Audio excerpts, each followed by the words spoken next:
Welcome back to another night of the LPL Split 1 2026 playoffs. It's another do or die best of 5 for our two teams here shown at the bottom of your screen between Weibo Gaming and Top Esports. My name is Mark Rafa Alexander Aranbide. I'm joined here by Dimitri Alk Toledo. Together we're going to be bringing you all the action. And of course, if you're watching this on Twitch, what's up chatters? How y'all doing? But if you're over on YouTube, 안녕하세요. 저는 카스터 라파 하고 카스터 Alk. 감사합니다. 봤어요. The LPL broadcast. And boom! Yeah, baby! 2 years of Korean classes. Let's go. Gotta flex that knowledge sometimes.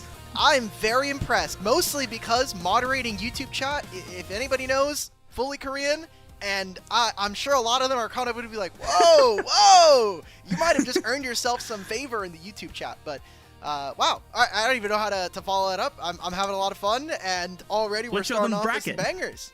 Yeah, that's how we followed it up. We'll kick everything off by catching everyone up with where the hell we are in our LPL Split 1 playoffs journey.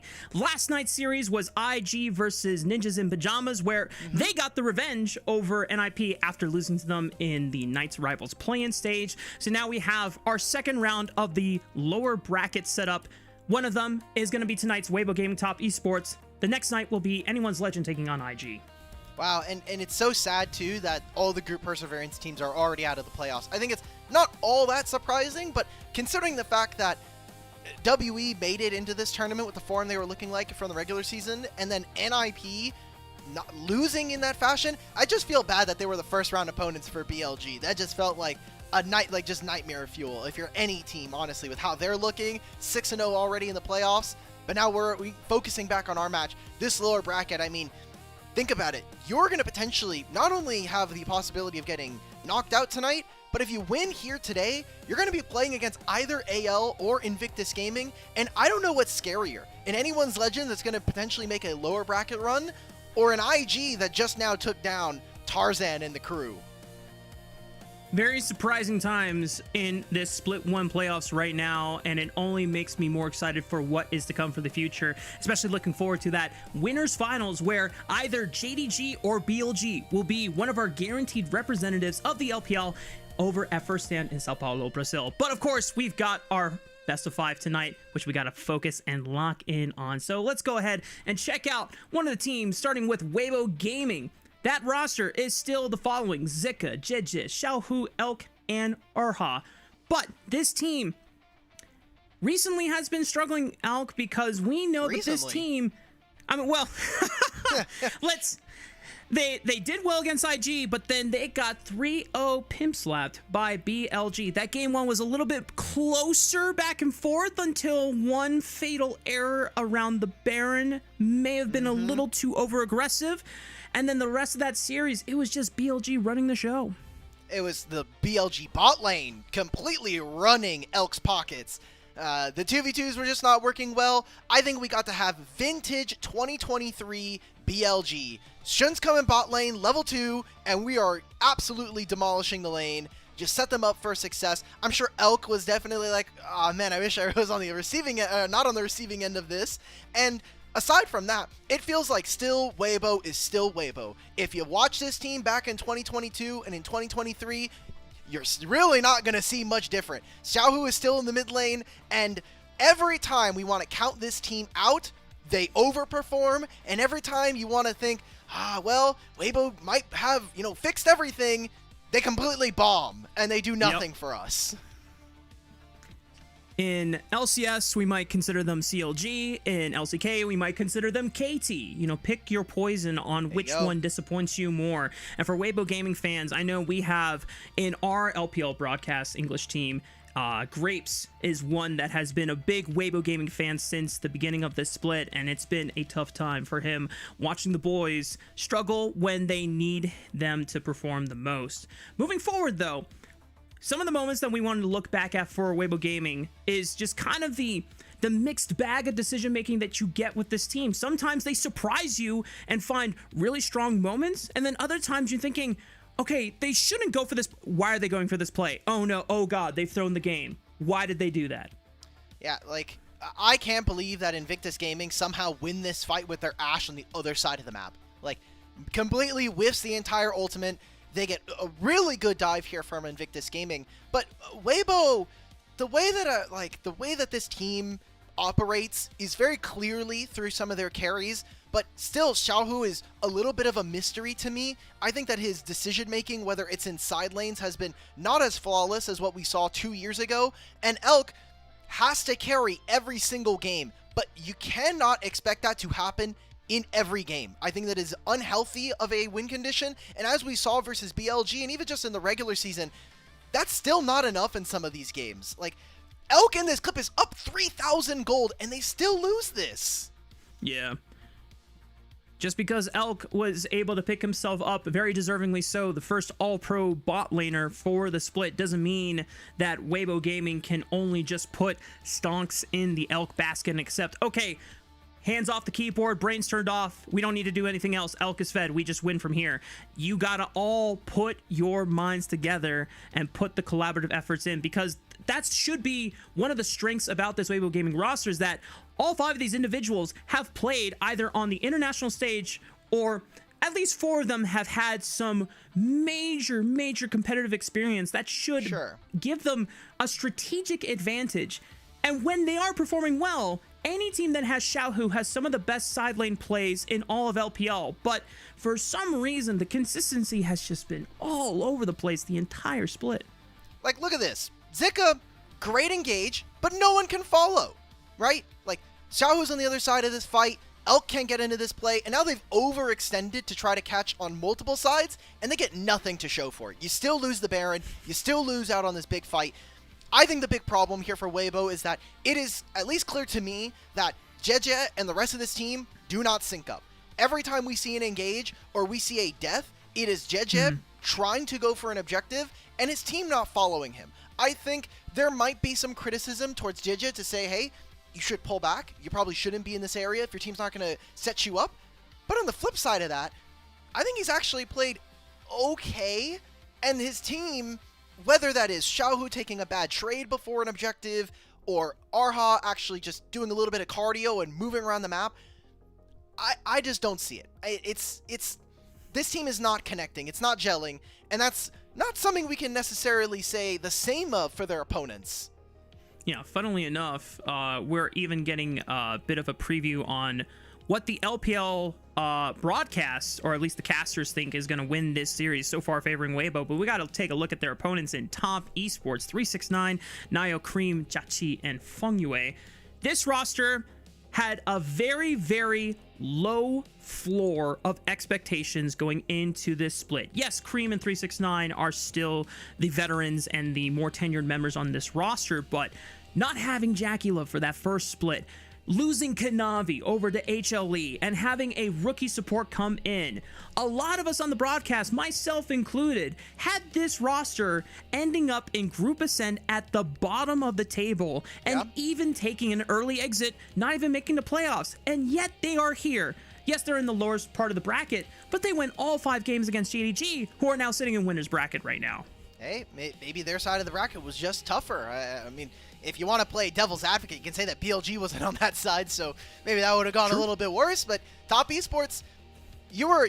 I think it was very clear once we came in the first week, this team was extremely dysfunctional. Bot lane was losing, mid and jungle just didn't look like it was working. But as time has gone on, I think playing a best of 5 versus WE to start the play-ins really kind of set the pace for what this team was going to look like. It was one of the, I think, swingiest best of 5s. Like, every single game felt like the team that won was stomping the other one. And in particular, we had massive criticisms for 369 and Cream. Whether or not they were going to be the ones to actually properly step up and carry this team across the finish line, as we've been kind of waiting for Cream to do.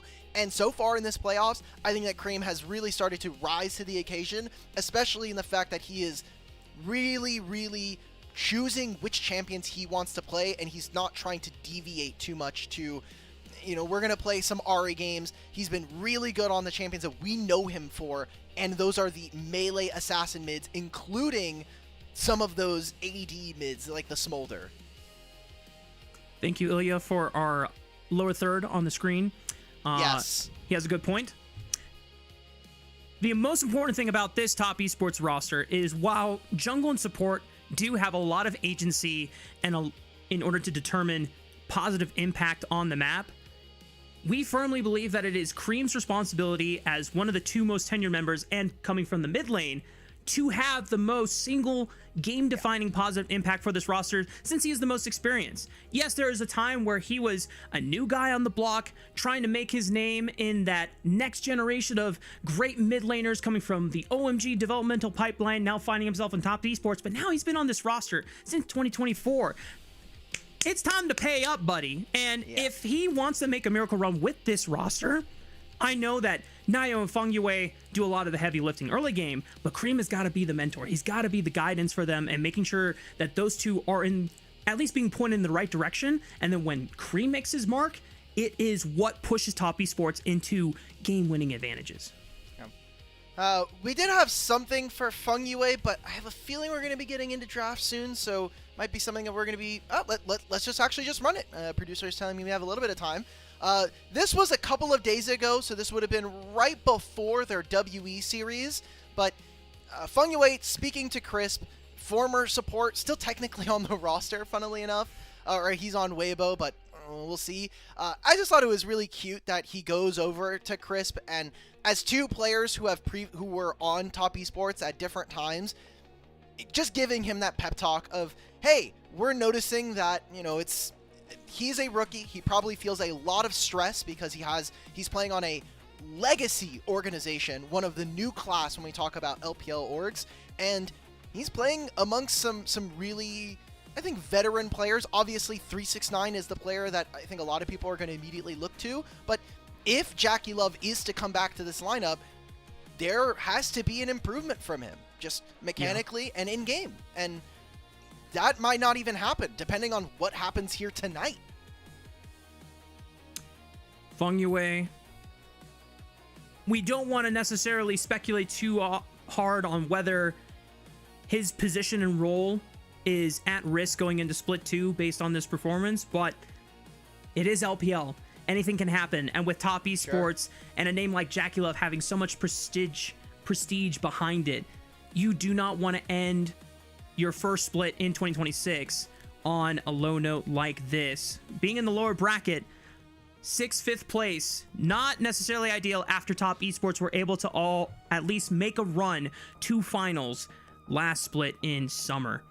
The last thing I want to try and kind of get our minds around going into this matchup, like we said earlier and how Ilya brought up, a lot of the Chinese casters from the LPL official broadcast are favoring Weibo going into this matchup. But we mentioned that Weibo is kind of like the CLG of LPL. When you believe in them more, that's when they tend to fumble. So does that already kind of favor top esports going into this matchup? And if so, I'm really looking at how Nayo can try and break the rules of the game here.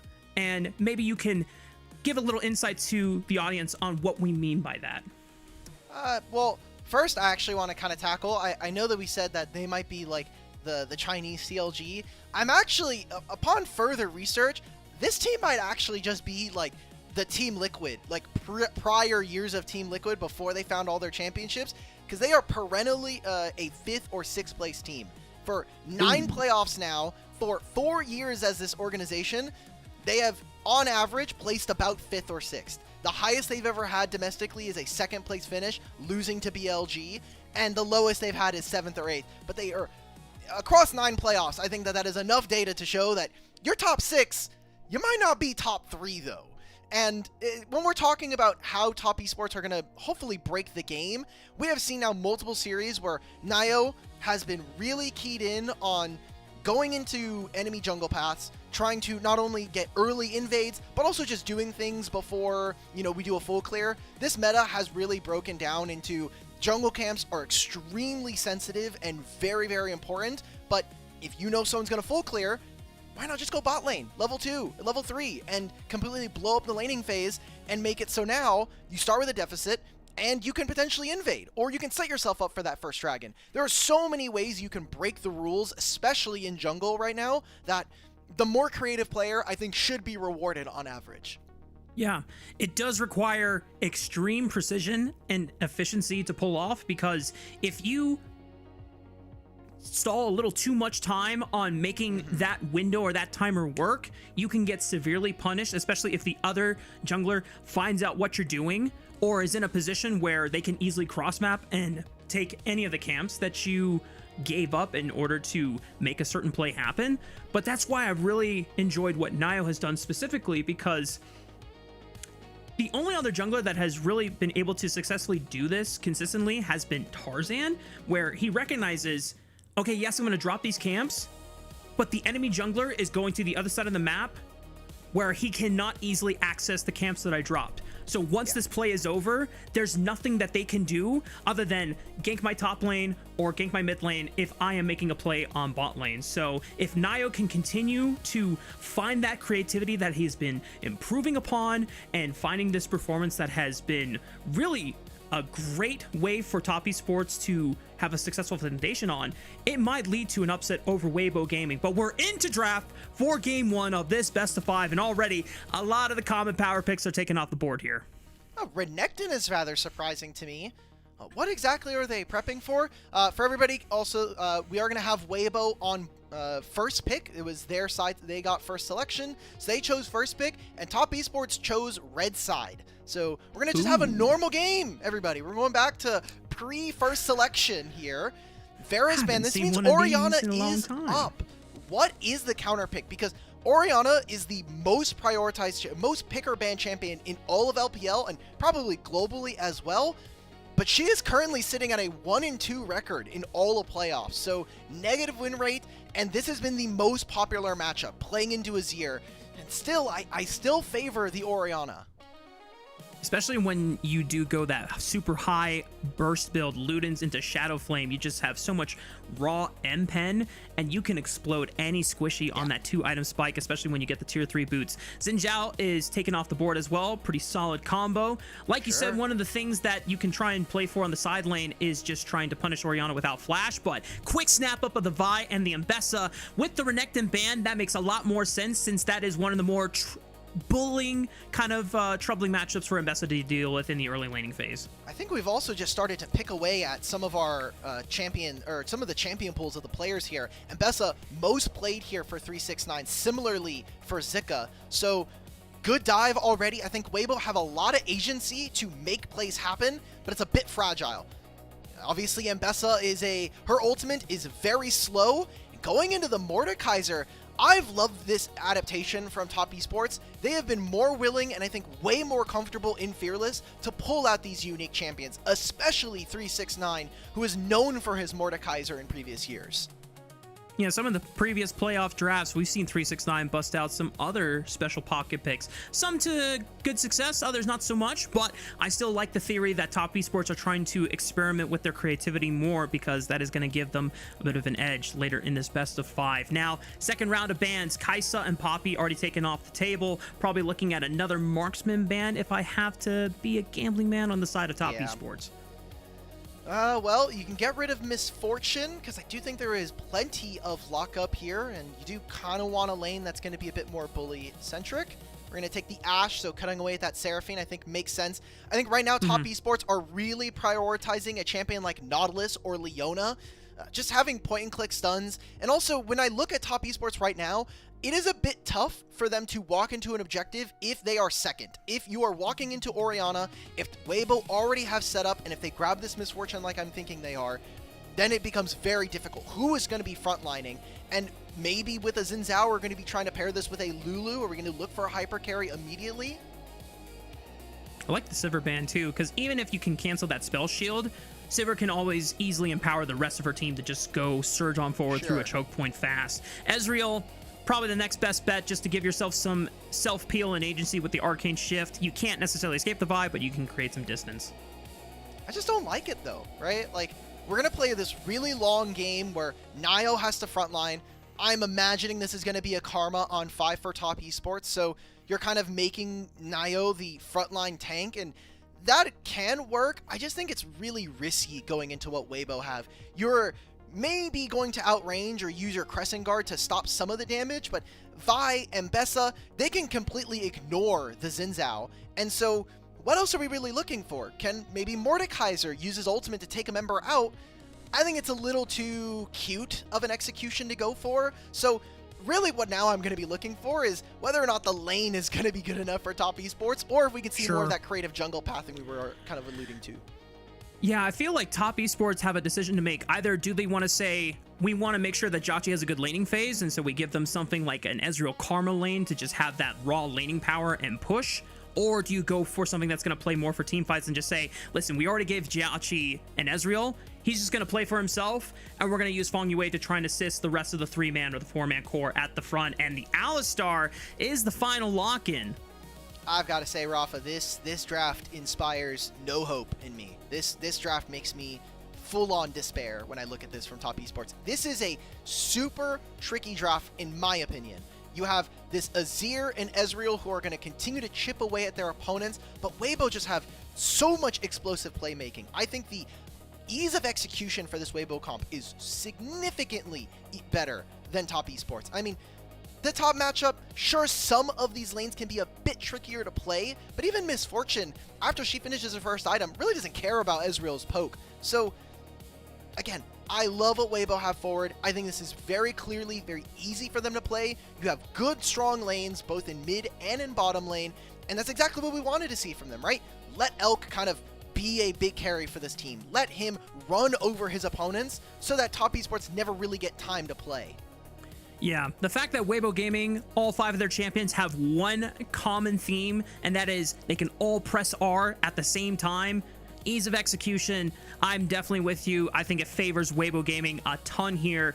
Top esports not necessarily out of any options, but the way to respond and counterpunch is just so much more difficult than Weibo has. But we have seen crazier things happen here in LPL, so it's going to come down to the execution at the end of the day. And we want to continue to emphasize that Nio, in previous games that has won top esports out of what seemed like very hard to play games, has just been breaking open the game. But we're going to see how these two teams fare in our first game of this best of 5.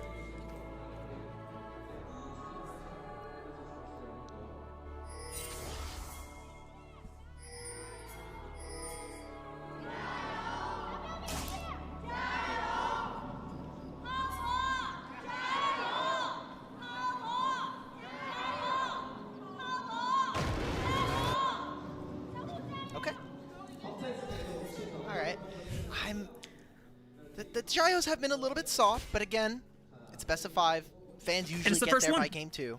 Exactly. Yep. So, taking a look at the runes, doesn't seem like there's very much different. We have been seeing lethal tempo Ezreal really start to climb in terms of the pick rate, so not all that shocking to see. And junglers are starting on the same sides, but currently Weibo are operating with a lot more information with that early war down on Nio's blue. Remember, the early information on being able to track what Nio is going to do in this first opener can give Weibo Gaming the edge and try and avoid any of the rule breaking or the game breaking that Nio has been able to do in previous successful games. As we called out before, because Feng Yue did not opt in for a range support, we imagine that this Misfortune should have the edge when it comes to overall pushing power. Both junglers are pathing towards the top side of the map, which I must say is a little strange. I thought that with both something like an Alistar and an Nautilus, you might have a little bit more playmaking ability to try and break that lane open, especially since both Elk and Jauchi have been tied so much to their overall team's win conditions. But maybe there's something about this Mordekaiser and Bessa lane that could really lean to giving either team the edge here. Yeah, I think it's, you know, 2 top laners that can have a lot of say in this game. I do favor Mbessa as we go longer, but Mordekaiser is such a strong duelist, and something that we'll have to keep track in this game is the side laning, right? Azir, Mordekaiser, these are 2 very potent duelists in their 1v1s, and neither Orianna or Mbessa can really deal with them very well if they land all their spells. So you already see that top esports, you have a level lead here for 369. He's getting a lot of good damage, and this wave is bouncing underneath the turret. Nio's going to lose access to this top side scuttle. So do we see a potential dive being set up or anything of the like? Judgment might just get 2 crabs here, actually. Yeah, JJ already shows himself on the mid wave, so Nio knows that he is losing the race. And because Fangyue and Jachi are starting to get pushed in, they have to decide whether they want to maintain this freeze or try and help Nio out for this bottom crab. Arha gets punted in by Fangyue, Elk getting taken down pretty fast, backs off for now, and Arha is forced to flash away, and that priority guarantees the Nio, at least guarantees one of the crabs. That is why I love lethal tempo Ezreal. He literally just, you land a couple Qs, you get those autos in between, that with the passive, you turn into a very, very potent duelist here. So Arha losing half his HP, same thing here with Elk. They might just continue to go for this. Arha with the Hex Flash, but it's JJ around the corner! Jachi! Surprise! Here comes the fist! JJ tries to flash on top of Jachi, and he gets first blood before falling to Elk. Oh, this is a massive wave, though, going over to the Misfortune, so it might even equalize that first kill. Jachi played that very well. Flashes out of the play, but a very expensive trade here, as Weibo will protect Elk for the time being. As one of the things we mentioned, this game is going to come down to how often can either of the junglers kind of break protocol and assumptions about whether you're going to just full clear and try to get to level 6 as fast as possible, or if you're going to try to make some presence on the map. I love that Jet, instead of going immediately for his respawn camps, he stays on the bottom side map and makes that play happen against Jachi. Instead of recalling, does he just choose to continue his camps? No, he's going to reset. All of his top side is going to be respawning soon. Here comes the big gamble, everybody. Where is the Scuttle going to spawn? Coming across 5 minutes here soon, and that means that if it is spawning in the bottom side, we are going to see the very well known at this point shenanigans for a 530 crab. We'll see if that flip happens. It's definitely been running amok and causing some games to either be hard won or lost. TP from 369 onto the top side has the steel capped boots for, it's going to be really nice into both Jeje and Zika, both of them being physical damage heavy as Jeje clears out these top two camps. And with that bottom crab, as you pointed out, both junglers making a beeline towards it now. So I'm looking at mid wave, and currently Cream does have priority to move over for this Scuttle that we've been setting up here. Xiaohu's going to fight back now over this wave. I think it is much easier for Weibo to make the decision that they want to walk into this side of the jungle, but I don't know. I think it's a little bit risky. If he even leashes some experience from this bottom lane, now you could actually hit 6 just off this wave. Jay's not going to even play for it. Let's just try to kill the Ezreal with no flash, no barrier. Why not? Fangyue looking for Elk. He still has a flash. He is waiting for it until the very last moment. Nio flashes in, but good Dredgeline pulls it back. Ensures that Elk can survive. He's still level 5, but he has the range advantage now. Patient play from Weibo Gaming gives them the edge, and they get another 2 kills for their trouble. I cannot believe that Top Esports actually... Oh, Jachi, we're doing this? One more auto attack, he just needs it, but Arha is body blocking the Mystic shots. Jachi cannot find the revenge kill. Jeje still not level 6, but an empowered auto attack route into the fist. Weibo Gaming are off to the races. That is an amazing start here for Weibo Gaming. I mean, you're up 2,000 gold. You've set this bottom lane up for massive success. 369 is going to try to hit this 1v1. There's the Mbessa ult to spend just as much time as possible. Gets him to survive.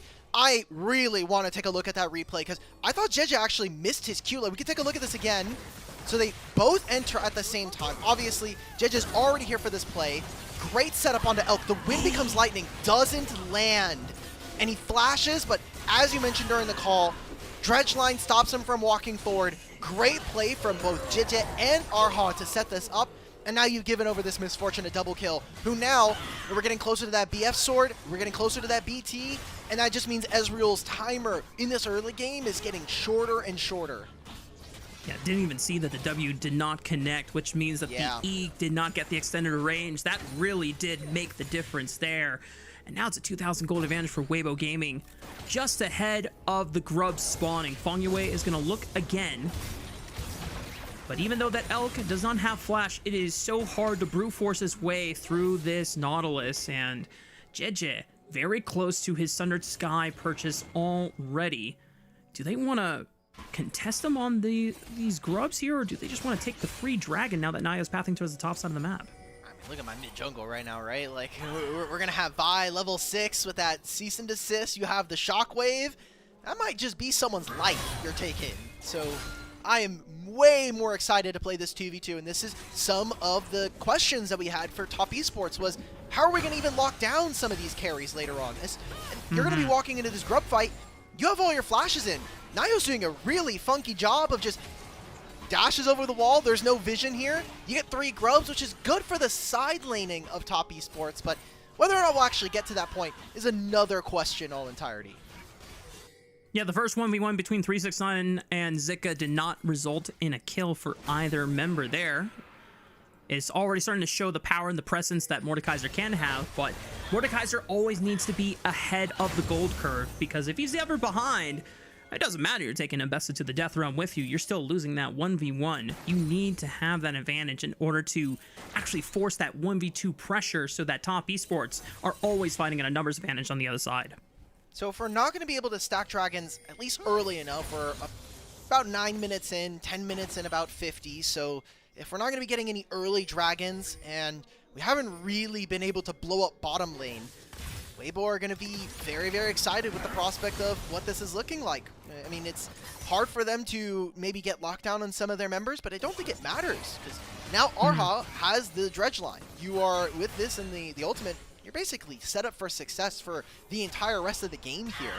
Getting the dragon started here, Nio's on the opposite side of the map. I don't think we're going to be seeing a dive, so Weibo are feeling more and more comfortable. But something we've noted, Mark, is that these late games from Weibo Gaming have not been clean. Nope. The best hope for Weibo Gaming is to try have such a huge gold lead that the late game decision making doesn't become a challenge that they have to overcome. It's just more of a, can we just use our big wallet diff and just win this fight? Can we just brute force this, guys, and just call it a day? And so far, 2,000 gold at 10 minutes is a solid start. But they can't rest on their laurels forever. They're going to have to find a way to balloon this lead and leverage it into something more meaningful, which, now with the first dragon in their pockets, we don't have objectives spawning for the next 4.5 minutes. So, Alk, we're kind of chilling until first item spikes come online for everyone. I'm not going to lie, I completely blacked out midway with your sentence because you said balloon, and I just saw a bunch of monkey darts flood my screen and my brain. Fair enough. I'm a druid monkey player. Hang on. So, oh, Jachi gets tagged by the cease and desist dredge line. Good flash away from the hook, but Xiaohu is going to force Feng Yue's flash over the wall. No kills, but that means 2 summoner spells have been burned, and a repeat visit in the near future can be on the cards for Weibo. I mean, just because of the potential threat of Vi going for a dive on this wave, they're going to lose this entirety for Top Esports. So good job from Weibo. I love the fact that we also got Xiaohu to find a roam timer while still keeping his TP into this Azir matchup. So this is just going to be plates going over to Elk at this point. This is now, again, still leaving room for Xiaohu to get to these items, get to that Luden's companion, and one-shot anybody. I mean, you just gave over 2 plates over to this Misfortune, and we're going to have the quest being completed soon. So yeah, I need to see something from Top Esports. There's the quest. We already had BT. We're not even done with Trinity Force yet here for Jachi. He is behind the curve. And the unfortunate thing for them is that Naya was trying to look for maybe a dive onto Zika with 369, but the fact that Zika was able to dance around the harass and be able to exert so much pressure in the health bar, 369 was forced to base, and that basically told Naya, well, we're not going to get anything off of this wave. We can try again on the next spawn when we redeploy, which is exactly what they're trying to do, but the vision set up is going to scout him out. Oh, no. Does he face check? Okay. Looks like Nayo's safe. Look, Nayo knows that he has the lead here. He is 4 camps up on his jungle tree. He's the first person on Top Esports to finish his quest. He has the upgraded smite. He knows he's going to win this every single time. So, just a matter of formalities here.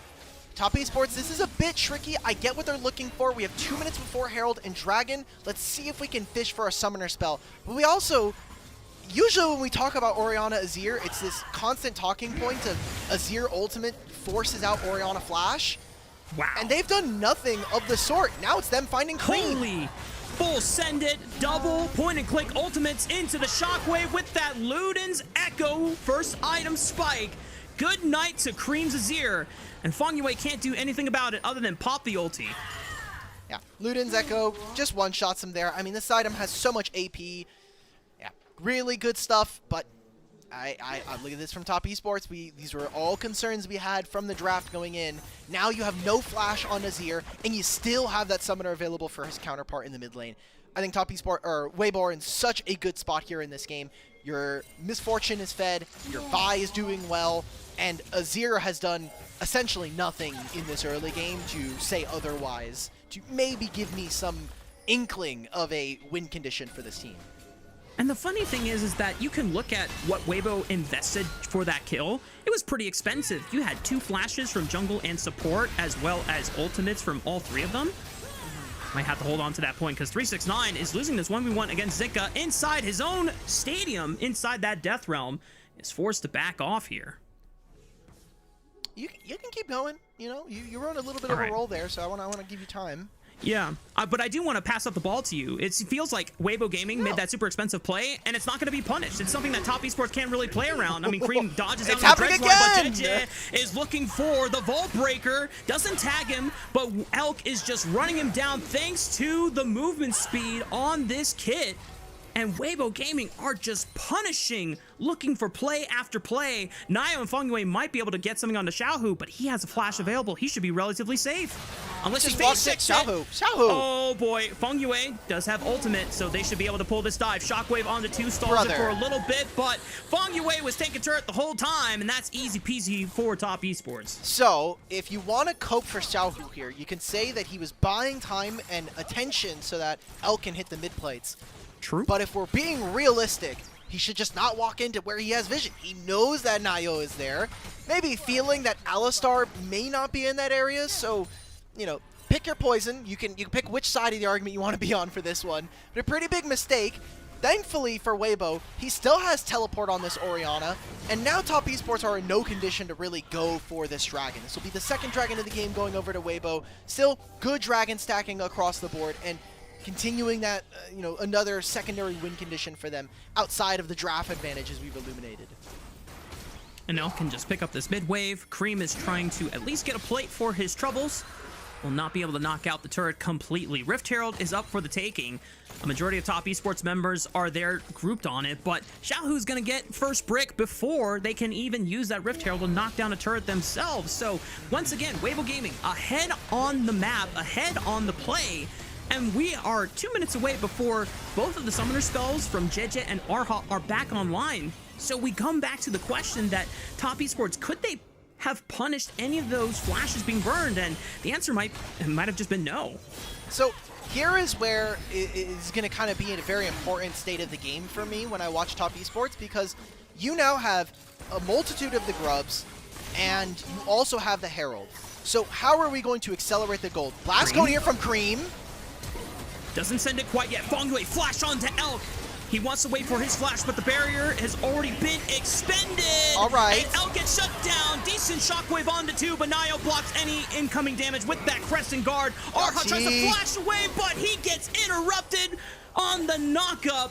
Well done by Feng Yue, being able to clip him out of the dredge line. Xiaohu and Jeje are the last 2 members standing. There's no objectives for them to take, but that feels like such a relief for Top Esports. Yeah, that was a very, very creative angle there from Cream. Takes the Blast Cone into 4 members, and while he does go down, I think the turret going down doesn't really matter in my mind. I think it's just getting all of these summoner spells away, and you're also getting some pretty decent kill gold onto the important members. Jiachi is just beelining it into there. You're getting that kill gold onto the Azir, and what I was going to talk about before this fight was that by having the grubs, by having the Herald, you might actually be able to slingshot your way back into this game with all of these turret plates left in the game. You might be able to go to a side lane, get Cream a ton of gold, get Jiachi a bunch of gold, and then suddenly you're going into what could potentially be a 3rd or 4th dragon fight with on par gold to your lane opponent. So I don't necessarily hate the early game now that we've gotten Top Esports to get 3 grubs on top of this. I just need them to now deliver on this, because this has been a little bit problematic. We're seeing a teleport come through.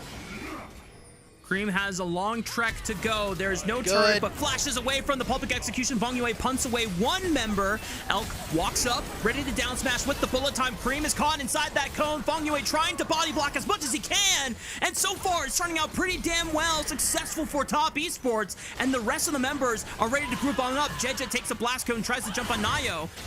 The Rift Herald's walking away. Nayo's trying to fly Nayo! to save himself. He dashes in with the audacious charge. The Crescent Guard cannot block too much more because Xiaohu was inside the circle. You could see the thought process, but he was just too far away. It's like, please, come back to me. Come back to me. Oh, there's actually a kill in mid lane. Oh, okay. Thank you to our observers. Picture in picture, we get to see Jiaqi take the 1v1 versus Xiaohu on this Orianna. Damn, that's the heartbreaker. I can't believe I did all this setup just for Top Esports to have not only the Herald go down, but then Nayo still dies on top of that. And so you're going to be walking into what is the third dragon of the game. No flash on either Cream or this Xin Zhao. So good setup here for Weibo. Even if it does come at maybe the expense of your opponents, it was their decisions. You know, Alec, that felt like the moment where your Uber shows up and then they ping you saying like, hey, you have the 5-minute warning, show up now or I leave you. And it was him running out the door of his apartment like, wait, I'm here, I promise. But the Uber was already driving away. Yeah. Yep. Yeah, it's already turned the corner. You've already gotten the notification like, we're going to find you another driver, but you've already been, I think dinged is the word I'm going to use. Yeah, you've been docked a star on your overall rider rating. Tough. I don't know how I have a 4.3 on here. I literally don't talk at all. I don't talk during I'm very courteous. Yeah, I don't know. Maybe I'm skill too issue. Quiet. All right. Skill issue. Show me yours after this. Let's not. We'll compare and contrast. We'll figure it out. I think I might have a 4.8, which is why I feel a little bit more confident. But if I'm wrong, then might be a jungle diff. Anyway, we're 20 minutes into the game. Baron has spawned. Arha is in a world of trouble. He's inside the dragon pit, and Jeje's deciding whether he wants to bail out his support here. And he says, "Yeah, I can't save you. I don't know how that happened, but Nautilus is gone for this dragon." Yeah. So Weibo just say, you know what? Let's not fight this right now. We have a 2-item Orianna. She's going to take an entire turret on top side. This will stop the dragon stacking win condition we're softly starting to get around here for Weibo. At least Top Esports will gain one turret, but I think the trade that they are making on the opposite side for Weibo is decent enough. A full turret for Orianna with 2 plates, and you get at least 1 jungle camp taken away here from Jeje. I think it's a fine trade overall. But we are starting to get to that point, Rafa, where Ezreal has 2 items. Azir, after he picks up this wave, and maybe the next one will also get to his second items. This is a big spike coming on through, even including things like the Mordekaiser. So Top Esports are doing well to keep themselves within touching distance of this game, and I have yet to be convinced that Weibo can play a clean enough game in this circumstance. They definitely haven't given us a good enough sample size to prove us otherwise as we head into our 22nd minute of this first game, the best of 5. Reminder, loser of this best of 5, their split ends, and they have to wait until split 2, and they don't even have a chance to go further in the lower bracket, let alone try and get a chance to compete in the finals or go to first stand represent LPL at Sao Paulo in Brazil. So far, Top Esports have the better setup. At least there is a Scuttle Crab from Weibo Gaming that gives them some semblance of vision. Nayo might be caught here. Pops the Crescent Guard. Jeje pops the engage. Looks for the cease and desist right on top. Shockwave! Nicely done by Xiaohu. Waits until the Crescent Guard pops before expending the burst. Jungle and support duo down, and that Baron looks free. I just want to look at the minimap right now. Like, Azir's just now hitting the top wave, and Mordekaiser is bottom lane. My Ezreal is hitting the mid wave. We're never fighting for this objective. Teleport comes in from Mordekaiser. This seems like it's going to be an in and out play for Top Esports. Maybe 369 can take one to Brazil with him, but doesn't get in range. Finally finds a death realm, but Chachi is getting blown up on the other side of the fight. Cream is now completely zoned off just by Arha alone, and 3 369 doesn't find a single member. Oh! I think this one is looking pretty chalked up. Cream might be able to escape here, but Weibo Gaming have a 5,000 gold advantage, 2 dragons to the name, and the Baron buff for the play. Yeah, that right there is going to maybe cement my belief here that Weibo can maybe close this one out in pretty decent fashion. Just, again, look at where the carries are. Judgy is still clearing this mini wave, and Fungway, well, yeah, you're stopping Misfortune from walking in. At this point, the damage is done. Massive shockwave from Xiaohu to kind of finish that kill on Denayo, and then there's just no setup, right? That was a big concern that we had from the draft, that with Mordekaiser, Azir, and Ezreal, who is going to be frontlining for this team? And once you lose your jungle support, that completely knocks the legs out from underneath Top Esports. They lose out big time during that play. Let's see if we can get Weibo to take some turrets right now. It is seeming a bit struggle bus for them to try to take some of these last tier 2s that Top Esports do have, but you're strong enough. You've got Baron minions now. Weibo Gaming walk up as 4 while JJ clears the bottom side quadrant jungle.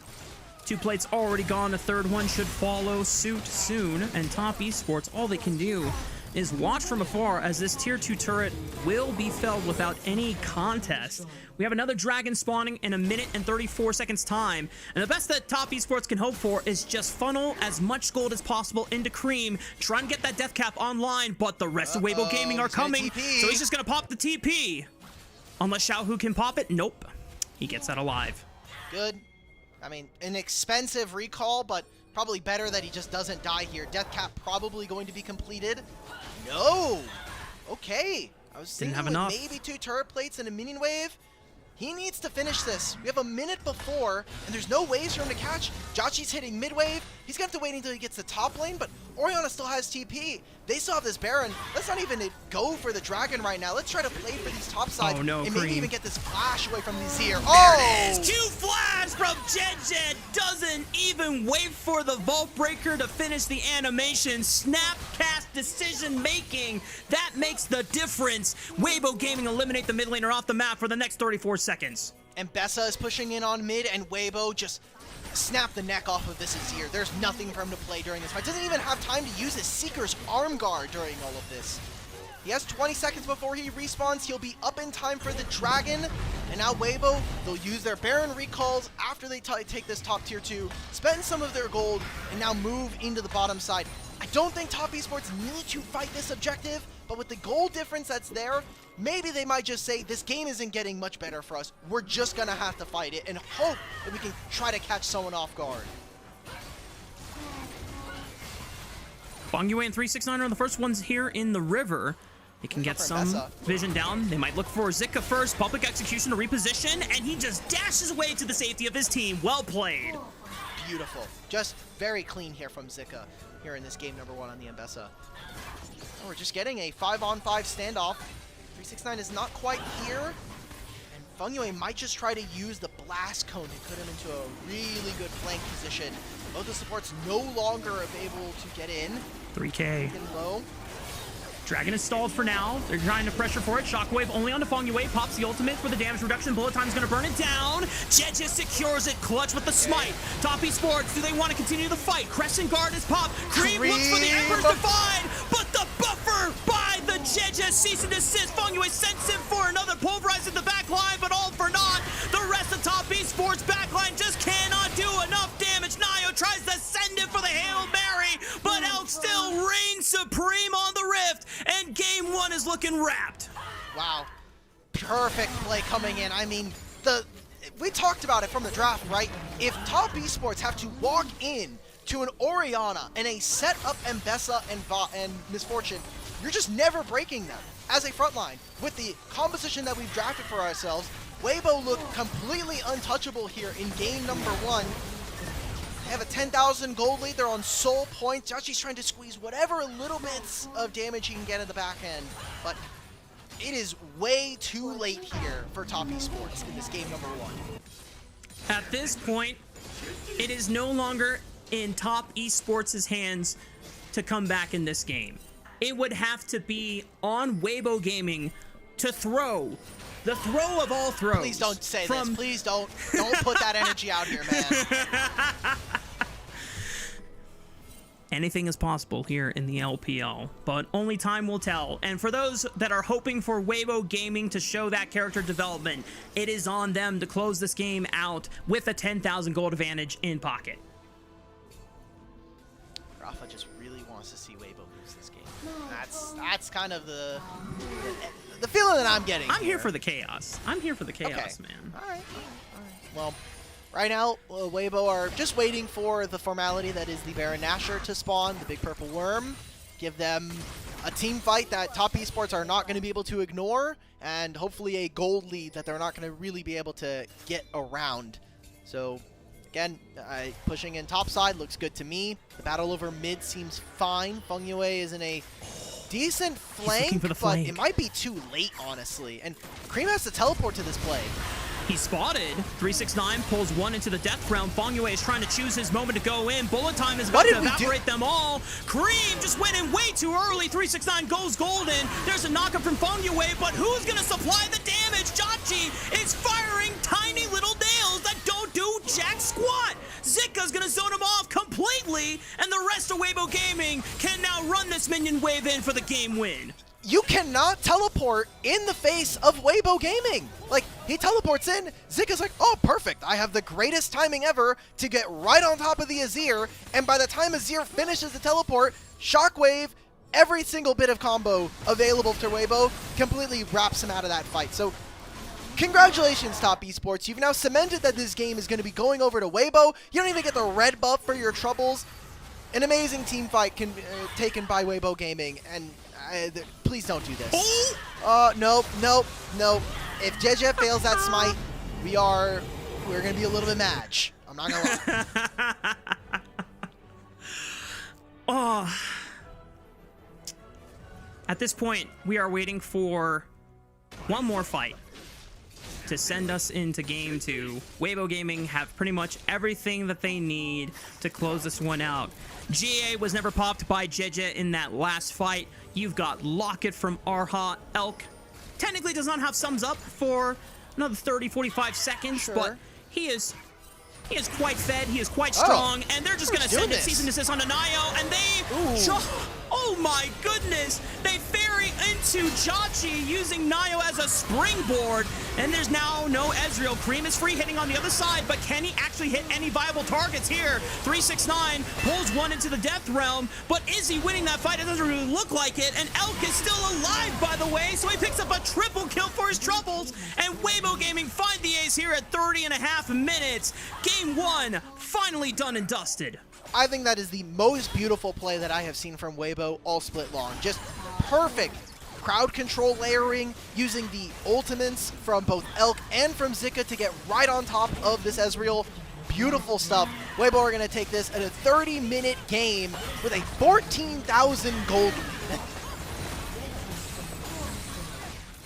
Weibo Gaming off to a hot start here in our best of 5 second round lower bracket. And this is the kind of momentum Weibo Gaming need to have after getting completely stomped by BLG in their upper round if Weibo Gaming want to make a revenge tour through this side of the bracket. Very, very just good enough game here from Weibo. There were obviously some cracks when we talk about certain ways that we were setting up, but I saw none of the normal hallmarks of a Weibo game. None of the game, I don't think there were very many moments in this where I saw JJ overextending and kind of being left to dry by his team. There were a lot of attempts to try to take down Elk, and none of them succeeded in my mind. Yeah, I think JJ definitely deserves player of the game for me.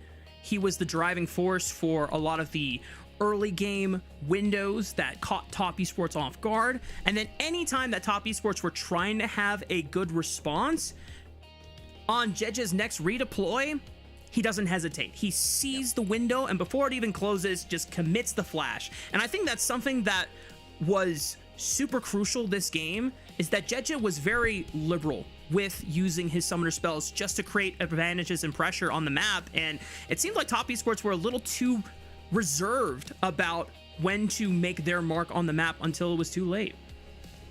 I do want to kind of talk about the fact that for top esports, I think that this draft and this game as a microcosm is not super expensive for them. And when I say expensive, I'm talking about Fearless Draft, right? You got rid of a ton of champions that don't usually see a ton of play, like Mordekaiser is something that 369 has pulled out before, but you got rid of Mbessa, you got rid of Orianna, Vi, and Xin Zhao in this game. I know it's like the only one piece of cope I really had for this, but this was a very weird draft, a draft for top esports that didn't really connect some of the dots that we were hoping for. And still, I think that there were moments I think they could have fought a little bit better, or at least had more of a standing chance that we saw. Another note that I will put is Tao had a fairly clean game. I think that our Orianna this game was really, really good, and I have very few complaints, which is rare. Yeah. The only one unk moment was him face checking a bush he already had vision control over. And obviously, because we have God vision, we're able to see that the Outstar is clearly walking down. Benefit of the doubt, maybe Xiaohu didn't know that he was fighting a 1v2 or a 1v3 instead of a 1v2 and thought that he could try and maybe chunk Nio on the way down to dissuade that dive from happening. But like you said, other than that, very, very, very clean game.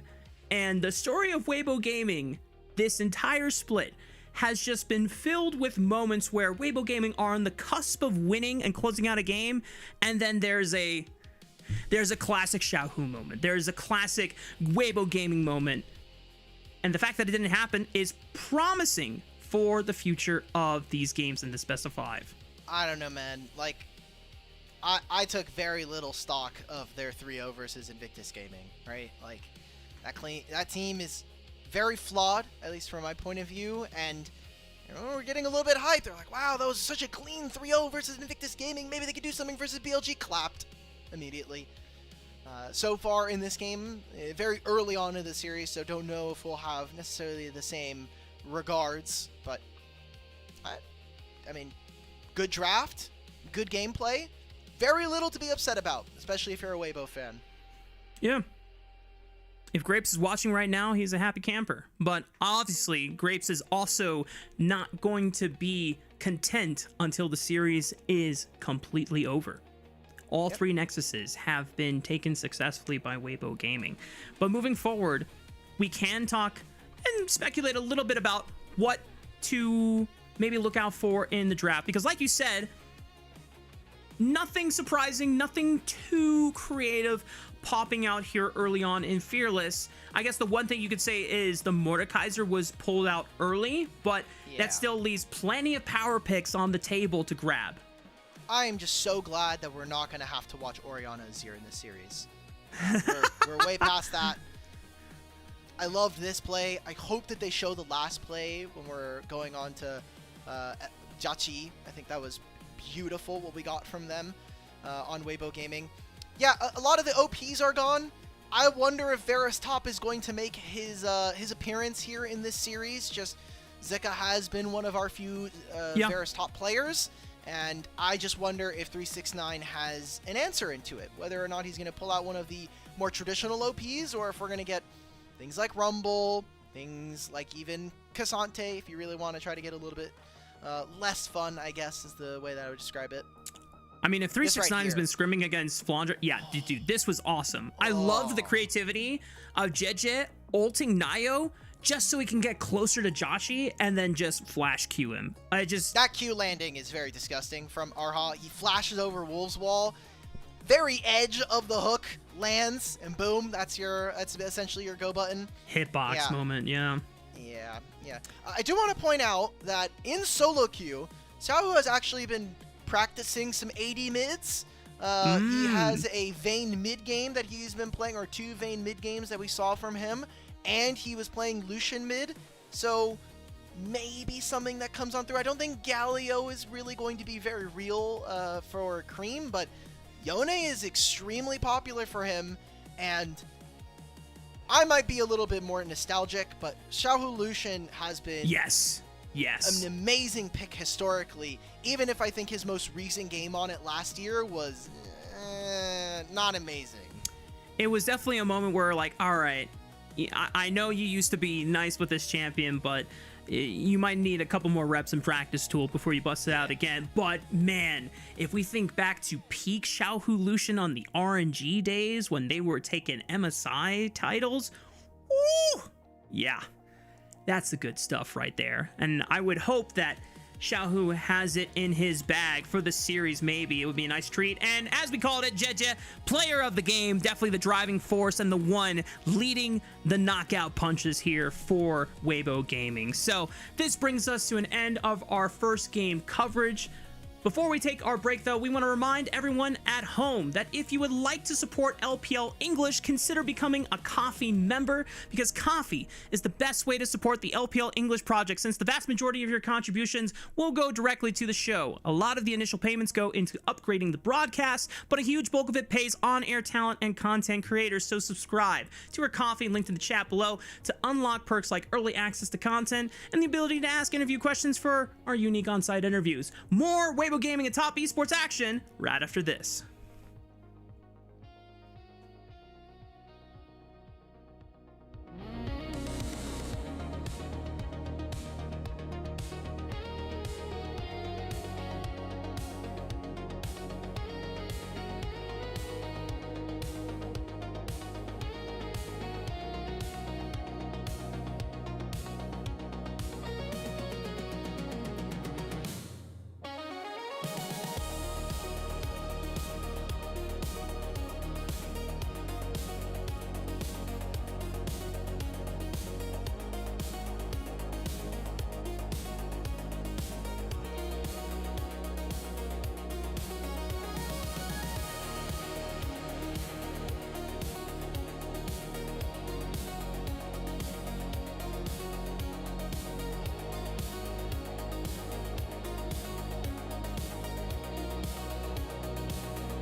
And welcome back, y'all. We are getting ready for our second game between Weibo and Top Esports in this best of 5, our second round of the lower bracket, where loser goes home and doesn't get to play some League of Legends until Split 2, which is, remind me, Alec, is it in the middle of April we get back? Yeah, we're actually supposed to technically get back in a month. At the end of March? Yeah, so we don't have the exact March dates, but remember, First Stand ends March 22nd, and wow, usually it's about a week. They usually play within a week of the tournament ending, so a little over maybe 2-3 weeks probably these teams are going to be playing. Yeah. Well, you don't want to be that team that takes an extended vacation because you lost. So, Top Esports did take a pretty brutal defeat after Weibo Gaming came out swinging with not only aggressive but very calculated plays back to back to back. And I think the big thing that was worth celebrating, at least for Weibo Gaming, is they weren't very hesitant, or they were definitely not reserved about using their flashes to make aggressive plays, and the banking on the investment that it's not going to get punished came out true for them. But now looking forward into the second draft, there's still some power picks up on the table. I think champions like Pantheon is at an all-time premium now as the go-to skirmisher, since both Xin and Vi are now taken off the table, and it's definitely one that has given Nio a bunch of success in the past. We'll see that if it just remains banned or if it actually makes it through the draft.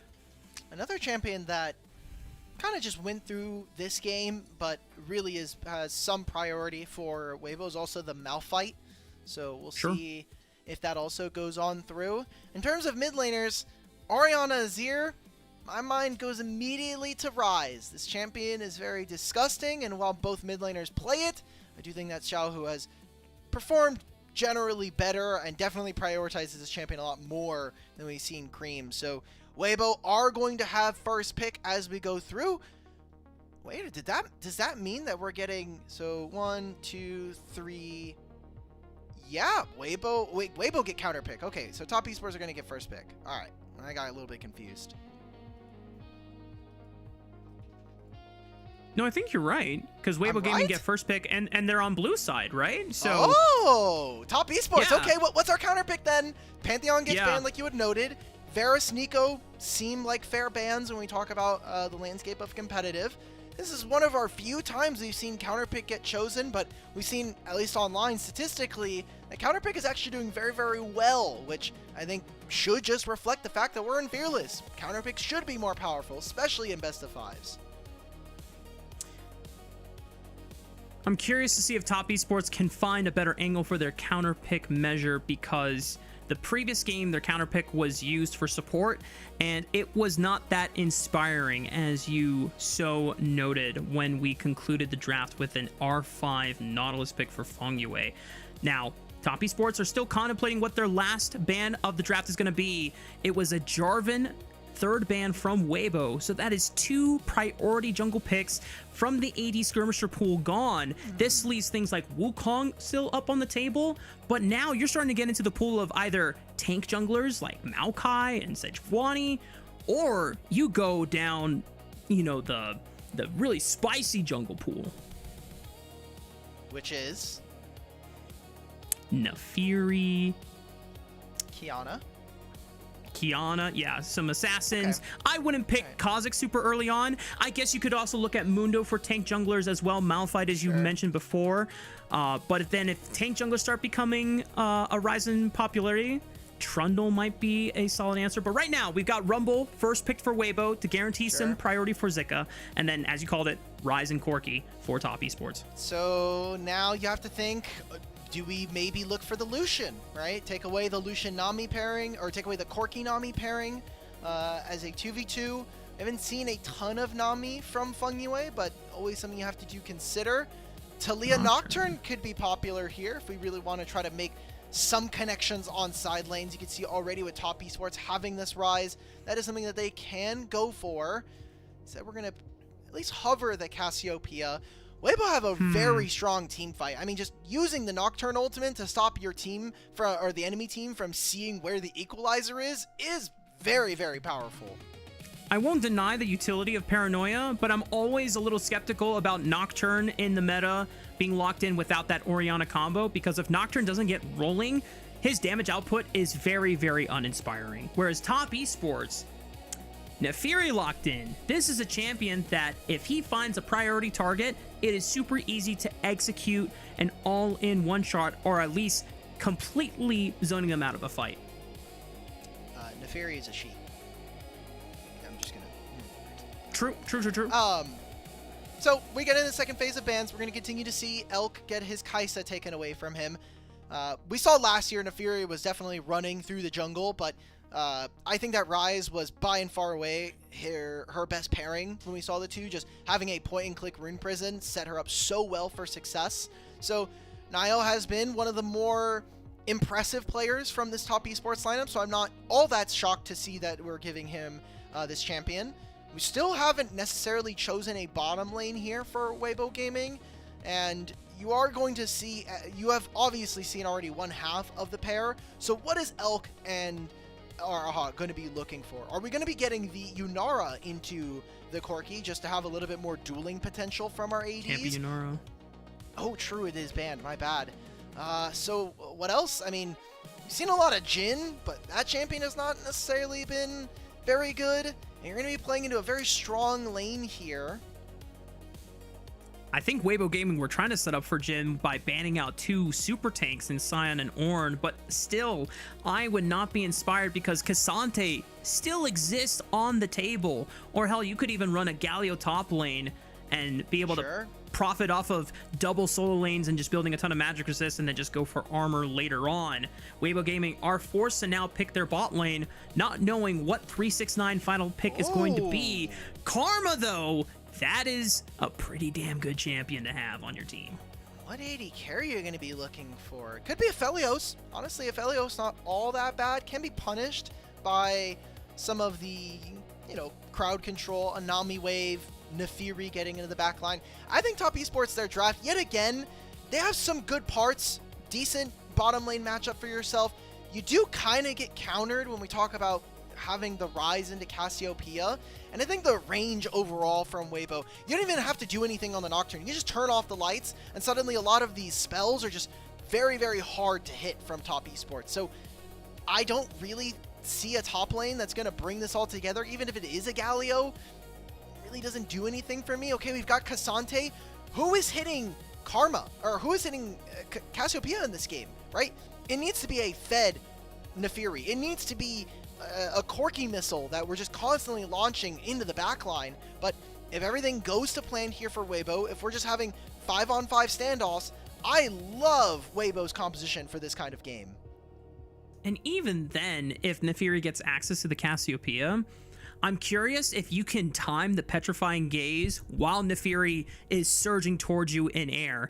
And if that interaction works and Nefiri is cooked, GG, go next. I'm kind of in the same boat that we saved this counter pick and it just ended up being Cassante, which sometimes that's just how the matchup goes, where you're trying to save for potentially like a super cool spicy pick, and you're just like, at this point we just need some stability. Just lock this in so that Jhin hates his life trying to hit a Cassante that's going to stack a bunch of armor, a bunch of MR.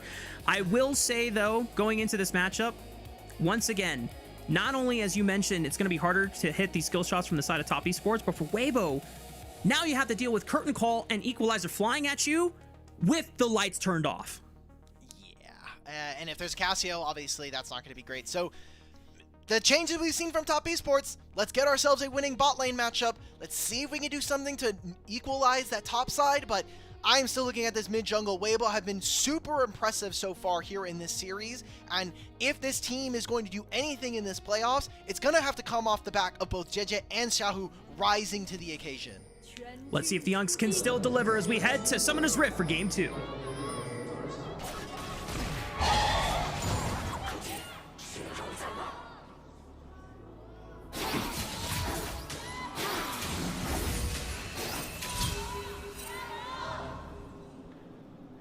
Okay. I don't know what happened at the beginning of the top esports chance. There was a little bit of desynced gyos there, but you know what? The energy was still there, and for me, that's all that matters. And some early 1v1s. Junglers are going to be pathing to the opposite sides, but while the information gained by Top Esports is that, hey, JJ's not on the top side, they know exactly where Nayo is. So maybe we try to flip early. You can see that 369 is trying to shove Zika off of this top lane wave. Barrier already used here by Jiaqi. And a very expensive 2v2 already popping off between Weibo and Top Esports.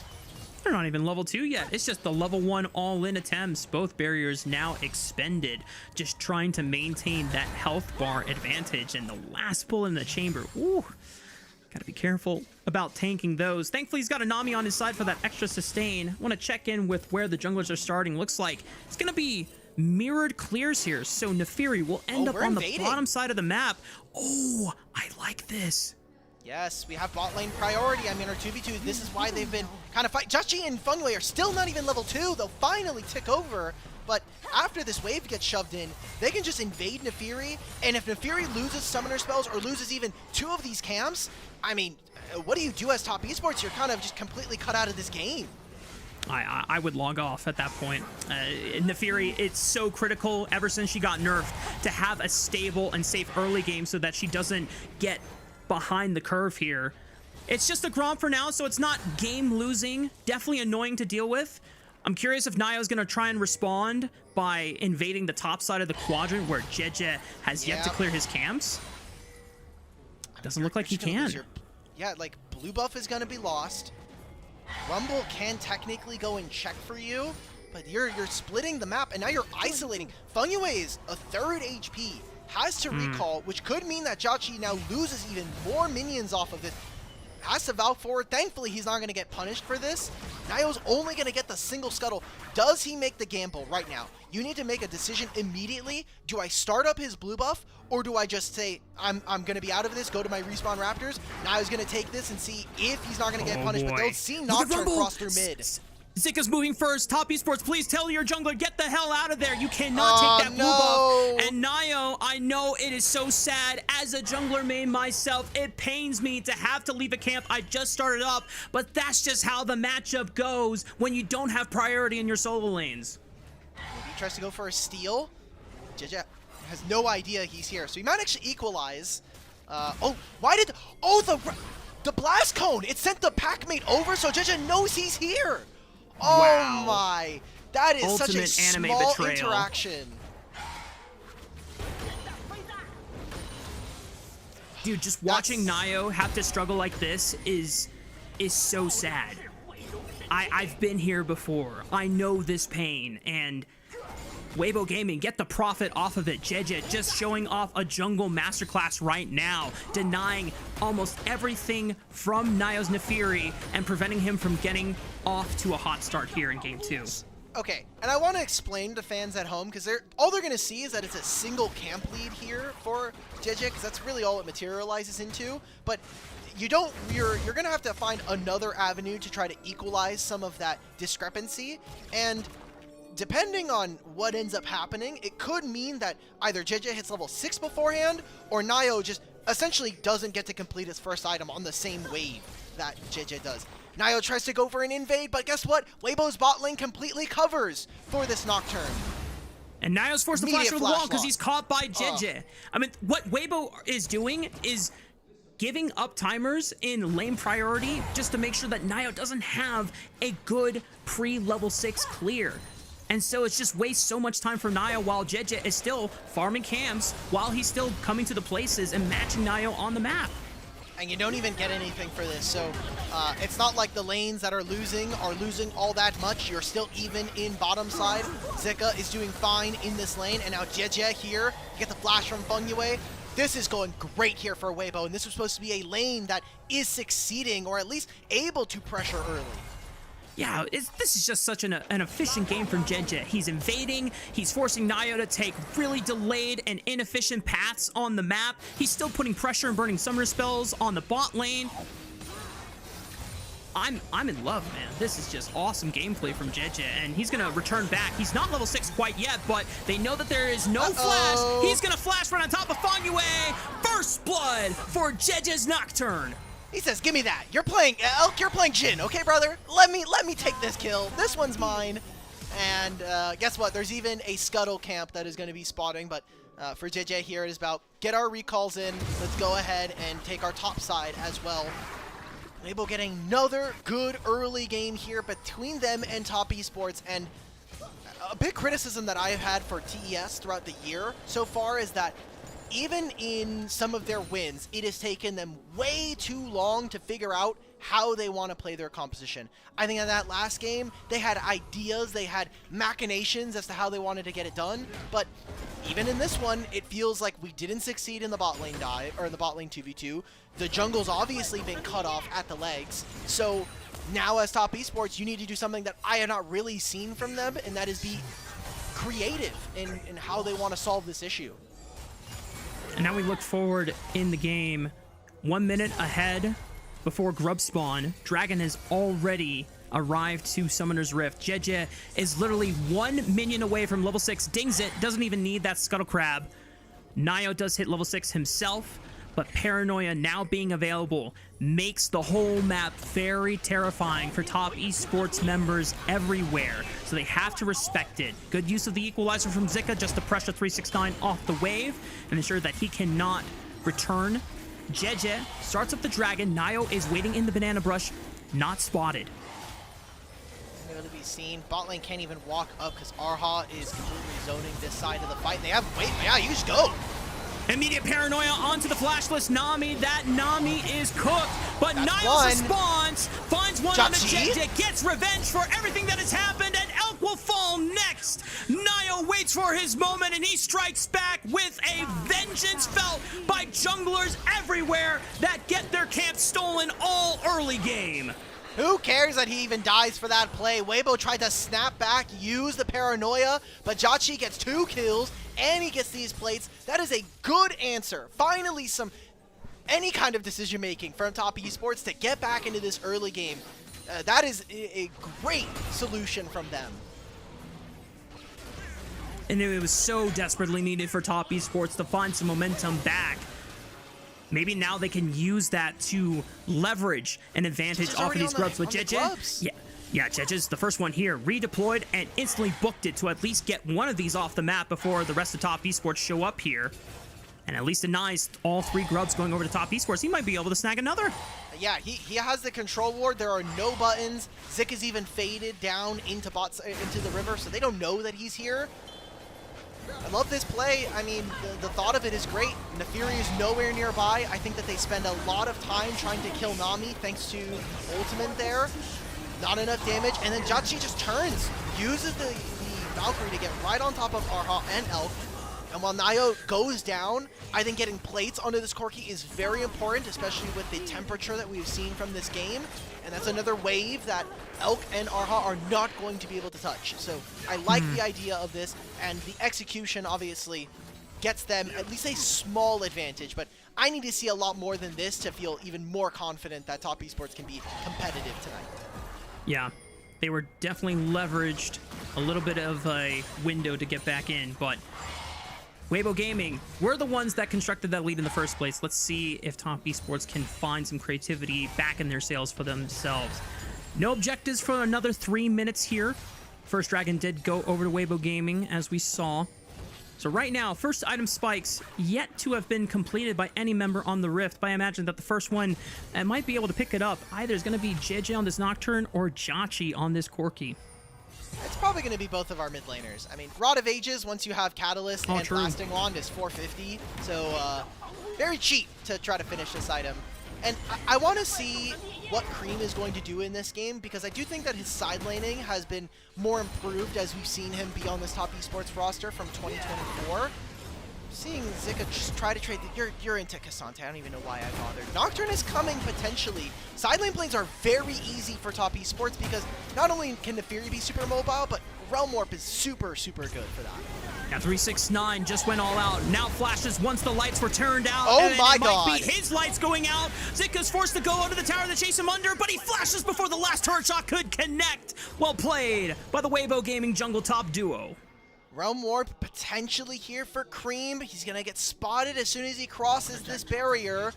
This is a little close to the turret. I don't like this. Oh, Cream. He's looking for Zika, but he has the blast shield. Cream cannot get the job done, and Jedge is able to body block the incoming runes from Top Esports. I never thought that I would call Rise AP Graves, but we're in that scenario right now. Body blocks the projectiles, and Rise can do nothing. That was Ghost and the Realm Warp being used. Zika didn't even have to do very much. He just canceled his recall, walked back under his turret, did it anyway, comes back to top lane. An unfortunate line of events there for Top Esports, but Weibo are going to feel more than happy. You got Cassiopeia to get a recall in, pushed another wave, and tried to steal another one of these. An important thing to note is that while we've seen a lot of jungle interaction, the fact that Nio is not only staying within touching distance of Digi, but more importantly, he's out on the map. That is information that is being used by Weibo saying, okay, we know where their enemy jungle is. We do not have to fear that Nefiri is going to do something in one of these lanes because she's always on vision somewhere. Right now, taking a base on the top side, just making sure that 369 is covered on this wave. And there was no angle to play for Zika, who was down a flash after the all-in they looked for. Cream, is he in trouble? He has good vision on the bottom side of the river. Arha just walks up and says, back off, buddy. I'm here with my snake friend and just making sure that we get pushed for this wave. It is 10 seconds before the second dragon of the game. Arha just guaranteeing that Xiaohu can get first push here. Be very good if we can get this flash away from Cream. Nocturne's going to cross through mid right now. Already has the experimental hex plate. Fungyue is late, and that's something that might be a bit worrisome here for Top Esports, but the wave is going to be in favor of them bot side, so they'll immediately move in. Cream cannot join right now. He has no Realm Warp, and there's a mid wave, right? And Xiaohu and Arha are playing the River Brush. Elk might be far, but he does have curtain calls, so he has some time to look for an engage. But Weibo's saying, you know what? Let's not go for it. We'll let them have the dragon. Elk gets guaranteed touch on this minion wave that he can farm on up, and everyone else just goes back to playing the standard game. All right. Rafa, I am tentatively excited right now. Also, Jin, hopefully you finish your collector soon. There it is. Hits the recall. Brian is able to go back to base. But I'm still waiting because Cassiopeia eventually is going to kind of eat this Rise alive, and with the Nocturne, you kind of cut away at what was potentially going to be a way for Top Esports to answer, which is go to make side lane plays, then go and rotate back in. Now, Xiaohu is a little far up. Tidal wave in the bubble, but paranoia for the reinforcements. Jedge forcing the flash out of Fungyue, still gets speared up and gets locked down for the kill. Xiaohu running down Jachi with the twin fangs and a Notch's blast, and Jedge finishes him off. I thought he was a little bit far up, but it turns out that when Nocturne is within 1,500 units of you, you're never really alone. You're always going to have that distant pen pal available. Let's see if they can make a play onto Zika. Still no TP or flash. I think we're just stealing camps where we can, and this is gold into Cassiopeia's pockets. You got those kills for yourself. Ooh, counterplay. Xiaohu, he might have stayed on this minion wave a little too long, because Sante's coming in. Wow, they really wanted to make sure that Xiaohu did not get out of this one alive. That will give free push, though, to Zika on the top side. Can he get some plates for his troubles? Maybe. That was really expensive. Like, he just recalled, or he didn't even finish it. He just teleports. You get the kill, but now you're giving gold over to Rumble. Crystalline Overgrowth's going to kick in. I don't like this play from Top Esports. I think that was a little desperate, and we're 15 minutes in. We don't need desperate plays at 15 unless we really think we are not killing Cassiopeia there. Rift Herald just spawned on the map, so 369 cannot answer for this. Zika still has his empowered teleport, so then he might be able to just walk on over. At least he is matching 369's push on the bottom side of the map. Weibo Gaming are the first ones into the top side river, but they have to contest the minion wave push here in mid first. Jachi on this Corki with the power of Nami will always give him first shove. At least Top Esports are now moving into the river. This is probably the biggest nightmare for anybody watching, because Corki Gatling gun is currently audibly bugged, as it has been for multiple years at this point. Yeah, it's the only thing I can hear. I can hear the... It's bad. We saw a pretty big amount of vision control here by Weibo. They had 3 control wards littering the top side. Made it a little bit less comfortable for Top Esports to walk into river, so no Herald's going to be started. And we kind of go back to some of these standard lanes. At least their laning opponents are going to face off against each other. Nefiri and Nocturne are here. I wonder if our top laners are going to try to get a little bit busy. 369, half HP, Zika close to it, 369 flashes away, now trying to back him up, but he can't see, so he can't target anyone, and he just realizes that 369 is not getting bailed out this time, especially since Xiaohu committed a teleport to the play. Nio will have to let this turret fall while Cream is pushing on the top side. Nio gets flashed on as Zika is running him down with the Flame Spitter. This hot dog almost got roasted. So Cream gets some plates topside. Mid lane, it seems like Jachi and Feng Yue are starting to put a little bit of damage down, but this is just going to be our mid laners trading plates for plates on opposite sides. Now this Rumble TP makes it a little less good for Top Esports. Sorry for my language, the very, very basic there in that instance, but sometimes you just got to reach for the easy answer. Yeah, I mean, look at this. The fact that Zika had his teleport saved when 369 expended it on that very expensive play bites Top Esports in the behind. We have Rift Herald still available for the taking. Top Esports trying to bleed their forces into the top side and punish Zika. I don't know if it's going to be possible. Oh, Lascon's going to save JJ here. Arha. Okay. Engaged upon, has to flash out, very important. We have Herald still up, and Cassante no TP to join here. Especially with just having this Jhin, the Deadly Flourish is so good.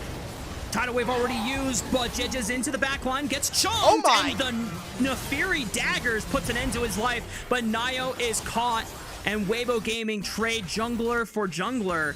Might not be enough for them to feel confident about taking the Herald, and Cream has to be answered with on the top side. I'm more happy about this right here. I mean, you just got 2 side lane outer turrets for both Cream and for 369.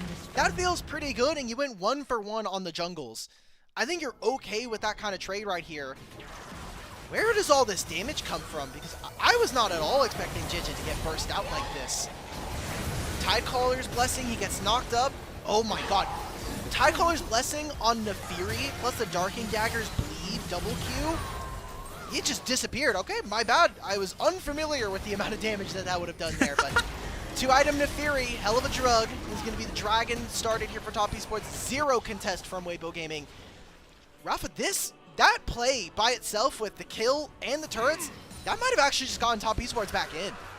Yeah, it was a big swing for Top Esports, and was one that wasn't necessarily of Top Esports' own creation. It was Weibo Gaming pressing the advantage forward and just underestimating how much of the damage was going to be ready for, or as a response from both the Corki and the Nefiri. The fact that she still deals that much damage, not building any lethality, just saying this champion is still quite good in the right pockets here.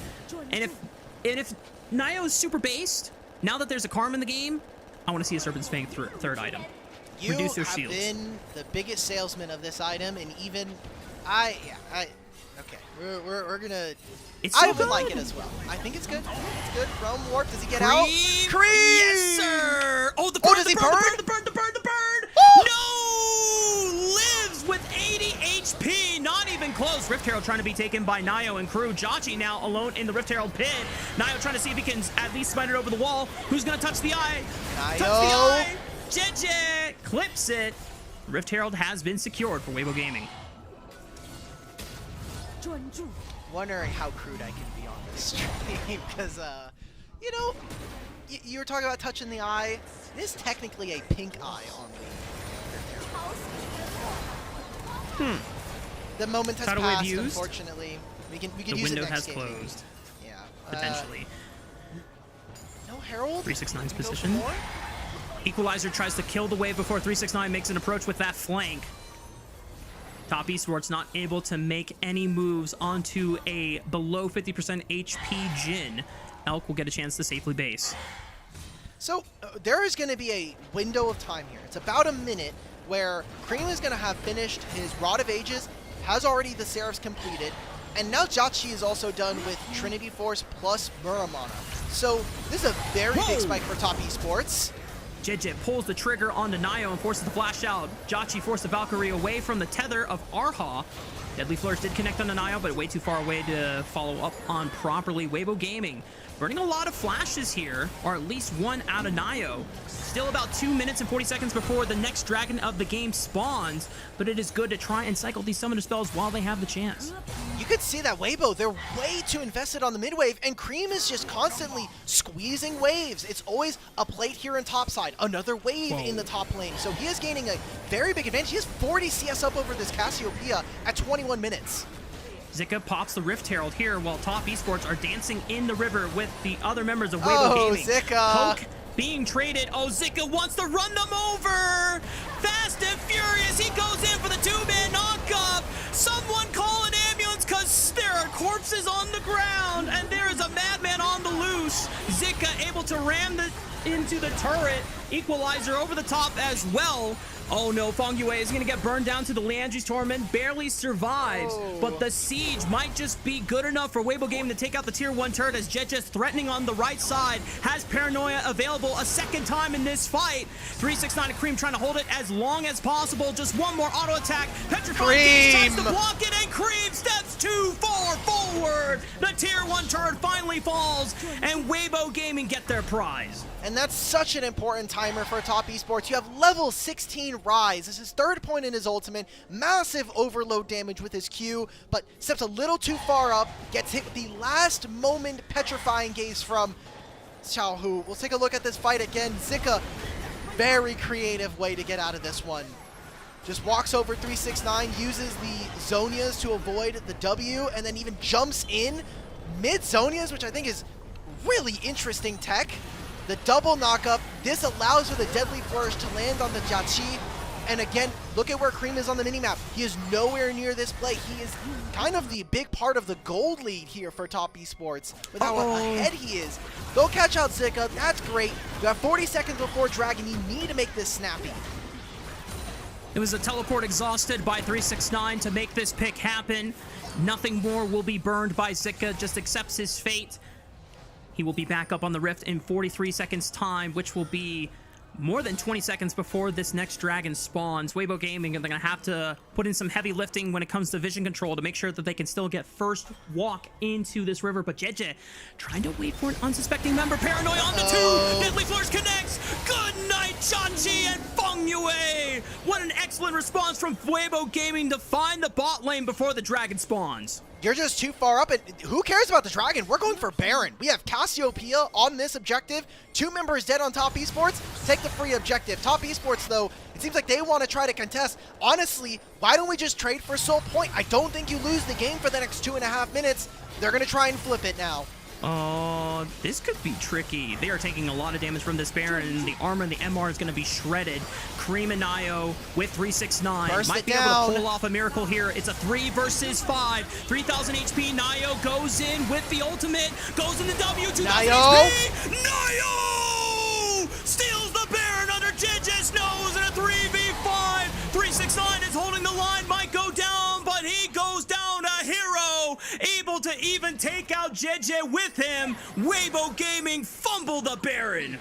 You don't have the Petrifying Gaze, but Cream and Nayo get right in there, steal the Baron, and now they get the Dragon as well, so you get the Soul Point available for them. Top Esports, some creative pathing, yes, but almost trying to make some unforced errors occur here in this one. That is a super tricky play for them to go for. They keep finding plays on side lanes. Look back at this play. 369's on the other side. He's incredibly tanky. And this ultimate from Nayo gets him right into the pit. Uses the W to dodge out on that ultimate from Xiaohu. 369 flash. Gets the 2-man stun on the 2 members. Really well played from the top side of Top Esports. To not only get this objective, but get kills and then set themselves up for success with the objective control. Obviously super well played from Top Esports, but once again, this is a moment we have seen from Weibo Gaming in prior games where it just feels almost like they are way too disrespectful of what their opponents can do. Taking a 50-50 smite like that, JJ, I've seen some God Smites from you, but that was very, very bold. JJ, And JJ brother. wants to send it now onto a 369 Kazante. Ain't no way he's going down anytime soon. And Weibo Gaming now find themselves here on the back foot. Who is matching Cream at this point in terms of damage? He is almost 300 CS at 26 minutes. It is incredible to watch this guy play this champion right now. Seeing another play happen in mid, but there's just no damage. Look at how tanky 369 is. And we wanted to see Cream step up big time. This is a huge series if he can make it happen. Realm War? Doesn't even use the Realm War. Fakes them out. Still pushing on the top side. Who's going to answer Cream? Weibo Gaming are being pulled apart at the seams, and Top Esports are running their pockets right now when it comes to map play. Xiaohu finally answers with Arha, trying to weave between both top and mid lane. But the Baron empowered minions are doing all the heavy lifting. They're doing all the work here, and the siege is just so beautiful from Top Esports. We've seen gold leads be very Zika? tenuous this season. Zika is spotted on this flank. They turn the lights out. Where does the equalizer go? Tries to cut off one escape route. Oh, JJ no. goes down, has the GA for the pop, but everyone from Top Esports has disengaged beautifully. They can now reposition and look for a re-engage. Cream is coming. He's looking for the Rune Prison tidal wave. Looks to find the ball. Petrifying Gaze holds Cream at the front line, but they still have to retreat. Empowered Shield from Karma keeps them all alive, but Elk is the first one to bite the dust, and Top Esports going to push this into the base. How much more can they get? They're going to back off after this inhibitor. They also have another wave top lane. Maybe thought 369 was going to recall and try to TP back in, but they're going to cut their losses. Baron is down 2.5 minutes before this dragon spawns, and it'll be their soul if they can grab this. Top Esports have fought back after what was an incredible early game from Weibo Gaming, but they didn't have the soul to get them back in. And so far, I mean, in this game alone, Cream has done so much to keep them in. And I don't think the scoreline has necessarily reflected some of his impact here. You might look back at this game and think 0-1-2, okay, Cream did nothing, but he's been side split pushing this entire game, and that kind of pressure cannot go unanswered for too long. Otherwise, you end up with now an open base through the top side of the map, which gives Top Esports an easier path to closing out this game. We're about 1:40 from Infernal Soul Point spawning in favor of Top Esports, ahead 3,000 gold. The game is not lost for Weibo Gaming, but you cannot help but feel that it was their own undoing that caused them to be in this state. Just taking inventory as we head into this fight in a minute. No flash on Elk or on Zika for Weibo Gaming. You'll be missing some flashes, but these are huge items. There's that Serpent's Fang that you wanted to see coming out from Jiaqi. Has a hell of a lot of damage with the Imperial Mandate on his Nami. And an Actualizer here for Cream. I was a little worried because I saw Verdant Barrier and I was like, oh, he's potentially delaying his 3-item spike, but he got so much gold on a side lane. It is 29 minutes off. I keep bringing this up. He's ahead of 10 CS per minute, and he has been for a huge portion of this game. So that's resulting in a 1,600 gold lead over Xiaohu, and very little for Weibo to do. I thought maybe Cassiopeia would have something to do this game, but we're not chewing through 369, and we're not definitely beating these guys now. Quick flash out of 369, finds the Q3 on the Zika. Equalizer comes down, but it's only tagging a couple targets. The rest of the backline from Top Esports are relatively safe. Already a 5-on-4 in favor of Top Esports, and 369 has a teleport to rejoin the fray.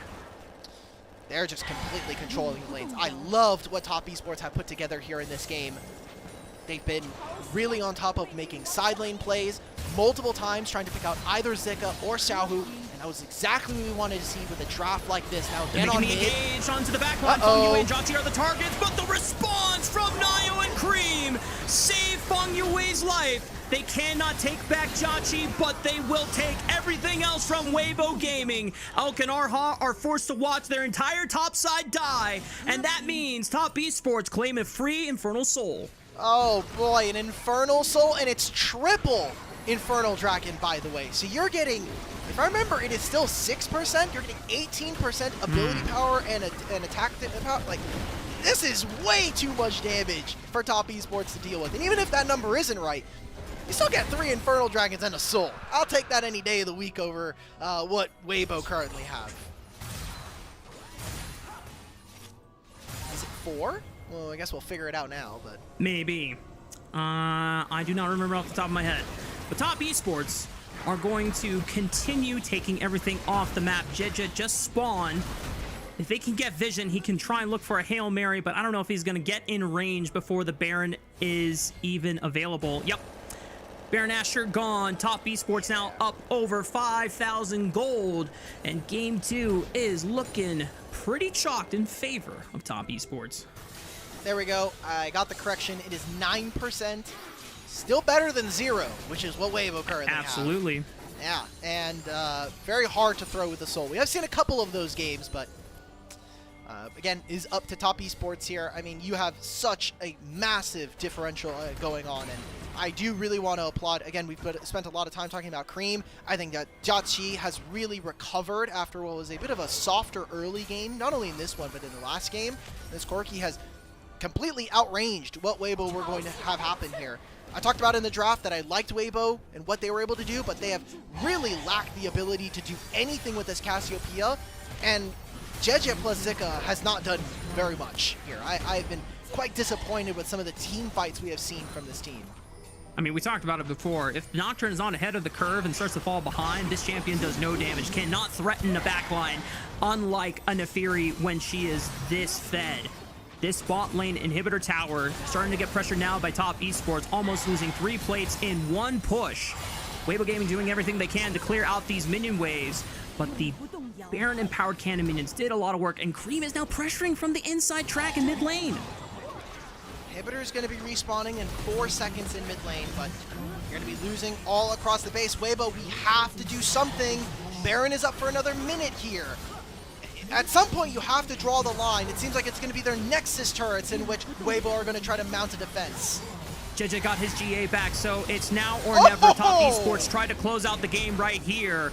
Already a lot of damage into Elk's health bar, down to nearly 50% HP. Trying to see if he can step up safely for a bullet in the chamber, but with Collector, Rapid Fire, and Last Whisper, I don't know how much damage he is realistically putting out. Jeje sends it, looks for Feng Yue, doesn't kill him, and his GA is gonna pop in the middle of all 5. Curtain Call at the ready, trying to fend them off for now. Finds 1, but can he find all 5? Xiaohu doing everything he can to defend his base, but Nio sends it with the ultimate, and Top Esports will push Elk back right into their waiting arms and even the series. There we go, Top Esports. We got hands tonight, brothers. I like the look. Really, really good. Weibo, maybe a bit stunned after that game. Very few options for them to go for, but the early game looked good. And remember, this was Nio trying to find something, constantly trying to invade, gets cut off before he can really do much, but it doesn't end up mattering. I really liked what we saw in the side lanes from Cream in this game. I think the persistence definitely needs to be applauded from Nio, because that was a really, really rough early game to experience as a jungler when Jeje has priority in a majority of his lanes and is using that expertly to push and pull you around the jungle, burning your flash early so that you can't even go for early plays. But Nio makes his moment count on that level 6 mark after the first dragon, gets him and Jiaqi some kills. And the other thing to applaud as well is, once Top Esports are in a position where you think, okay, yeah, Weibo Gaming have this totally figured out, they never back down. They never give up, and they still play for the very, very, very small percentage what-if scenario. And still, it makes us question Weibo Gaming. How consistent are these guys? How reliable are these guys when it comes to having post-20-minute leads? They were really questionable. Now, I will give Weibo some credit here, Rafa. A Baron Smite fight is really not... you're taking a 50-50 there. You can maybe make the argument that you probably shouldn't do that, but at the end of the day, there's a lot of chaos happening, and I think that Jeje historically has been good for it, right? We've seen a lot of monster Smite fights. He lost this one. It's unfortunate, but you had a really, really solid game 1, and you were winning for most of this game. So, or a decent chunk of the early game at least. So, I think that there is still at least some kind of, I guess, good feelings that it can still generate here for Weibo. I'm not super disappointed. I am a bit worried, though, that cool, Top Esports won this game, but, like, I look at this gold graph, right? It wasn't an overwhelming gold lead that they had, but just the manner in which it looked was significantly more convincing than what Top Esports showcased. Sure. It's still a Weibo Gaming early-driven advantage that is happening in this series so far, both games 1 and 2. It just happened to be that Top Esports clutched a comeback in this second one. Yeah. But going to game 3, I think you only start to potentially worry about Weibo Gaming if they start losing these early games. Then we get into what was the BLG series territory, where they were getting blasted before the game even started coming into its own. And I want to also maybe juxtapose this with some of what we have seen statistically. So far in playoffs, Weibo are averaging a minus 2,000 gold lead difference at 15. That is insane, and one of the highest that we have seen here in playoffs this year. But so far in this game, I would say that at 15, they've been ahead on average. So they are not only performing better in their early games just in this series, but they are at least doing it in a convincing fashion. And a lot of this is around bottom lane. This is exactly the kind of prescription that we wanted to get from this series. Put all your eggs into Elk, see what you can do.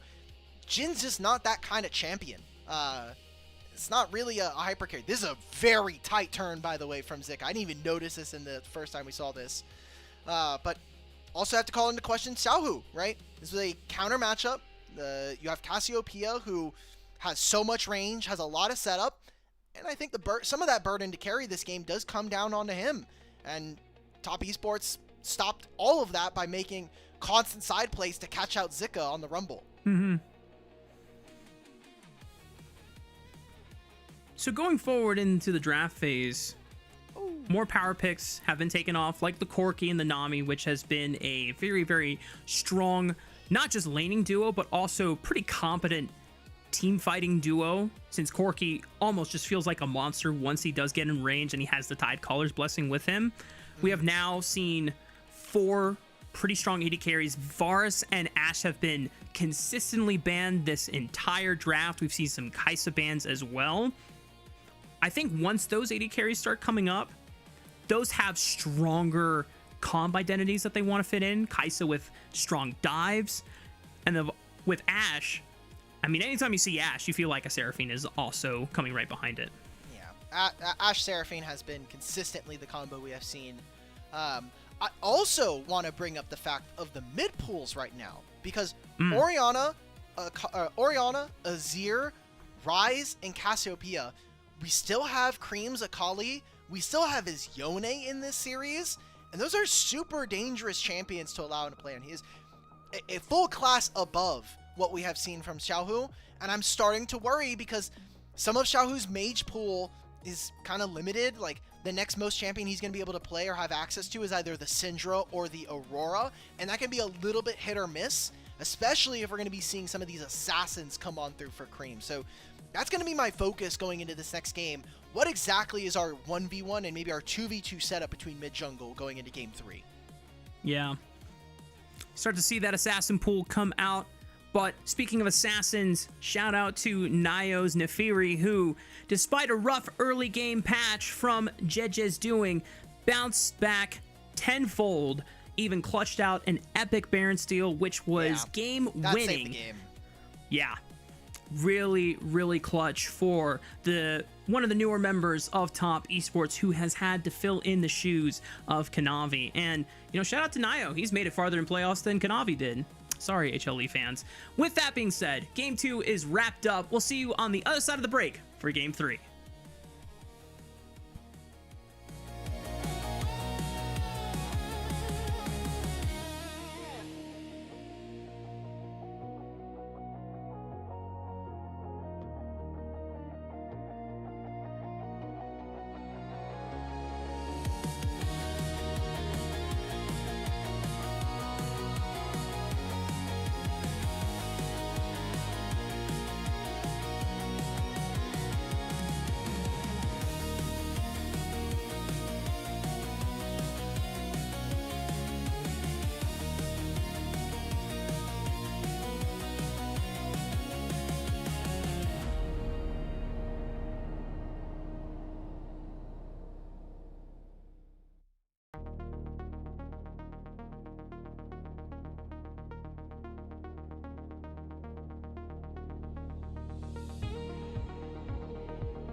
Bienvenidos and welcome back, y'all. We're getting ready for game number 3 between Weibo Gaming and Top Esports. And for that one person in the chat who was asking, is that MKLeo? No, but I wish I was as skilled as him in Smash Brothers. As we are getting ready for game number 3, Weibo Gaming did take the fall as Top Esports found a very, very clutch comeback off of a Baron steal from Nio.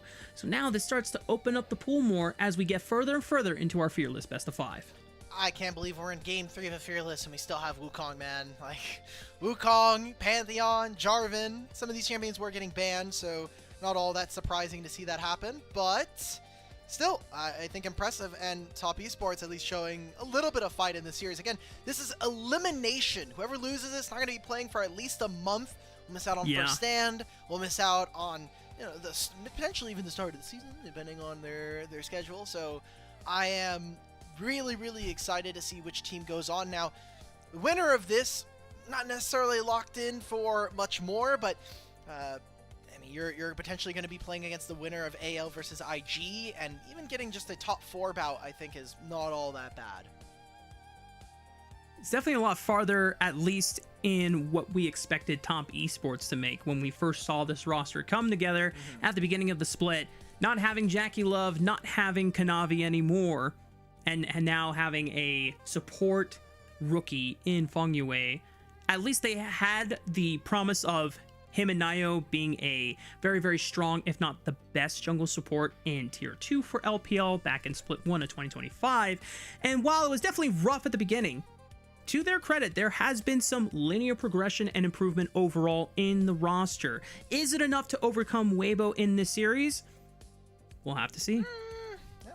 That's what this best of 5 is for. Remember, history is written by the victors, so if you just win, turns out that solves a lot of your issues. You don't have to worry about team synergy or doing other things. You just win, right? Very simple anthem to live by. Going into this game number 3, though, we came in, we're talking about what is the mid pool is going to look like, right? And jungle is very wide open right now, so I want to see if we're going to get a little bit more spice here, as I do think that Nio and the rest of Top Esports as a whole have been more willing to experiment here in these best of 5s. We've already seen a little bit of jungle diversity throughout playoffs. Shout out to Junja for throwing out a Kha'Zix in Game 5 against anyone's legend, which has been pretty spicy. And I know Quacks, our resident Kha'Zix one-trick pony / main, has been a big fan of seeing.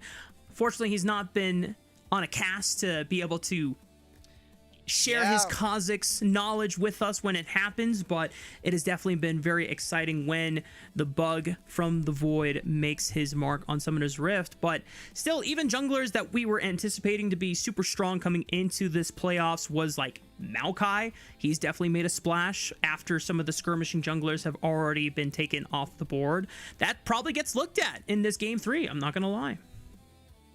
Potentially true. I just want to get in a draft. Come on, LPL, let's get us in. There it is. Perfect. There's a draft pan. The lights go wide here in Suzhou, and that means we're going to be heading into draft. Now, this is Weibo yet again going in with first pick, but they're going to be on blue side. So we're getting a normal game yet again. We've gone 3 of these in a row here, Rafa. Weibo Gaming has really leaned into wanting first pick, and Top Esports saying, go for it. You can even take blue side. We prioritize red side counter pick so much in this meta. And when you look at some of the teams like Lion over in LCS, they have been able to use that counter pick very successfully. But Weibo Gaming identifying that not only Aurora, but also Akali might have been premium mid lane picks for Cream in game 3. Still have his Yone, so still have a little bit more work to kind of chew through. Nico, Lulu, and Poppy. We are fully banning out Arha here. Kind of maybe even forcing him onto the Rel. There is no Alistar this game. This means that Varus has made it through. This means that there's a ton of champions that could potentially still be picked up here by Top Esports in response. So, gotta make this Varus work, and this is a flex pick. We've seen both Elk and Zika play this champion, so gonna have to keep their eyes wide open as Top Esports to figure out when and where this champion can slot in. I'm going to go back to the Aurora and the Akali bans. It might be foreshadowing trying to force a Yone out of Cream. Until that point, though, Yunara and Pantheon, 2 more power picks that were now available for the taking, immediately slammed for Top Esports. Getting this 2v2 and also taking away the Yunara from Elk later on in the series is always good. That Jarvan finally makes it on through. Whether or not there's a lock for Didja is up to Weibo, but what kind of helps solidify their approach when it comes to being really aggressive. Varus early on can be very, very dangerous, and Jarvan on top of that. We're talking about going to bot lane at level 2, level 3. Jarvan kind of feels purpose-made for this kind of trading, and now you get to see, okay, we're going to take potentially the Bard, which I think Arha has been really impressive on this champion, at least last year was, and you are dissuading even more of these immobile mid lane champions from Kareem. Top Esports, what is your third pick answer here? Looks like they want to wait on the support answer for Feng Yue, and they just lock in Cream's Ahri. So no Yone coming out in this game 3, at least for the mid laner. Top Esports still yet to have selected a top laner as well as a support, unless this Pantheon goes to a different role. Sure, could be. We have seen Feng Yue play 1 game of it this split, so could be a surprise. We do have some flex. I'm expecting Galio to get banned here. Galio into Ahri seems very easy. Then you have Galio plus Jarvan there for for Weibo. So I think this is a kind of a heads up coming in, at least from my perspective. LeBlanc is also good as a champion that I don't think Pantheon deals with very well, at least early on and even as we get later into the game. Right now, Top Esports have a lot of flexibility in their draft. They can play a front-to-back team fight if they really want to. They can also play a very explosive side lane kind of style of game with a Pantheon and an Ahri, but it all is going to be dictated by the support and top lane matchup that we get from top. Range support would give you push so that you can make those dives happen more frequently, or engage support means that those team fights can be more front to back, like you mentioned. Galio taken off the board just to deny Xiaohu what could have been a decent answer to match the roaming potential from this Ahri. Weibo Gaming, if they want to continue limiting Feng Yue's champion pool, there's no Nautilus, there's no Alistar left in the Fearless draft. Maybe a Rel. Otherwise, I would just try and deny the Lulu, but the Lulu was already banned by Top Esports, so not sure what the next best range support would be. Now let's move away from range supports. This could be a Blitzcrank coming in from Feng Yue. Get a little bit more explosive power. Enchanters are not all super common. Rakan's probably the best next look. Also is a good takeaway later on in the series, but will mean that Jia is going to have all the dueling potential in the world by himself. He is not going to have a Lulu to sit in his back pocket thanks to being banned by them. We're going to have Rakan, so we're going to have a lot of snap engage when we get into the mid-game. We're looking at those 5-on-5s. Now it's time for Weibo to say, where is this Varus going? Is this going to be a bottom lane Varus? Is this going to be a top lane? The Renekton's going to be slammed in here, giving counterpick yet again to 369. Rafa, I won't sugarcoat it here. I do think that Weibo have a bit more of a shorter range composition, but you still have Varus. I think that Bard is really punishing for Top Esports. 369 has the potential to go back to something like a Gangplank maybe to create some extra range and make more problems for this short range composition for Weibo Gaming, but I wouldn't mind a Gwen scaling into the side lane. I don't know how that lane... Yeah, that's what I'm talking about! Gangplank is super threatening to these immobile champions like the Talia and the Varus, but as a caveat, if you ever get on top of this champion, whether that is a Bard ultimate or a Jarvan, he does nothing, and he gets completely cut out. So this is very, very dangerous. I like this as a pick here for Top Esports. I think it gives them legs to stand on as we get further into this game, I mean, you're looking at a 3 and 4 item spike for these guys. I think that top esports are going to be super dangerous if we go late, but Weibo have all the makings and champions to get them through an early game. Jarvan Talia combo, you move into the side lane, you blitzkrieg someone, they're dead. You have a Varus and Bard combo, the 2v2 is going to be huge, and I need to see them execute on this, and then we need to see them transition an early game lead into a mid game lead, into a late game lead, into eventually a Nexus exploding. That's your flow chart. It's all up to you now to follow that path. I'm just happy that 369 also saw the angle for a GP matchup here. Now, he has played it once so far in playoffs. It was a loss, which, you know, sample size says that this pick sucks, but he can change that to a 50% win rate if they take this win against Weibo Gaming. I'm super excited. I've been missing Gangplank in my life. I love seeing barrel combos, and I know that 369, if he plays it well, we're definitely going to see some explosive action here on Summoner's Rift as both teams ready up and get ready for game number 3. 全军出击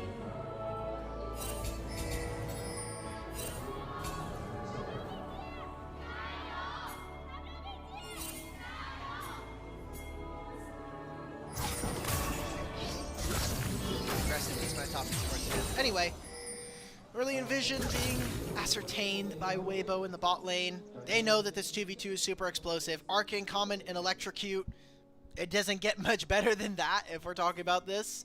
And with junglers heading to opposite sides, I just wonder if we're going to get any early action here. I mean, Gangplank early on can get abused by this Renekton, but Trial by Fire is very, very dangerous to deal with. So I'm going to be interested to see if we're going to get anything going on, if we're just going to have more of our Omega boring game. We're farming top side, and we're just surviving for the first few minutes. Yep. Jarvan is one of the few junglers that can pretty easily pressure Gangplank because that orange cleanse only works on stuns. It does not work on knockups. So if Sika can coordinate with his jungler, since JJ is pathing towards the top side of the map, 369 might be in a world of trouble, especially since his Pantheon is pathing towards the bottom side of the map. Sika already getting some decent early trades and harass to make this GP quite submissive and diveable by the time JJ makes his way to the top lane. That's a legendary quote. Only few will know that reference. Only real ball knowers will know Joshi. Oh, here's his bot lane gank. Red quadrant into gank bot lane. The EQ flag and drag flash doesn't necessarily set up Jauchi for the kill. It looked pretty damn cool, but it is a flash expended for Jauchi's. I've also noticed here in the summoner spells that this is going to be a TP coming on through for Elk. We'll see if he can continue the lane pressure, especially if they can trap Jauchi and Fengwei in this bottom lane. You could be really, really dangerous here. Nayo might have found JJ in the river knowing that this Jarvan does not have flash. He's got an EQ flag, swag, drag, tries to get out. Arha trying to body block for him. The flash from Nayo with the common spear, but not enough damage. He can't get around the wall. Arha picks up first blood. He's going to give his life for the greater cause, but ensures that his jungler makes it out alive. Yeah, Arha getting that kill. Not amazing. 400 gold going over to a Bard support. Not a champion that usually uses gold all that well. And able to get something onto Jauchi is a very worthwhile trade. Now, Elk is going to stay in lane. You know that you're going to have to bully this Yunara at some point here, and especially because he has teleport, it is significantly easier for him to keep up that pressure. I wonder if Sika just tries to go for a solo. It is a little bit more hasty, but you have a bunch of rage right now as this Renekton, and the damage with Call the Meek is super, super deadly. Unfortunately for 369, does not get the ideal purchase of a Sheen on that first teleport base back. Just comes back to lane with the longsword and a cloth armor. Will at least help Sheen withstand is kind it. of useless now. This thing has it has like no stats. It's just ability haste. I think that you know what, you're right. Cloth is good. I'm still in the old ways of playing GP back in like pre-2020.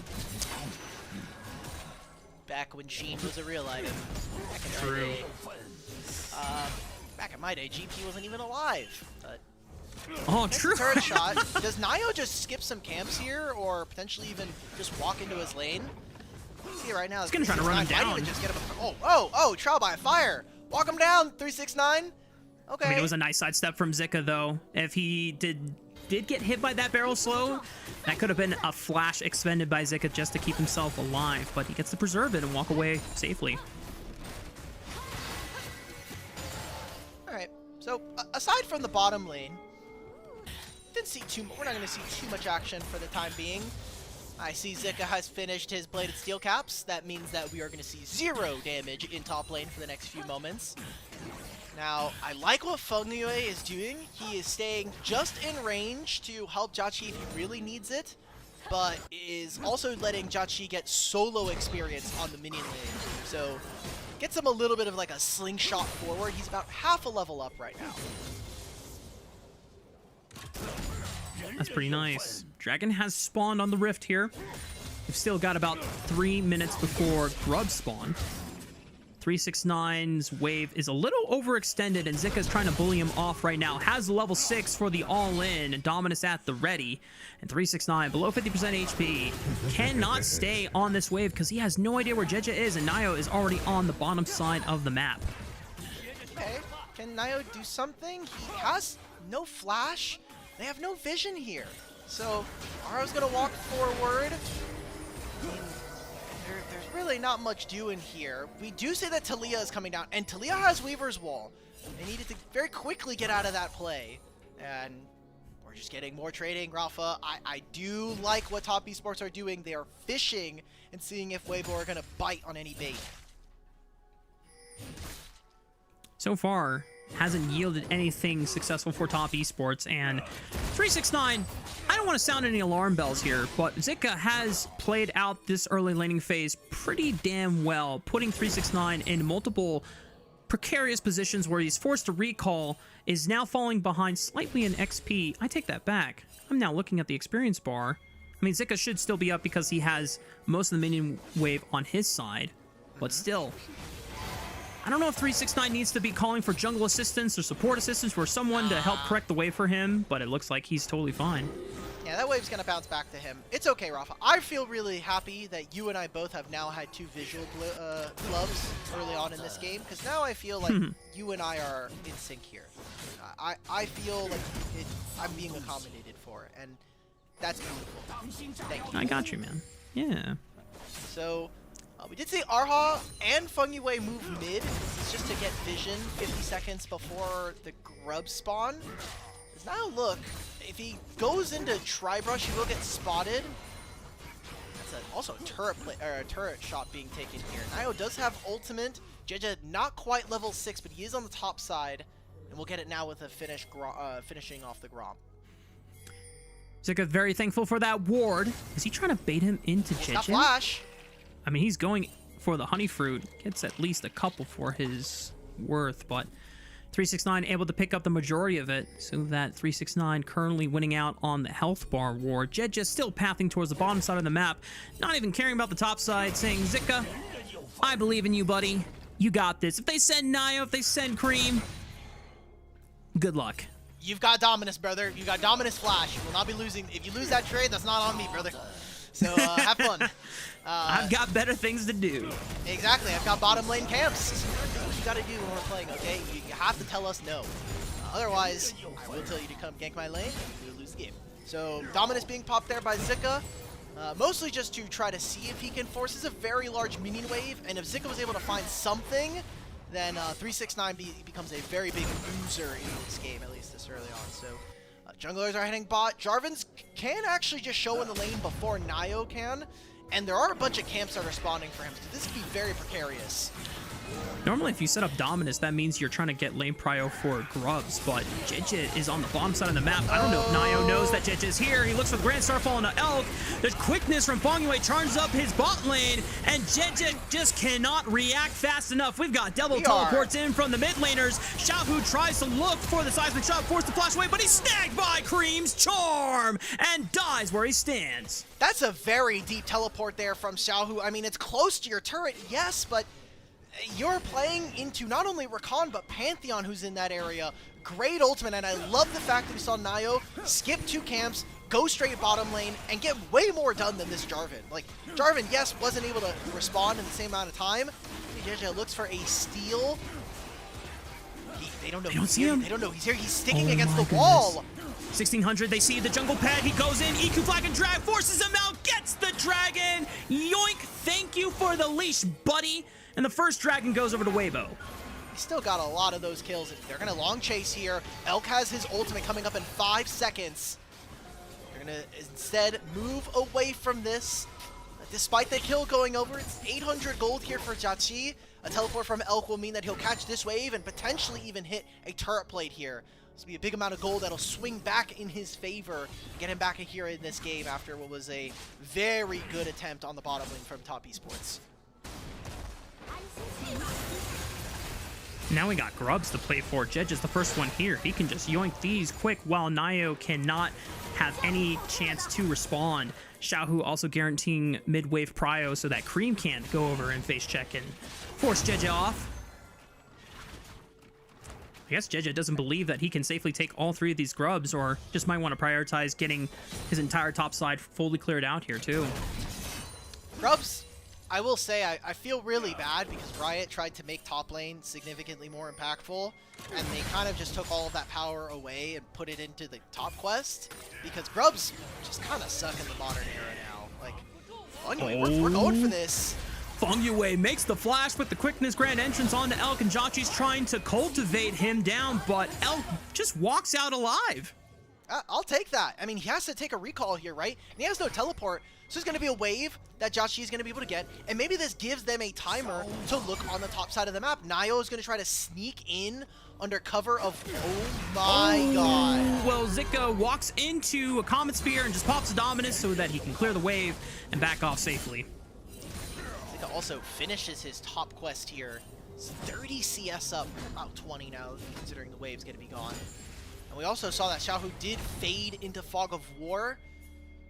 Always have to be wary of that threat, but right now Top Esports are going to continue to go down towards bottom side. There's a small window here. Elk will not have his flash for the next 30 seconds. I want to see them try to punish this, especially because they know they have so many good tools to be able to make this happen. Yep. Nio has Grand Starfall at the ready. Sunder Sky also completed. This is a strong spike and one of the best times in the game for Pantheon to really get that snowball materialized into a strong momentum driving one for Top Esports here. Because right now the gold lead is just under 1,000. Nothing really to write home about, but Nio's pathing into the top side of the map, so not sure if he's going to be able to make that window happen in time. I'm more so just surprised. Cream. Back here for Xiaohu. I am struggling to see how this will matter, however, because there's still a bunch of ways that he can find a recall timer. He's also popping his pots, so he'll get right back into good shape. If he needs to, he has teleport coming up in the next 20 seconds. So, all in all, I think we're just seeing some back and forth between our two teams, but Top Esports are eking out a very minor gold lead here. Mm-hmm. While Zika does have the CS advantage against this Gangplank, 369 has been able to safely farm up a Storm, even got a little bit of that assist gold when he sent the cannons over on the bot side for that play. Oh, there we go. So he should be hitting his, I imagine, his Essence Reaver or Trinity Force power spike relatively soon. And Jeje returns for all 3 grubs. Now Weibo Gaming have full security of both Dragon and Grubs until we get our next objective on the map. Another composition that I do think Top Esports have more agency when we talk about side laning. Ahri, Gangplank is really easy to try to just move around the map, and Taliyah kind of massages that, but doesn't have the same pushing power, or at least the least that she's able to have on side lanes in comparison to her opponents. Also, just to want to note, by the way, both AD carries finished their quest. We're at 13.5 minutes. Jachi has a 1,500 gold lead. That is nuts. And you're going lethality items. They're typically on rate cheaper than the on hits and the crits items of the world. So Jachi is very, very powerful. Even close to a second item here with the slingshot. We're going into a dragon in 20 seconds. And Rafa, I really like what top esports have. I think that Weibo need to be super careful about this next objective fight, or whatever 5-on-5 we do see, because I think if they lose this one, we gave the scaling advantage to top esports. And what are you going to do at that point? You're kind of relying on your dragon stack.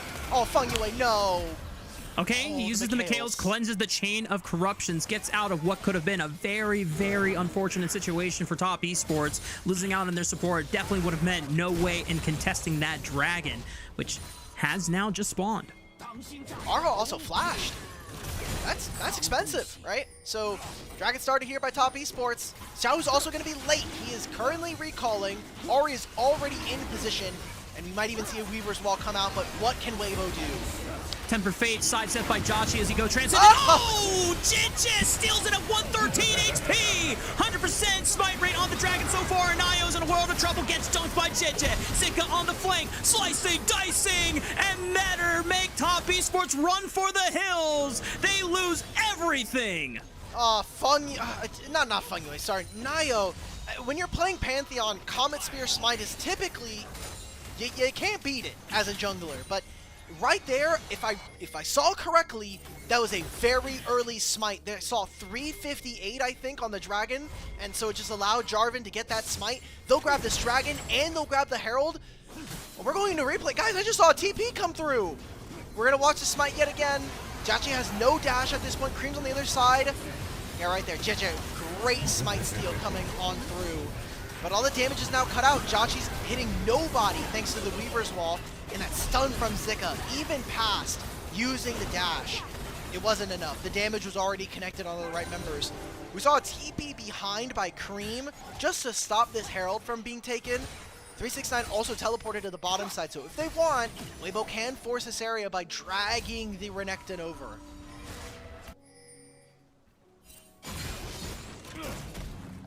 Teleports at the ready for Zika.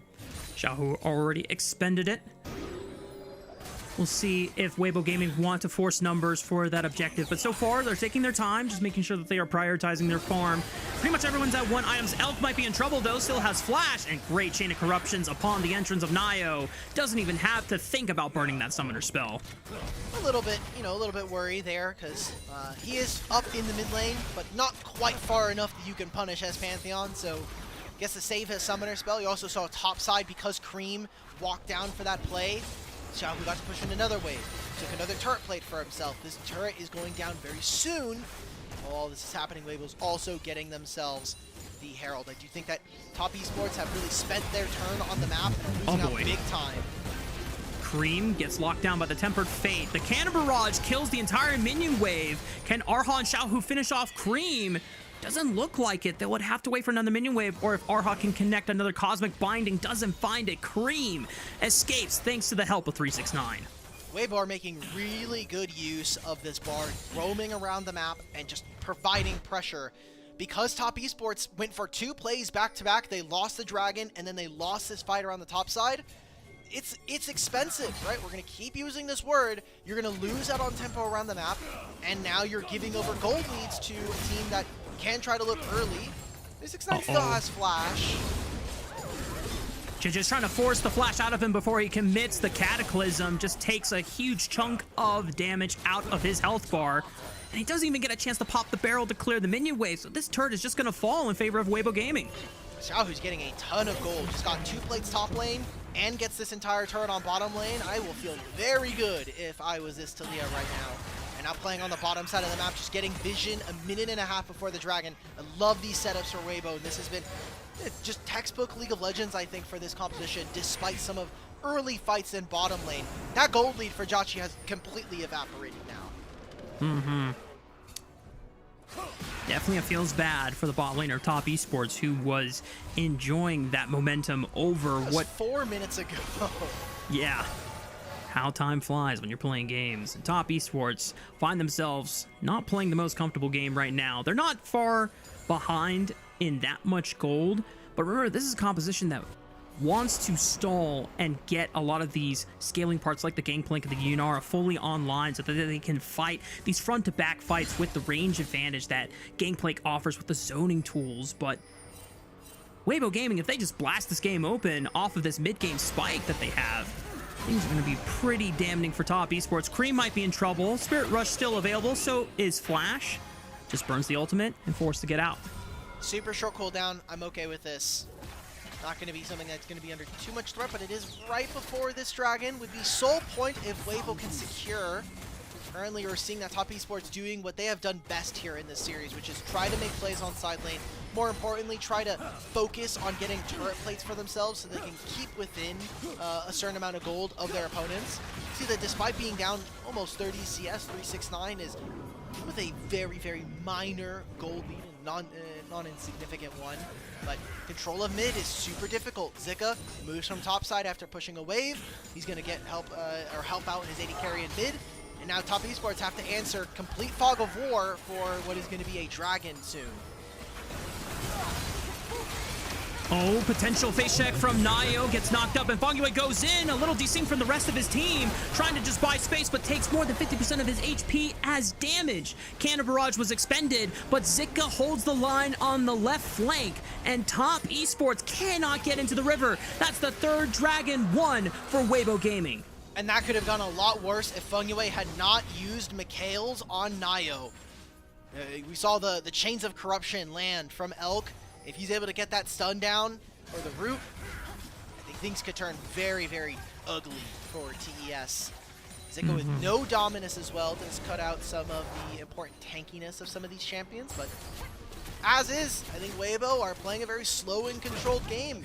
After that early game, everything from top esports has not really worked on sides, and we did get the scaling advantage in terms of Gangplank and Yunara on 3 items, but 369 is a ways away from that being a realistic goal right now, and I just don't know if Cream has the damage with where we've seen him here, and especially with how Weibo have been trying to squeeze his ultimate before fights. If that's the case, then some of that advantage we gave to them is a little less important here in this game.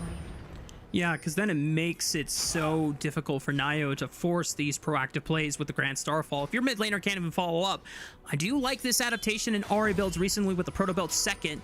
Just gives you 1 extra mobile dash to outplay, to force out spells, and they want to force a trap onto Zika's Renekton. No stun 369 steps up. Here comes the cavalry. Zika's running over and just flashing for the right side, but there's Fongyue over there as well. Can Weibo Gaming bail out Zika? They throw the Tempered Fate down, but I don't know if that really does much except delay the inevitable, but it does buy them time in the mid lane. And the Herald here for Weibo gets them the mid-tier 1. I mean, Ahri's going to be able to push on sides. This will force Talia and a response from Weibo. Also now gets a second item here for 369. Not all that bad. Very strange play, though, with how much they invested to try to make that happen here. Whoa, Jachi forced to use the ultimate and dash away from the Chain of Corruptions, and Fongyue tries to bail out his AD carry. Jachi flashes forward out of the Cataclysm, takes out Arha, forces Elk to flash as well. Jeje running for the hills, Xiaohu able to at least zone them off, but Jachi, boy oh boy, he was ready to tango. He uses ultimate, immediately dashes away, doesn't get hit. Then he finds that trade. I am struggling though, Rafa, because we're going to be going into a dragon in 2.5 minutes. It'll be Soul for Weibo, and that is Flash, no longer available to your AD carry. I think that is very, very risky when there's a Renekton, but he also doesn't have Flash. So the ability for Weibo to get onto the back line, a little bit tenuous, and you no longer have Flash on neither of your bot lane pairs. So when I look at it with a little bit more time, I think that top esports, while on the margins there, do get a trade that I think might be worthwhile to keep them in this game. It makes it even more imperative for top esports to be the first ones into that objective, and with 369 with them, because if he can try and zone and pressure with those barrels, it makes it a lot harder for Weibo Gaming to approach and brute force their way into that pit, because otherwise, absolutely right, I don't know how top esports are able to safely do the same when Weibo are the first ones into the pit. They're putting down vision control on this top side though for the Baron, since Dragon is not spawning for another minute and 37, so there is a very small window to try and burn some cooldowns, but the window is closing fast.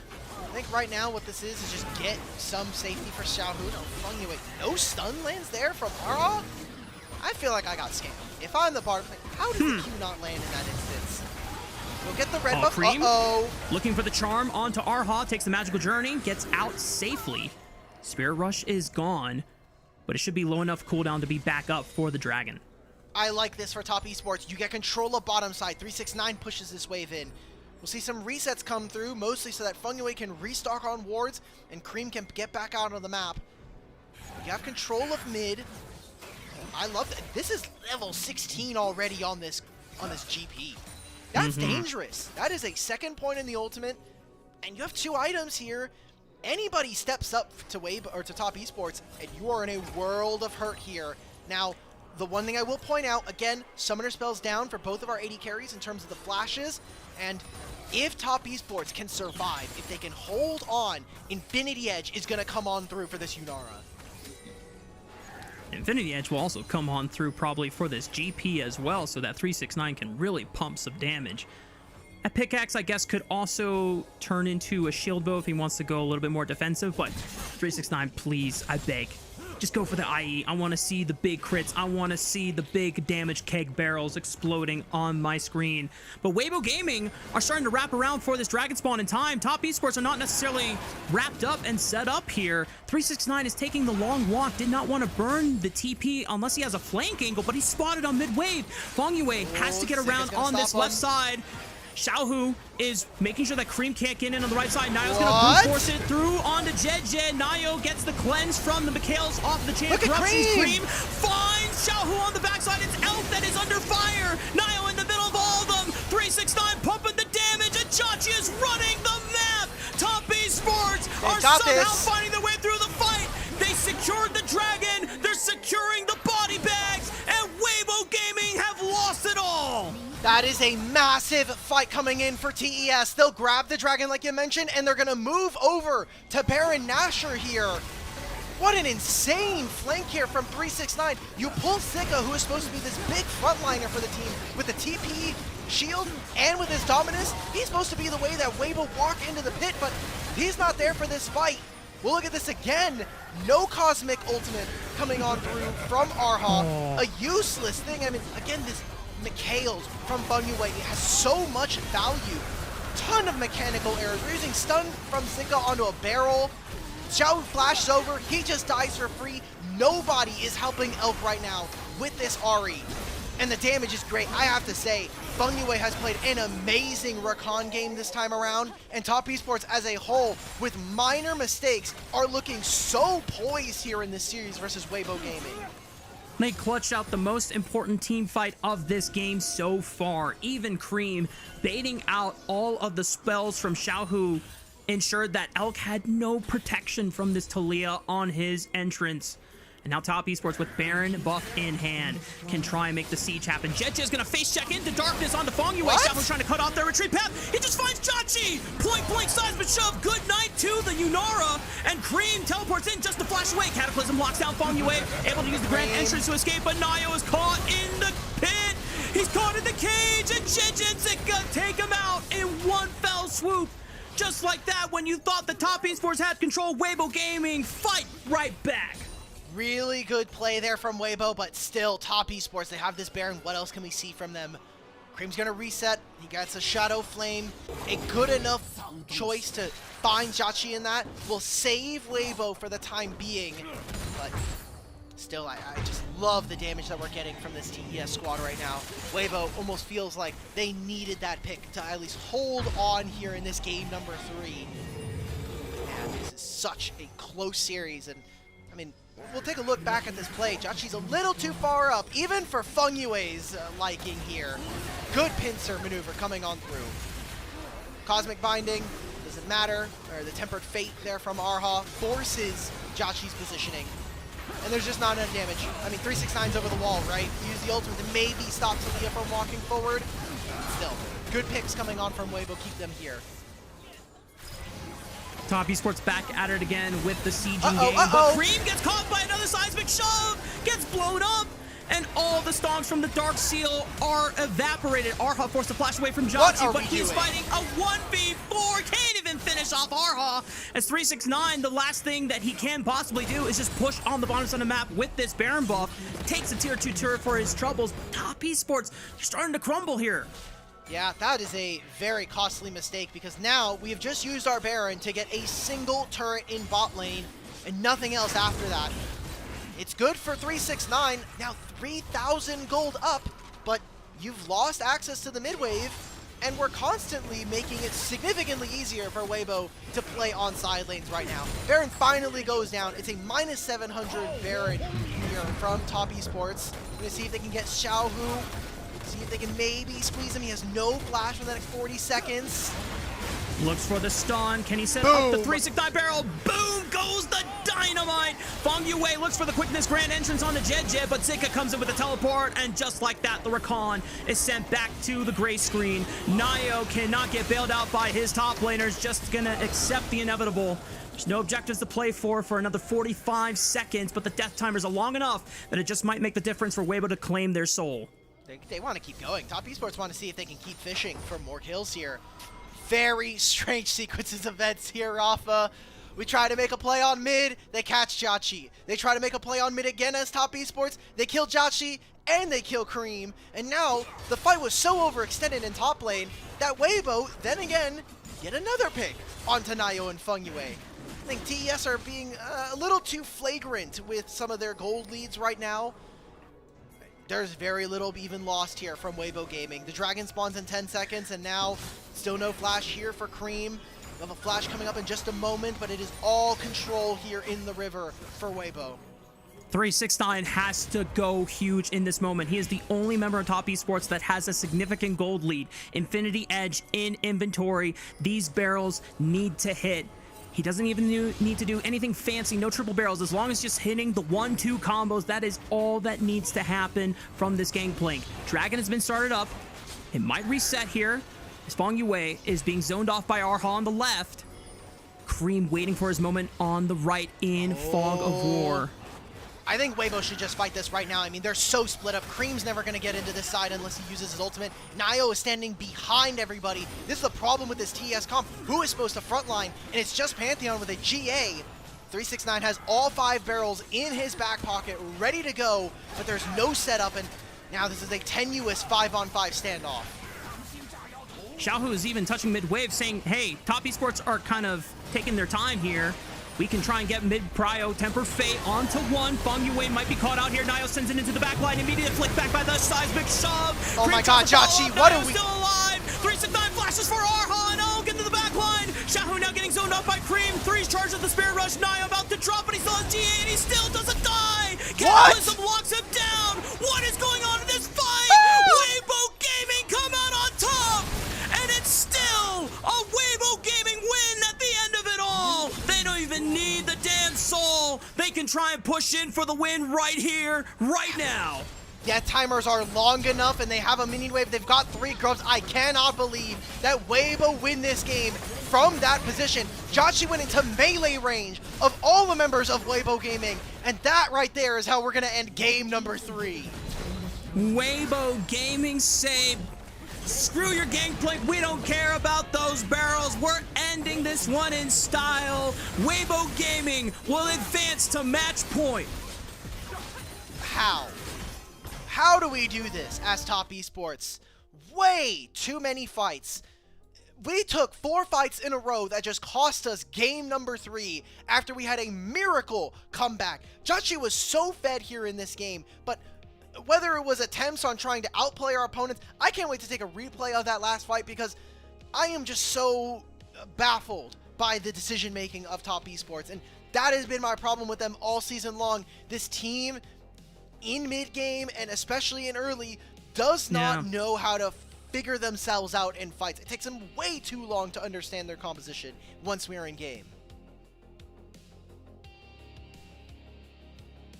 Remember how we talked about the power of gangplank comes when you're forcing the opponent to approach into you, so it's easier to zone them off with barrels? When you're the gangplank trying to chase into the enemy team and just trying to flash and melee auto attack them, either you're winning the game super hard and doesn't matter, or you are in desperate times, and that was not the angle for Top Esports. I'm I really want to see this Gangplank pick thrive because he is one of my favorite champions to watch. I know he's not a jungler, but if I ever off-roll, he is a favorite champion of mine, and it's a little disappointing to see it now flub twice here in playoffs. And Weibo Gaming now find themselves one more win away from advancing in the lower bracket. That is a costly game, because from here on out, you are essentially playing for your tournament lives, right? You are now up against match point as top esports, and potentially being out at 5th and 6th, which would be, I mean, great for Weibo because it would be their highest placement in about 2 years, at least getting top 4. But at what cost, right? A very sloppy series all around. It felt like top esports, that was their game to lose for a pretty good portion of the game. Yeah, I'm not sure how else to really reflect on that game, because it LPL Gold Graph of all time, of course, back and forth. That one's going on Twitter for sure, but it leaves a lot of questions up in the air for top esports in what could be their last game of the split. Once again, shout out to JJ for outsmiting Nio not once but twice in the Pantheon matchup. That Comet Spear Q Smite should be a guarantee, and JJ just completely dumpsters him in that. Really, really impressive, and I think that also maybe speaks to some of the clutch factor we've seen from JJ. Time and time again, say what you want about the guy, say what you want about Weibo and some of their legendarily inconsistent nature, but when it comes down to it, I think that JJ in the past couple years has proven that when it comes to smite fights, he is in a class of his own. 137, 30 HP at the very end there. That's crazy. Maybe that's payback, Rafa. That's payback for the Baron smite. True for the game too. Yep. Jeja said, my bad, guys. I'm going to pay it back. And he delivers. What a weird game here. I mean, even this play, right? Look at Jachi, because this is the end game fight here. Oh no, this is the one where they pick off Elk. So this is the one where you start to see the game come through. I don't know, man. Like, most importantly, I feel really bad for Fungyue, because I think he played this game really, really well, and his team ended up losing it for him on that last kind of fight. Yeah. It's a weird position to try and play Recon in, because you have to... The greatest Recon players in the world can expertly weave between peeling for their backline as well as enabling their divers to lock down targets. But you have to understand when is the right moment to do either or. And Fungyue, what am I supposed to do in this here? Look at Jachi, by the way. Melee range into everybody. JJ lives? Wow. Also, by the way, I don't know how you're feeling about MVP this game. Zika potentially could... Oh, that's tough. That's tough. Yeah, that's not great. That one hurts the soul. So Zika player of the game, I'm kind of down for. It's either him or JJ. Yeah, I mean, JJ smite steals is pretty damn important for maintaining the Dragon Soul win condition as a threat. But I think Zika was not only pretty damn solid in lane and also pretty damn solid in fights. Yeah, he played the Jarvan very well. You know, came bottom lane. It didn't work out for them, but all that matters is how you end the game. Whose Nexus explodes at the end of the day. So, yeah, match point now here for Weibo. Honestly, could have been an earlier series, right? Because even game 2, they looked very good. There we go. JJ is going to move up to 4, which means we are currently, I think, at a 4-way tie for player of the games here in playoffs. Oh no, Cream currently is at 5, so he is the current leader. Has he gotten one this game? No, I thought it was Nio that got one for this series. Oh, Nio. So Cream is still at 4. Yeah. So we have Cream, we have Rookie, we have Nio at 4, and now we have JJ, who got 1. I think he got game 1 and 3 now. think now he was at 3 because he was at 2 going into this series. So no, he's only gotten 3 1. going into the series. He's at 4. He's at 4. Huh. Okay.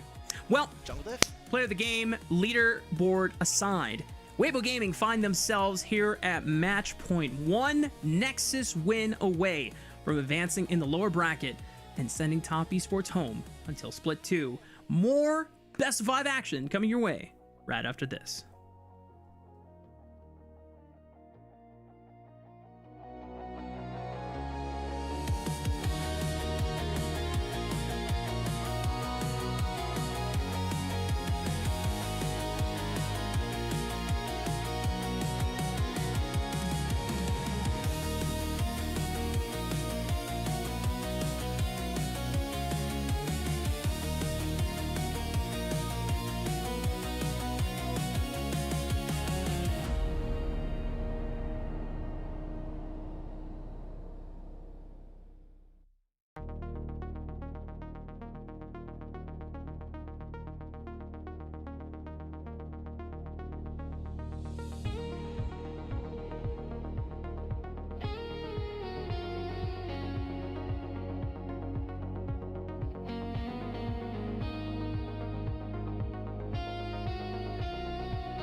Welcome back, gamers. We're getting ready for game number 4 between Weibo and Top Esports. Potentially the last one of the series if Weibo close out this series right now. We got a special guest, our guest on cam, on my right, or, well, it's my left, but on stage right of this broadcast screen. It's Mimi!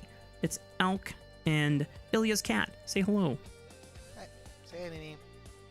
No. Just as can many you ask people do. Mimi...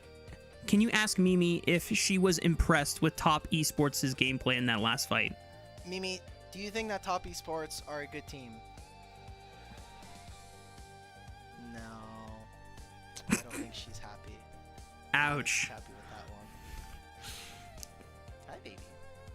Anyway, speaking about disappointment, Top Esports continue to baffle me with some of the decision making here in this year. We came in, and I'll be honest, let's be very clear and transparent with the audience here, Rafa. We knew that this series was going to be dirty. There was going to be less than clean gameplay going across, and I think that partially we have been delivered. We have seen an LPL Gold graph of all time already dropped here in our last game, and I expect nothing less from these two teams, especially with elimination on the line. Like we said at the beginning of the regular season, we had kind of the low floor for how far Top Esports was going to go with this roster. And I think it's definitely worth some applauding that they made it into playoffs. And there was a lot of linear improvement from the newer members of Top Esports. But there is a clear ceiling that is being exposed here on how far this roster iteration can go. And it's not even just because Jackie Love is gone for the time being, but it's because this is still a new jungle support that is trying to be the new engine for this team. And your most veteran members that have to step up and be leaders are not always putting that guidance visibly on the Rift. And we have to expect a lot more from Cream, right? Like, Cream is the player that we wanted to see step up, not just this year, but even last year for this team, and was kind of a big detriment for them when we were talking about even domestic play. We go back to that best of 5 versus BLG to end Split 3, completely floundered on the Annie, and you go internationally speaking, and he definitely had some issues there. So wanted to see him step up. On the other side, however, I think Weibo still have some of the same character flaws that we've seen from them all split long, but we're not getting those big Elk massive carries. I think that specifically the jungle here on Weibo has really stepped up so far this series, and JJ has done a very fantastic job of holding it down. When JJ is locked in and he's on point, he is easily the best domestic jungler here in the LPL. Usually it's something that he can test Shun on, depending on who has the better day. It's still a lot to try and match up against Tarzan, who tries and boasts himself as one of the best players in our league. But JJ having a field day in this series as we head into draft number 4 of this best of 5. All right, so Aurora, same ban as last game. We're getting Nico, and we're getting a Malphite this time. So, could leave up a few of these answers. I wonder if Weibo are again going to ban away the Akali from Cream. And then what is the answer? Because I am still shocked, by the way, that we have made it to Game 4. Wukong is up. We've seen no Kiana priority. We've seen 0 Mundo looks right here. Wow, Weibo Gaming are really going to try and pinch Cream's effective champion pool when their backs are against the wall. No Aurora, no Yone, probably no Akali either. And they are just trying to goad Top Esports into saying, Cream, what do you got left, pal? Had his first ever Cassiopeia competitive game last week versus Team WE. What else are we going to be able to see from this guy? He's picked out a few very fun uniques. I think a Smolder, something that LPL fans watching a couple of years ago would be very familiar with. For Weibo, what exactly is, or Top Esports, they're going to get first pick here. So what are they going to be prioritizing? Are we going to be looking for a top lane champion? Leaving Akali up? They're leaving it up. Maybe they have a specific matchup that they want to go through, but Ashe has made it through. Finally isn't banned. And banning the Silas, that almost makes it even more enticing for you to get that Ashe Seraphine combo locked in for yourself, because that is sometimes a response to try and take those powerful ultimates for yourself. Weibo Gaming, what power picks do you go for? Malphite and Poppy were banned again. Nico also not available. Oh my goodness. Elk just wants to throw down the gauntlet and say, sure, you get the Ashe, but I'm going to get Zeri. I think you're trying to anti-manifest Yuumi potentially. You don't want to see the Yuumi come through. I think that Zeri Yuumi is extremely useless. I think that Yuumi in general has been lackluster here in the playoffs with the very few shouts that we've seen out of her. And I like the Twisted Fate, but I will only accept this if we have volatile side lanes. I do not want to see double tank top lane matchups and then bot lane super stable. I need to see something. Ashe Seraphine is super resilient, may not have the damage, but will for sure have the consistency with their ultimates and their combos. You can also pair this up with a lot of melee ranged bruisers, especially in top and jungle. So I want to see what Top Esports are going to answer with, and whether or not Weibo are actually going to provide some lane for Twisted Fate to play through.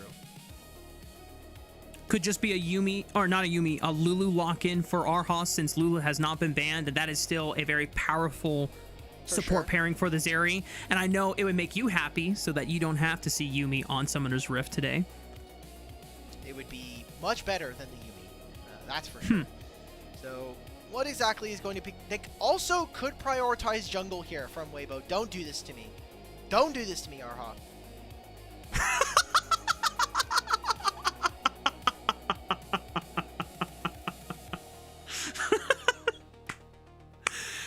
Alk doing everything he can to not crash out right now as we head into the second round of bans. Go to your happy place, Alk. Find Mimi. I'm inside my house. I'm already in my happy place. This is a terrible day. Anyway, let's focus away from me. Let's get back into the game. Look, I can complain all I want, but if Weibo win, then guess what? Results-based analysis means that it was a great pick here. We're getting Gwen as the ban. I do think you really want to get rid of Sion. You do not want to have matchups where you can kind of just handshake the lanes and then Twisted Fate has very little to play for. And I do think you also want to get rid of some of those melee bruisers that are still up and available. You only have one ban left as Weibo, especially for Nio. And what junglers can be left? They already took out the Mundo, which would have been another nice tank frontline option for JJ. If you want to continue down the tank options, Maokai seems okay. I don't know if it's the best pairing with Twisted Fate because it's pretty low damage between the two. Skarner was shown in one of our playoff series having pretty good use and effectiveness, but I still want proactivity and something that is enabled and empowered by the Twisted Fate. I see Gwen, I see Gnar. It kind of feels like we're going for a Yorick matchup in top lane. If we're not going for those, then we're setting up for, I don't know, like Kennen potentially here for Zika, which isn't bad, but I don't think you really want to play Kennen into Ashe and Seraphine. Ooh, Zehen. Zehen's a good ban. Another champion that I think could be really good if you give him an Enchantress. So what are we going to get here from Weibo? I think you're going to need champions that are going to be very long range. Okay, Ashe, Seraphine, and Victor don't do very well into tanks, so I'm liking this, but it just feels like Twisted Fate doesn't have a home in this draft. It doesn't have a lane that he wants to teleport to. He kind of feels maybe as a response to the series being about 5-on-5s that you just want Xiaohu to just be at an objective somewhere. Okay, if Nio slams this Trundle in the jungle, I want to see something like JJ Kha'Zix, JJ Kindred, something that just completely space glides on this Trundle in the skirmishing matchup. Rek'Sai, sure. That's for 369. We'll try and at least scale and be a more threatening front line. Okay, Kiana, I mean, Kiana's not like super spicy. It's, look, I would have hoped for something a little bit more exciting, but Kiana is still an assassin. She does have a lot of utility Definitely something that is more consistent and reliable if she falls behind, because she can at least provide CC with her ultimate, and she can have water Qs to stun or root people. I totally was just praying that JJ was gonna hit us with the, yeah, I'm about to dome this guy with the Kha'Zix, especially after seeing Jinja pull it off. So right now what I'm seeing is you have some winning matchups early here for Top Esports. I am tentatively excited to see what Zika can do on this Scion. I think even into the counter matchup of the Rek'Sai, I think this champion is really, really dangerous. The thing that I will give over to Top Esports is that with Seraphine Ashe and with a Trundle, I think this 3-core is super deadly to deal with. And Pillar from Trundle could mess up anybody's day. You mess up Twisted Fate from being able to walk away, from the Zeri from being able to do the same, and I think that Top Esports have a significantly easier job of walking into fights, being able to use some of these big ultimates from their bot lane, and kind of just rip apart what is a very fragile composition from Weibo. If we do see this Weibo team succeed, it's going to be either them finding big team fight wins with this bot lane, or Twisted Fate getting active early and moving in with jungle and invading with the Qiyana. And one of Qiyana's big strengths, being an assassin, can just get that super early online build, but of course we'll find out how it all plays out in Game 4.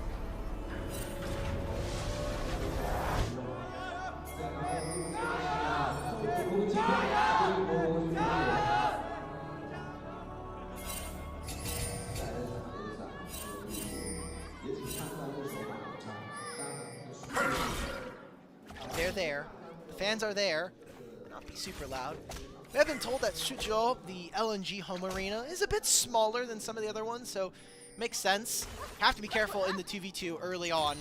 We have seen Zeri Yuumi, or Zeri in general, appear as a answer into Ashe Seraphine. Wow, this is really aggressive. Early exhaust and summoner spells being used by both bot lane duos here. Elk taken very, very low, almost below 100 HP. It's below 50% HP. Or 50, I should say, now finally healing back up to 100, but Elk cannot stay in this lane. Damn, and guess what? Jungle's pathing away from you, brother. That was Raptor start into red buff into Krugs. JJ hasn't even had time to finish his third camp, and his bot lane has already taken a reset and gone back to base. So not looking too good. There isn't too much vision here. You see some pings. Maybe is going to help him out, but I think that this is just going to be a good luck all by yourself here, Elk and Arha. Seeing an early recall actually come on through from JJ. Maybe afraid that Nio is going to go for an early invade and maybe wants to match him. But Nio is going to ignore that and just walk top lane. Gonna try to put this Scion behind and give Rek'Sai a little bit of an early lift. This is what we talked about before the series started. We want to see Nio try to break open the assumptions of the game and go for these early plays. That sets up first blood for 369's Rek'Sai. Beautiful waves pushing away from him. 369 is just going to be able to pick this wave up. That is so insane. Okay, this cannon minion has a mind of its own. He could have very easily frozen that one, but for some reason moves up. Elkis is dead. Yo, whoa. What? Elk skates on past the wall, still has Flash and Cleanse available, but he is now 200 HP against Jauchi and Feng Yue. But he's holding on, right? He's still catching this gold. He's still getting this experience. He missed out on an entire first wave, so he's doing all that he can to stay. But this 2v2, this is supposed to be a good matchup. This is supposed to be one where Zeri takes control of the lane, can even hit 2v2s because of how mobile she is. That is not happening, and now they're going to go for a dive. No possibility for Xiaohu or for JJ to answer. Nio skipped his entire blue side quadrant. He is just trying to go and make this game volatile for both of his side lanes. Pillar puts Elk in a bad spot. The cleanse comes out to block the slow, but Nio doesn't even die! Blinking on sub 30 HP makes the big plays happen for Top Esports. He had 10 HP when he walked out from turret and only lived because of the Trundle passive healing. That is game-changing for them. Not only is that a kill going over to Top Esports bot lane, but you also just completely end, what is this, 2v2 for Elk and Arha. Thankfully for Weibo, they will get something in recompense, and it is JJ just feasting all over this bot side jungle. Gets blue and wolves, and it's going to go back to his respawn raptors. So Hopefully JJ can try to carry this game from the jungle, but Nayo's already put in a lot of work. JJ will definitely hit level 6 way before Nayo does, but that puts even more pressure on that first use of the Supreme Display of Talent to rectify all of the ganks that Nayo has done for both 369 and Jachie and Feng Yue's side lanes. Now, we're still about 40 seconds away from Dragon, because this Ashe Seraphine lane has been getting priority for most of the game. I'm curious to see if Nayo wants to continue expending resources into maintaining full-on objective control, or if he's going to use that time to catch up back in CS for himself. JJ is really far ahead. Like, he's going to do his topside quadrant and potentially have like 6 here. Look at this damage from his 2v2. Elk, nothing you can do, buddy. Your wave's going to crash. You can see there's pings. Nayo's on his way bot lane. He's coming back down. Elk is just saying, I'm just leaving, guys. I'm going to take my reset and help! I'll just give up this. Look at how big that wave is. I hope our observers go right back down to that lane, because I really want to see. That is so many caster creeps and a cannon. And you're now going to give over Dragon to top esports. Nayo has cleared all of his camps already, so there's nothing to do other than take this free Dragon, since JJ was spotted on the top side of the map thanks to Jachie's hawk shot. Top esports making very, very efficient use of this Trundle to just impact both side lanes early on, get this objective game rolling for themselves. It's going to be a while before JJ can really make a powerful response. It's level 6, though. I like that from Nayo. Knows he's probably going to have to give up this scuttle, but he just uses the pillar to completely stop JJ from walking forward. Now, do they go for some invades? Remember, because JJ invaded while they went for that topside play, he knows the respawn timer for the Wolves. Gets to steal another camp. He also has third spawn of his Raptors, which is going to make him incredibly powerful. This is, I actually want to kind of get your opinion on this, Rafa, because if you're Kiana, like, okay, my bot lane's obviously suffering, but I have completely taken all of this guy's jungle. Do you think it's worth it? Because I would say the game impact alone, for now, Nayo's in a really good spot. Your first ultimate needs to basically undo everything that Trundle has done. If it doesn't, then it feels terrible. And that is what he is trying to play for right now. They have Twisted Fate ultimate to make a 4-bet. It's 5 people on the bot lane! Look at all these fans that want the autographs of Jachie and Feng Yue, and they did not bring enough hands to sign them all. Both of the bodies hit the floor, and JJ, alongside the entire crew of Weibo, rectify the wrongs. That was such an expensive play, and they're going to give all of these plates, at least one, over to Elk and Arha to get him back in the game. Really, really coordinated effort there, and even Zika saves the TP so he can just go right back in. This is the small advantage that goes over to top esports, is that Nayo will farm and Cream will get a turret plate in mid, but this is really necessary so that this game just doesn't keep going from bad to worse for Weibo. That was straight out of the Avengers, my god. Was that good? You were just saying this first ultimate has to be good, and it was only onto the turret, but Jachie flashed into the stun, so like, I think just bringing all 5, like you mentioned, bringing the Avengers down seems good enough. I mean, the funny thing is, I don't even know if Zika was necessarily needed there, but because he got involved with the fight, he gets a little bit of gold for his troubles on the 2 assists. I don't think it really, like, saves his lane, but he's Scion, it doesn't matter anyway. But JJ now has his first item with the Profane Hydra. Xiaohu got the first 2 kills as well, so his Rod of Ages is going to come online faster. Xiaohu, though, has Flash and Ignite available. Might be in trouble. JJ is coming right behind him. Throws down the gold core. Flash from JJ. Looks for the all-in on the Cream. An immediate flash by the Victor so that he escapes the wrath of Kiana's blade. Nayo not able to clean it up, and Xiaohu survives thanks to JJ. Yeah, I just think that losing your Flash as Victor is very costly, but Twisted Fate has to do the same here. See a movement towards the top side. Grubs, one of the best objectives to try to take as this Trundle. You're passive, all the little grubs dying. You basically are permanently healing the entire time you're fighting. Oh, Lost Chapter and the ultimate popped by Elk. Look at the damage coming out for this 2v2. Encore stops him for now, but the flash forward from Elk guarantees the 2v2. 2v2 solo win. Weibo Gaming's bot lane pops off, and Jej is now looking to try to run Nio out of this grub pit. He still has a flash, but this supreme display of talent pushes him into the wall. Jej types in all chat, jungle gap, and now looking for 369 next as he has the tunnels to make his escape. He's gonna get rooted up by the River Q. Thankfully, he's got a tunnel. He makes it out alive. That is just absolutely amazing here for Weibo. The 2v2 going in their favor. Jachi did not have cleanse, so that exhaust is just doing so much work. And because we don't have damage from this Ashe, we get to see why Zeri has opened up as such a popular counter pick into this 2v2. We see them win even despite the deficit, thanks to that gank on bottom side. Now your bot lane is 1-4, and now Jej, he's massive in this game. I mean, they hit this 2v2, he just dashes forward, cleanse, exhaust the entire time.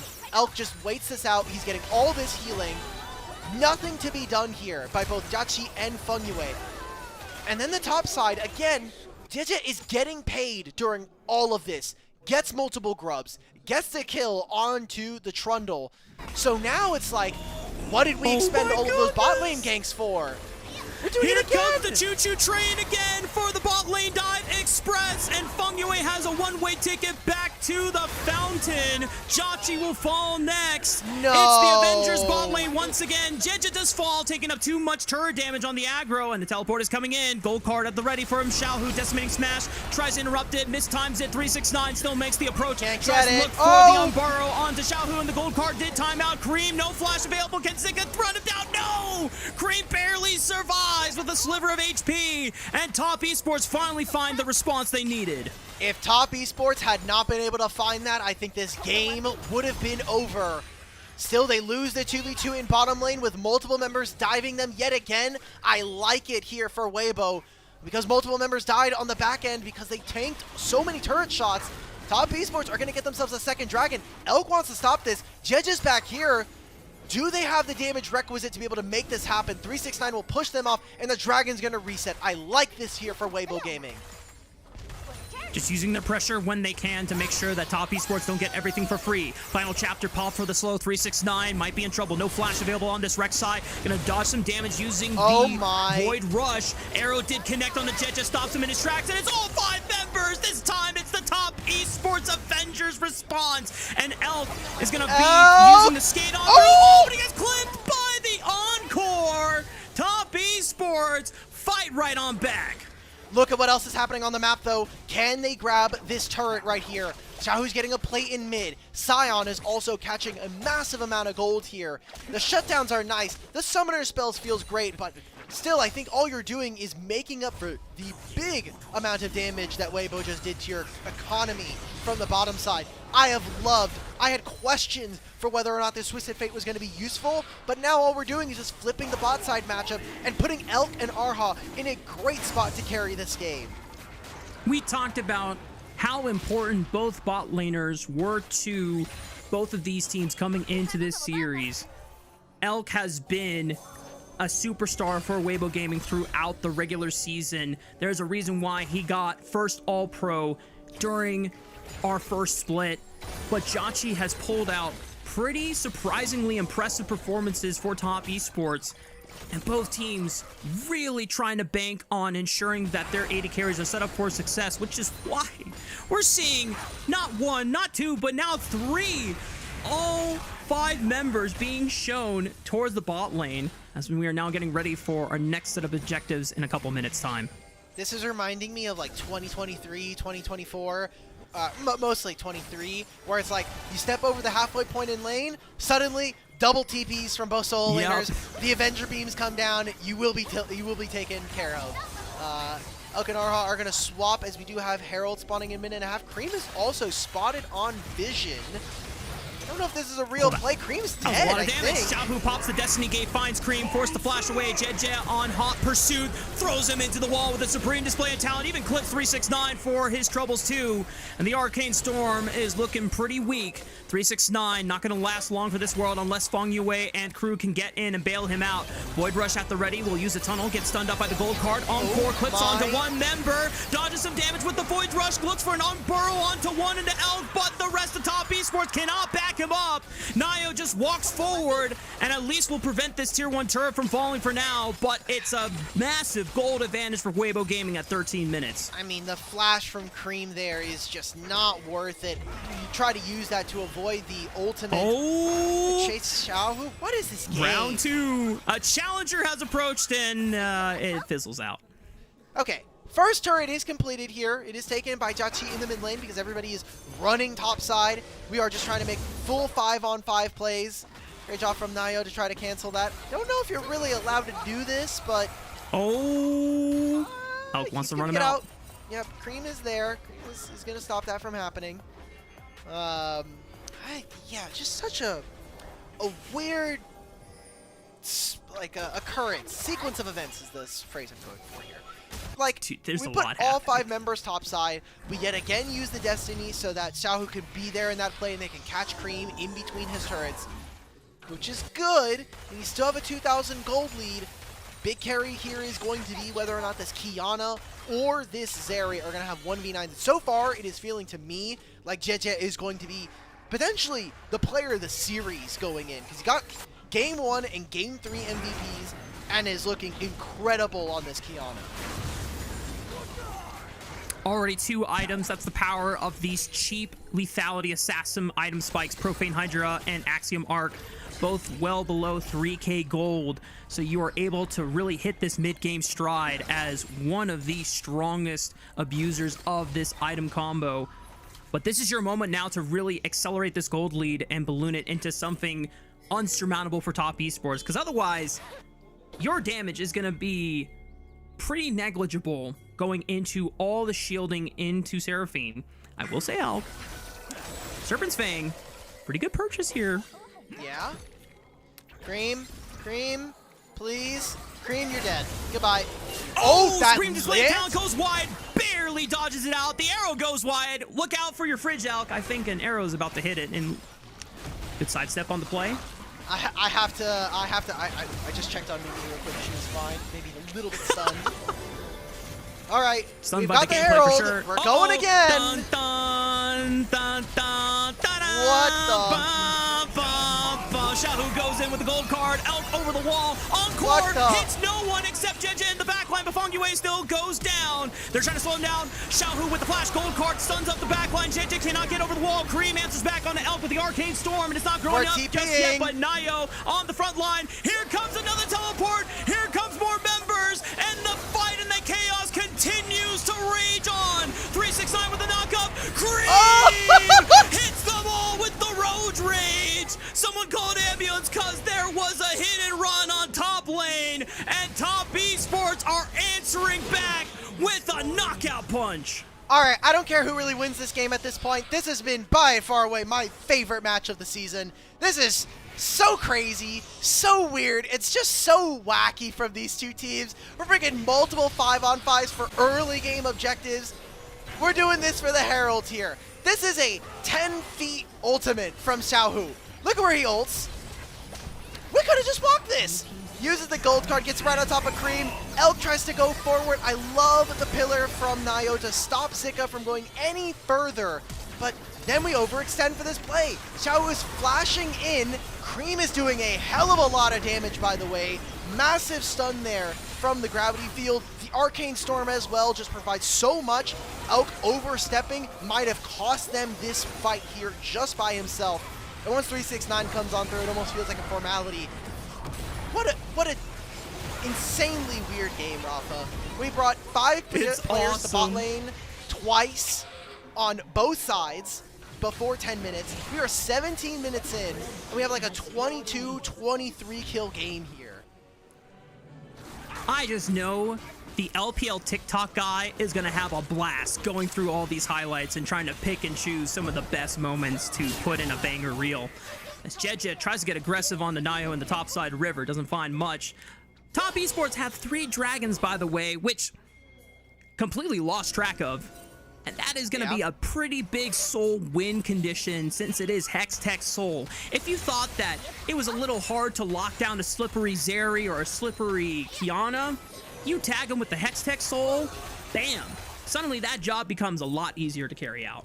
Also, Hextech Soul interacts very favorably with Seraphine. It makes that her E suddenly is an immediate stun. Oh, true! Because of the slow and the immobilization. I do want to talk about that this game, very important. Obviously, with Weibo at match point, if they were to win this today, this would be one of their best playoff performances in the last couple of years.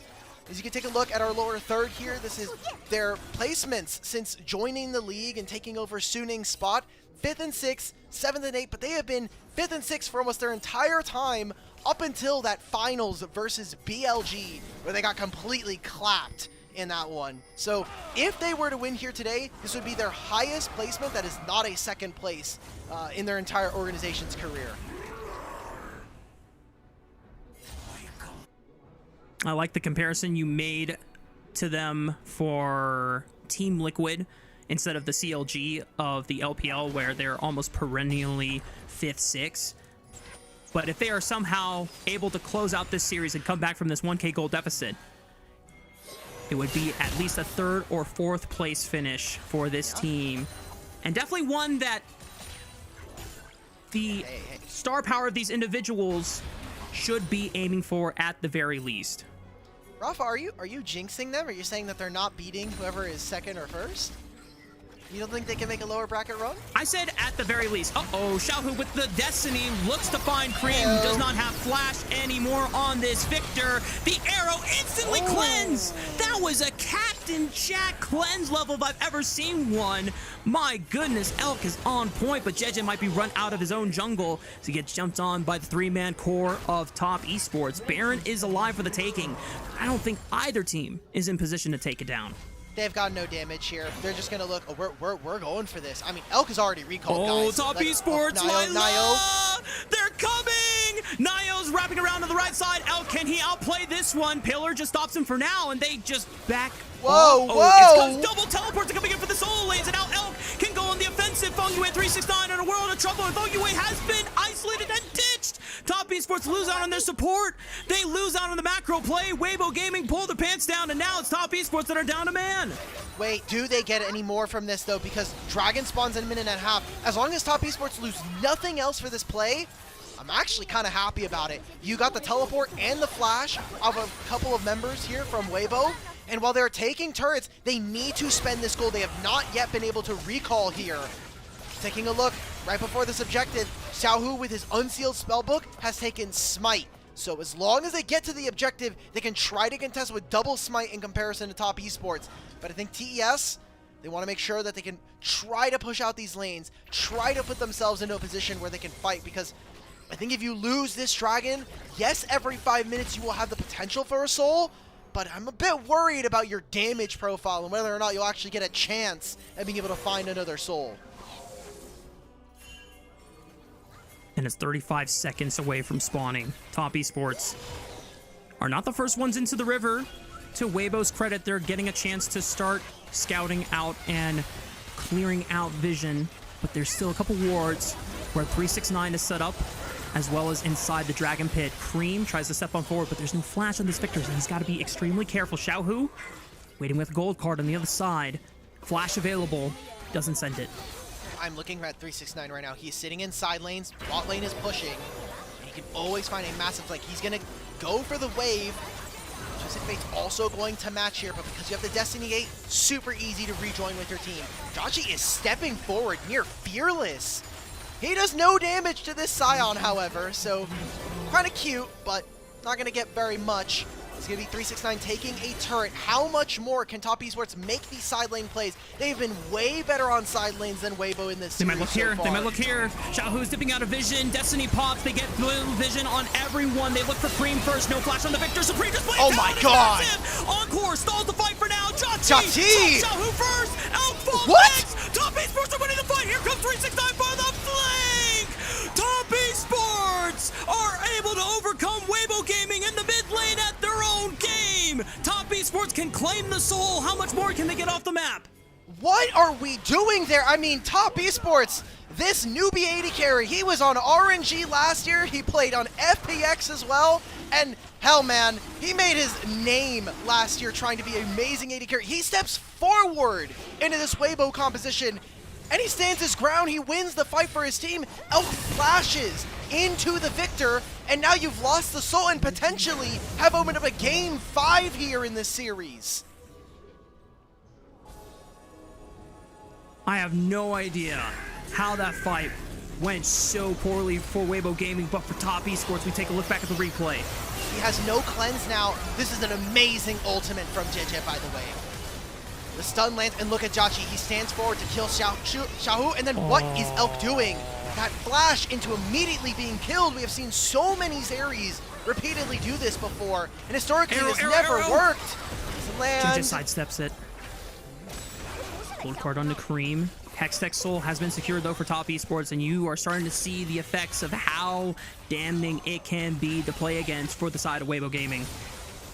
This Ashe is getting so much damage now on 3 items. The Echoes of Helia, Mikhail's. Who's gonna get ran down in the side lane. Elk is gonna come through just to save the minion wave. Gotta say, I am so impressed. Again, if Top Esports, if they could just fix some parts of their game, I feel like this team would be so much better. But I gotta say, the way that they've manipulated the map, usually that is a hallmark of Xiaohu, but he has been honestly quite invisible for most of this series. Again, the pillar against the Scion, unplayable. You can't stop it. That's what the Trundle pick was for when they wrote it up in the draft, and it has been excellently played by Nayo. And he's going to start up the Baron with Jachi. They don't necessarily burn it super fast, but as long as Cream and the rest of Top Esports can prevent them from getting in, they can slowly burn it down. 7,000 HP on the Baron. They're going to have to look to turn. It fully resets. Weibo Gaming don't necessarily know. 369 threatening right below them. Rest of Weibo Gaming waiting in the shadow. Xiaohu has a gold card ready. So they had vision of them. That was the Destiny being used just to give them vision the entire time. They spotted 369, but they did nothing with it. All that does is pull them off the Baron. Top Esports are going to take some resets here. Fengyue and Jachi are going to head back to base, pick up some gold, or finish off some gold. Getting close to an infinity edge here for this Ashe.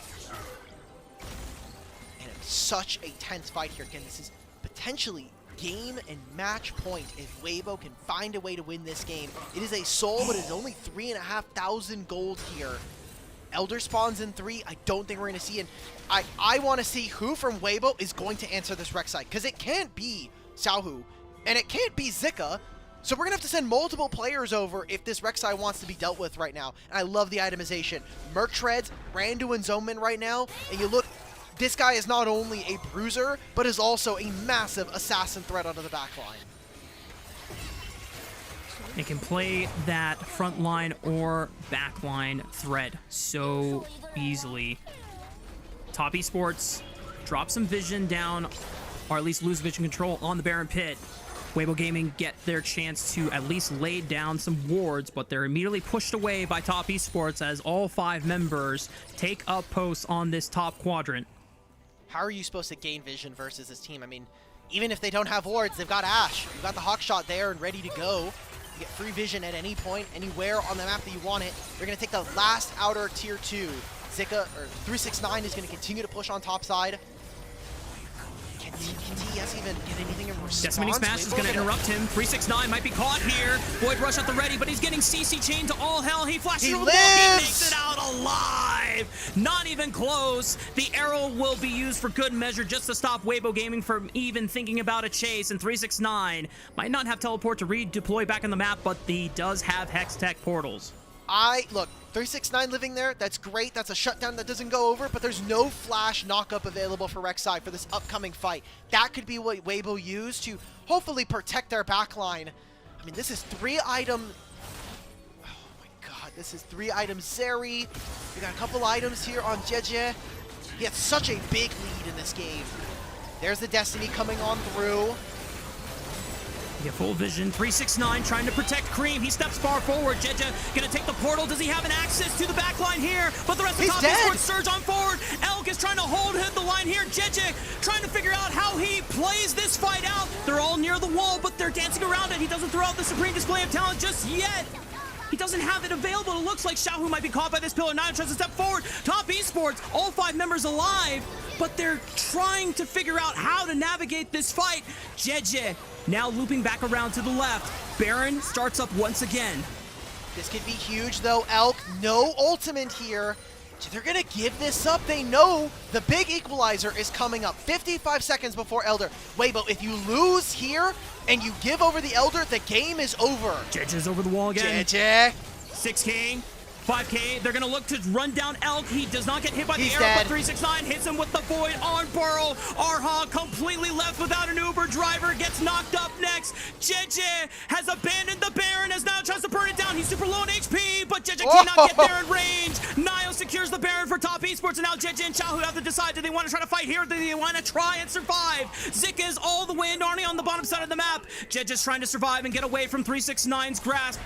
He goes and throws the supreme display of talent onto multiple members there. Tries to buy some space for Xiaohu, flashing away from 369's. What are we doing? Slowed by the Hextech Soul. It's pure pandemonium here. Xiaohu finally rejoins with Zika, but I don't know if he's actually safe here. Cream has flash available. Is pondering what he wants to use it to slow Xiaohu down, but they finally get in range. They knock out the Twisted Fate, and that member is gone for another 48 seconds. JJ also got dropped in the crossfire by 369's Rek'Sai. Top Esports might just end the game and send us to Silver Scrapes. Now this would have to be a 3v5 here. Elk, Arha, and Zika, the last bastion before a game 5. Fong Yue flashed in, misses with the encore, but 369 hits the knockup onto Elk, and Elk cannot save this game!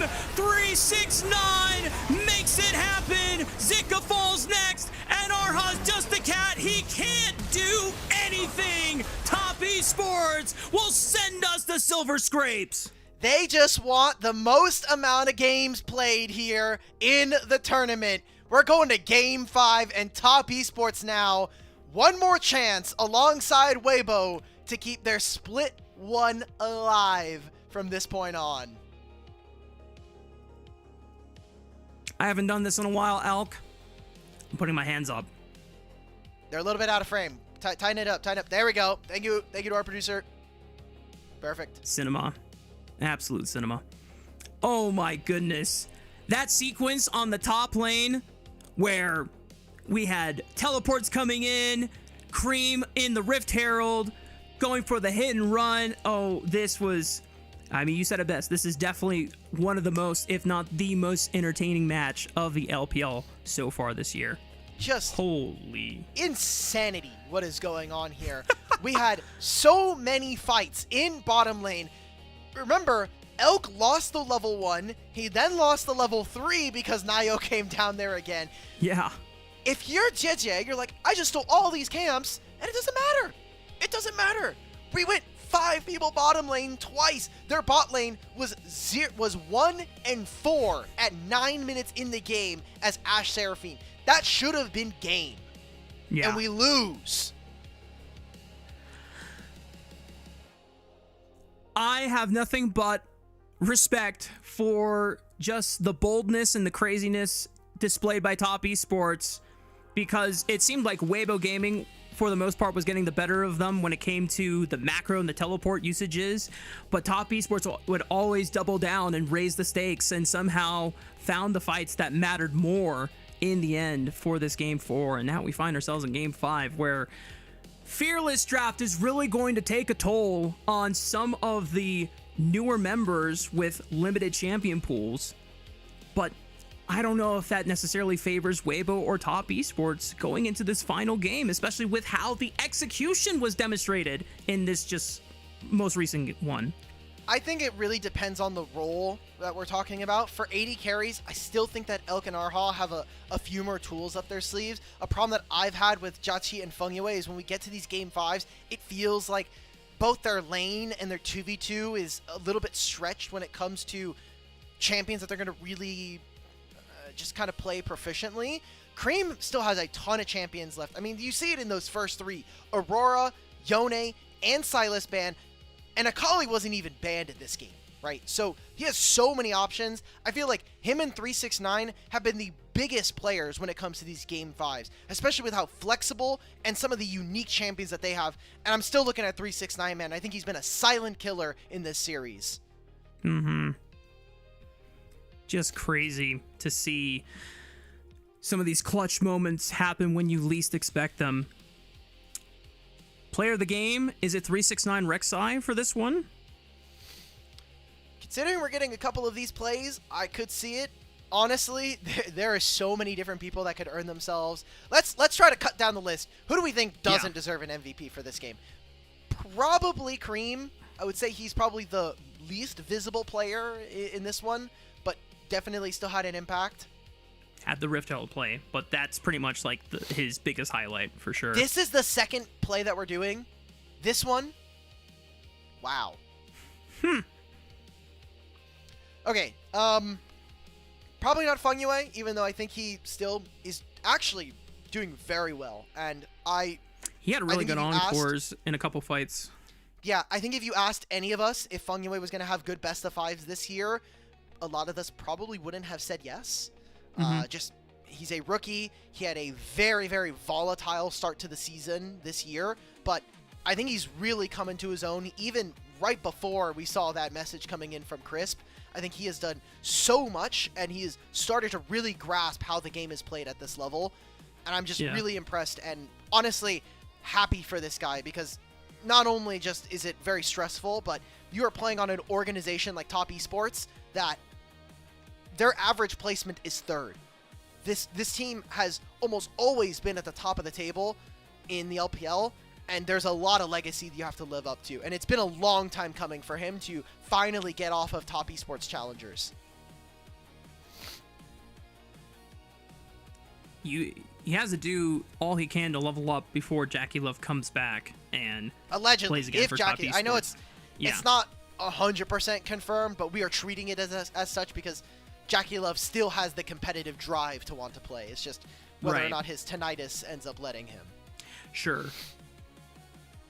And for all Top Esports fans and JackeyLove fans, that is the best scenario that they are hoping for, is that it's only a one split break that will give him enough time to recover and then be able to play out the rest of the year to give Top Esports the best fighting chance possible to claim another title and to go to another international. But the fact that Top Esports are pushing Weibo Gaming to the brink with this iteration of this roster that is not full power yet, and it's their first split together, Feng Yue, Nayo now on this roster, Jachi just trying to do the best job that he can to market himself if he still ends up getting replaced by JackeyLove at the end of it all to say like, hey, look at what I was able to do over on Top Esports. If you don't like your AD carry going to Split 2, sign me. I'll bring you to the promised land. I've also just realized that I've now casted 2 out of the 3 best of 5s. Full 5-game series. It's going to be 369. Great. I'm very happy for him. Definitely performed extremely well here in this game, and that has been, I think, the success point for Top Esports. Their side laning has been incredible this series, and just as a whole here in the playoffs. When Cream and 369 are actually consistently putting pressure and forcing Weibo Gaming to make really tough decisions in whether to overgroup and attack a lane or try and answer the side lanes and still get nothing done, it's been a huge boon for Top Esports. But now, ladies and gentlemen, we've arrived to the peak moment of this best of 5, a game number 5. So get ready to jam out to Silver Scrapes. We'll be right back after this break.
Gamers, the moment has finally arrived.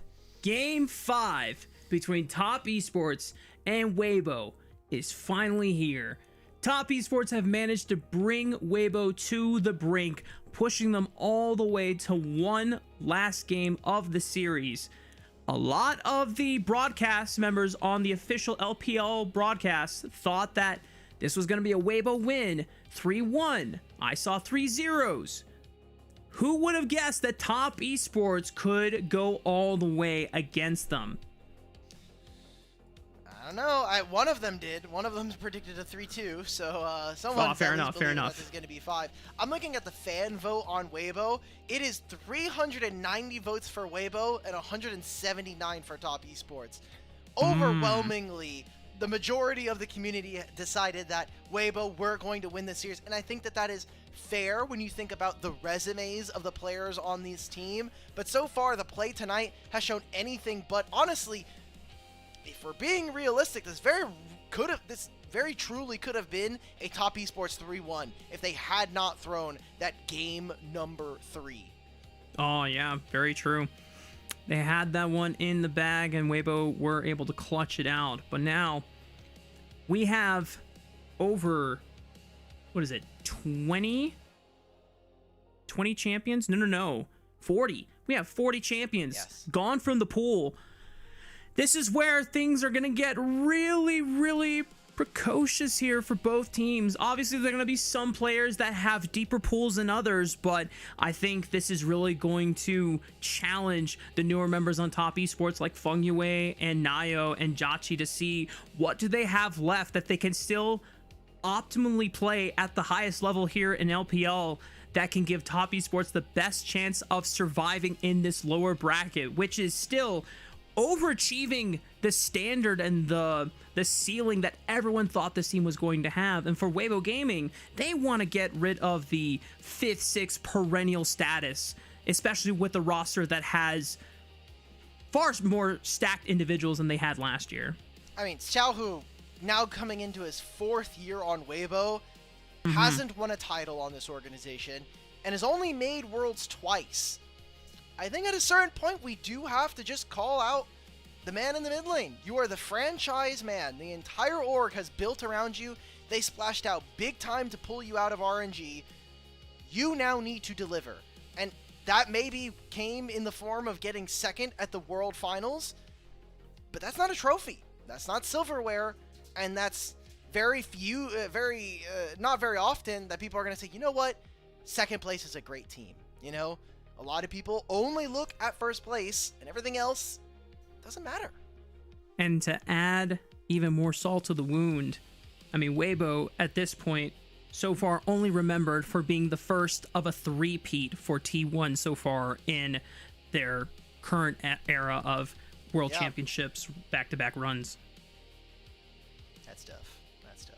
I think I would have lost it if we went 3 years in a row with an LPL team making finals and getting smashed. I don't think I'd be on the show today. So that's tough. We are here in game number 5. You're mentioning some of the important champions. Again, so much focus in games 3 and 4 on Cream's champion pool. 2 and 3 bans spent in both of those games just to try to narrow him. You still have things like Akali and Yone here in this series. Silas is up, and then I'm looking at AD carries. I mean, Lucian, Kaisa, Aphelios even. These are all big game champions that I think in a game 5 could come out and still have really big impact. We are about to head into draft for our 5th and final game of tonight's series. Again, elimination for whoever loses here today. And they'll be taking a month break between now and what is going to be the start of Split 2. And I think Weibo Gaming really need to set up something for Elk to have a superstar performance in, because sure, he had a lot of precedence on the Misfortune, but the Jhin and Varus games left a lot to be desired and were pretty paling weak in comparison. Even though that they won game 3, it wasn't because of Elk, because he was getting pounced on by Top Esports at every single moment of the game, and the Zeri was supposed to be that pop-off moment. did not work out. So now Weibo Gaming have one last chance in this best of 5 to set up something successful for him. And Top Esports identify that correctly. They get rid of the Caitlyn for lane bully prowess as well as the Lulu so that Arha cannot support him and empower him. Kai'Sa has been left up and available. They're going to go for the Aphelios, stronger lane. What do Weibo decide? Do they take the slightly weaker lane and take the Kai'Sa? No. Jinx Thresh? They're going to go for Jinx. We are going for hyper carries Jinx Thresh. immediately. Jinx and Thresh. What is going to be the response here for Feng Yue? You have Poppy, which could be nice. You could also go for Blitzcrank if you're trying to go for immediate burst. You could also be looking at our junglers. I think Wukong is going to be a big threat here in this game number 5. Malphite has been taken off the table. That would have been the premier tank jungler to use, especially now that Trundle is no longer available. But they go for the Skarner for Nio.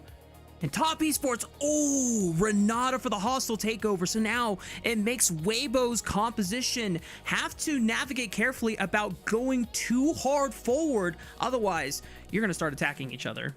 I wonder if you just take Mel immediately. I think that the hover there from Top Esports is a little dangerous.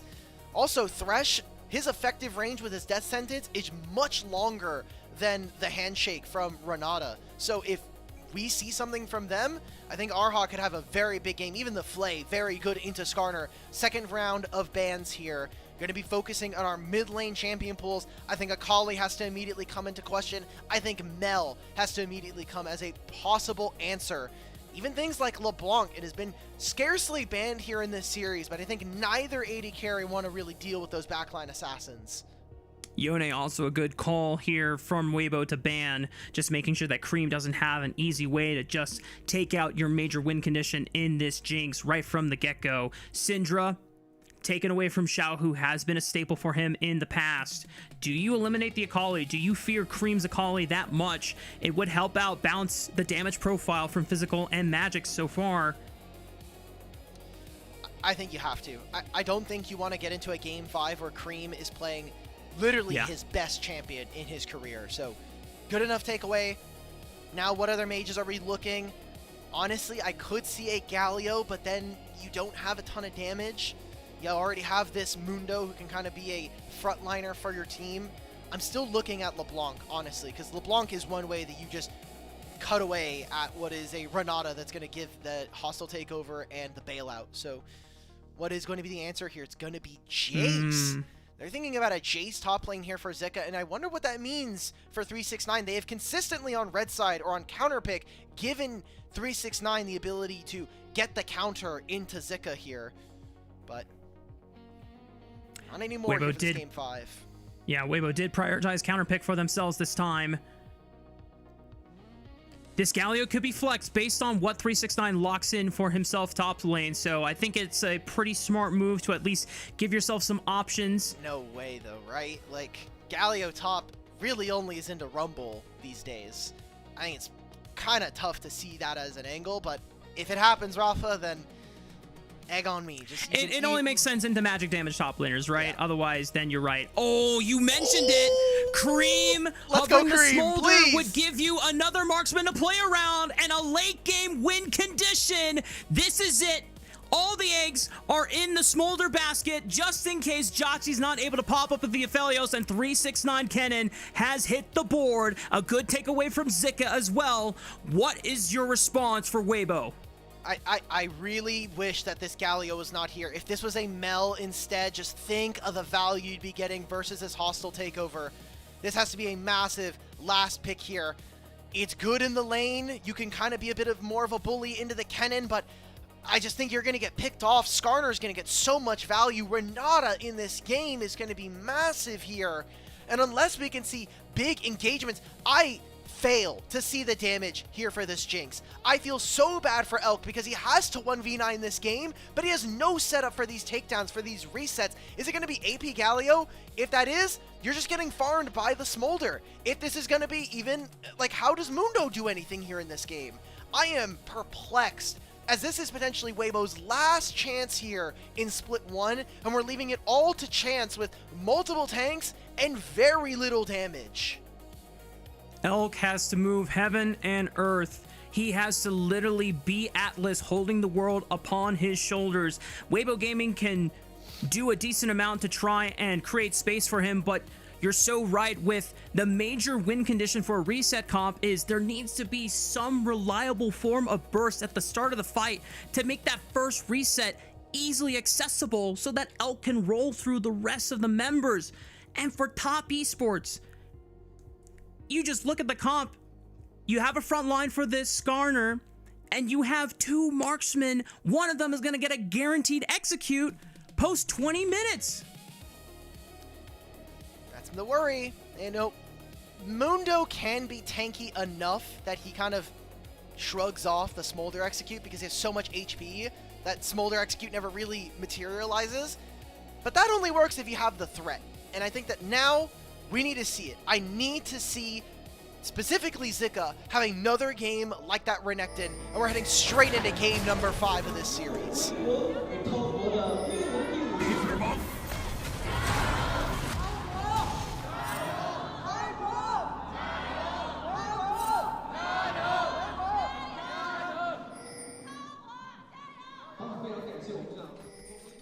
Guys, let's get it. Let's get in order, okay? Very hype game 5. We are, again, moments away. Already a 2v2 occurring down here, but you do not want to play this 2v2 versus them this early. Come on, guys. They proc the bone plating of this Renata, just trying to get some early damage and find a way to win the lane push here. Both junglers starting on the top side of the map, Pap thing towards the bottom lane. I will say that there's not much gank setup from the junglers themselves, since Skarner's approach is pretty telegraphed, unless Weibo is really far pushed up. It would have to come down to Feng Yue or Arha, respectively, to set up their junglers for any kind of pressure. Right now it is fine. I mean, you just want to be able to farm, right, as Weibo. But look at Cream. He is already getting massive amounts of damage versus this Ryze, and he is squeezing so many Dragon practice stacks immediately. So I love this. This is such a good start for them. And as long as nothing else happens in these lanes, as long as Jachi is able to just continuously farm for free, this is going to have to be a massive carry performance. I mean, you're under so much threat, right? Not just from the 2 champions that we were just talking about, but even the Kennen. Kennen, Flash, Protobelt, Gunblade, GG. You're out of the game as Jinx. And I know last game we got a chance to show, hang on, Seth doesn't really amount to anything. Arha trying to do his best to set up pressure for Elk. This minion wave, they don't want it to freeze on them right in front of top esports' tower. JJ, thanks to the power of this Mundo, Clear Speed is already on the map, ready to potentially influence the spot lane. Summoner Heal popped. Death Sentence connects into the choppers, and Feng Yue just eats it! Doesn't even flash, so that's easy. Scuttle being secured. I can't believe Nayo's still doing this blue buff at this point. He's gonna not be able to grab this for himself. He's gonna go over the wall. He's gonna try and stop JJ at this point. You got to pick up the canister. He gets the smite. All right, that's one Scuttle. That is kind of the gamble you take whenever you use a smite, or at least a second smite early on, so that you can get out on the map faster. If the other jungler doesn't, they'll be able to claim the grab over you. So Jeje is going to take the long walk, whereas Nayo gets his first reset off faster, despite Jeje having the faster clear. Look at our inventories here, Rafa, for Game 5. 2 calls for the Smolder and the Aphelios, and 1 for the Jinx. We are going late. We are farming. And we are going to be looking for the late game fantasies of both teams. You know, look, getting that first blood, great. Let's go over to Mundo, and we'll say he is a champion that definitely can utilize that gold. If he can continue to have a lead here in this game, you can actually muscle out the Smolder and this Aphelios. So maybe some of our late game damage worries could be assuaged if JJ has a good performance. And to his credit, he's had pretty stellar performances all series, even in some of the losses. Just unfortunate how some of the fights have turned out from a whole team-wide angle. Now Weibo Slightly ahead in gold just off of the first blood, but it's not enough to be able to carry this momentum forward. First dragon is spawning in the next 30 seconds. If Weibo Gaming are able to get pushed in this lane ever, it is an angle for them to do because Mundo clears neutral objectives so incredibly fast thanks to his Q. But Jeje has yet to base, so he's going to take that recall now and walk to bottom lane for the Krug camp. Giant's Belt, Crystalline Bracer. Feels much better than WBG Crystal. See Pings, they know the Skarner's on bot side.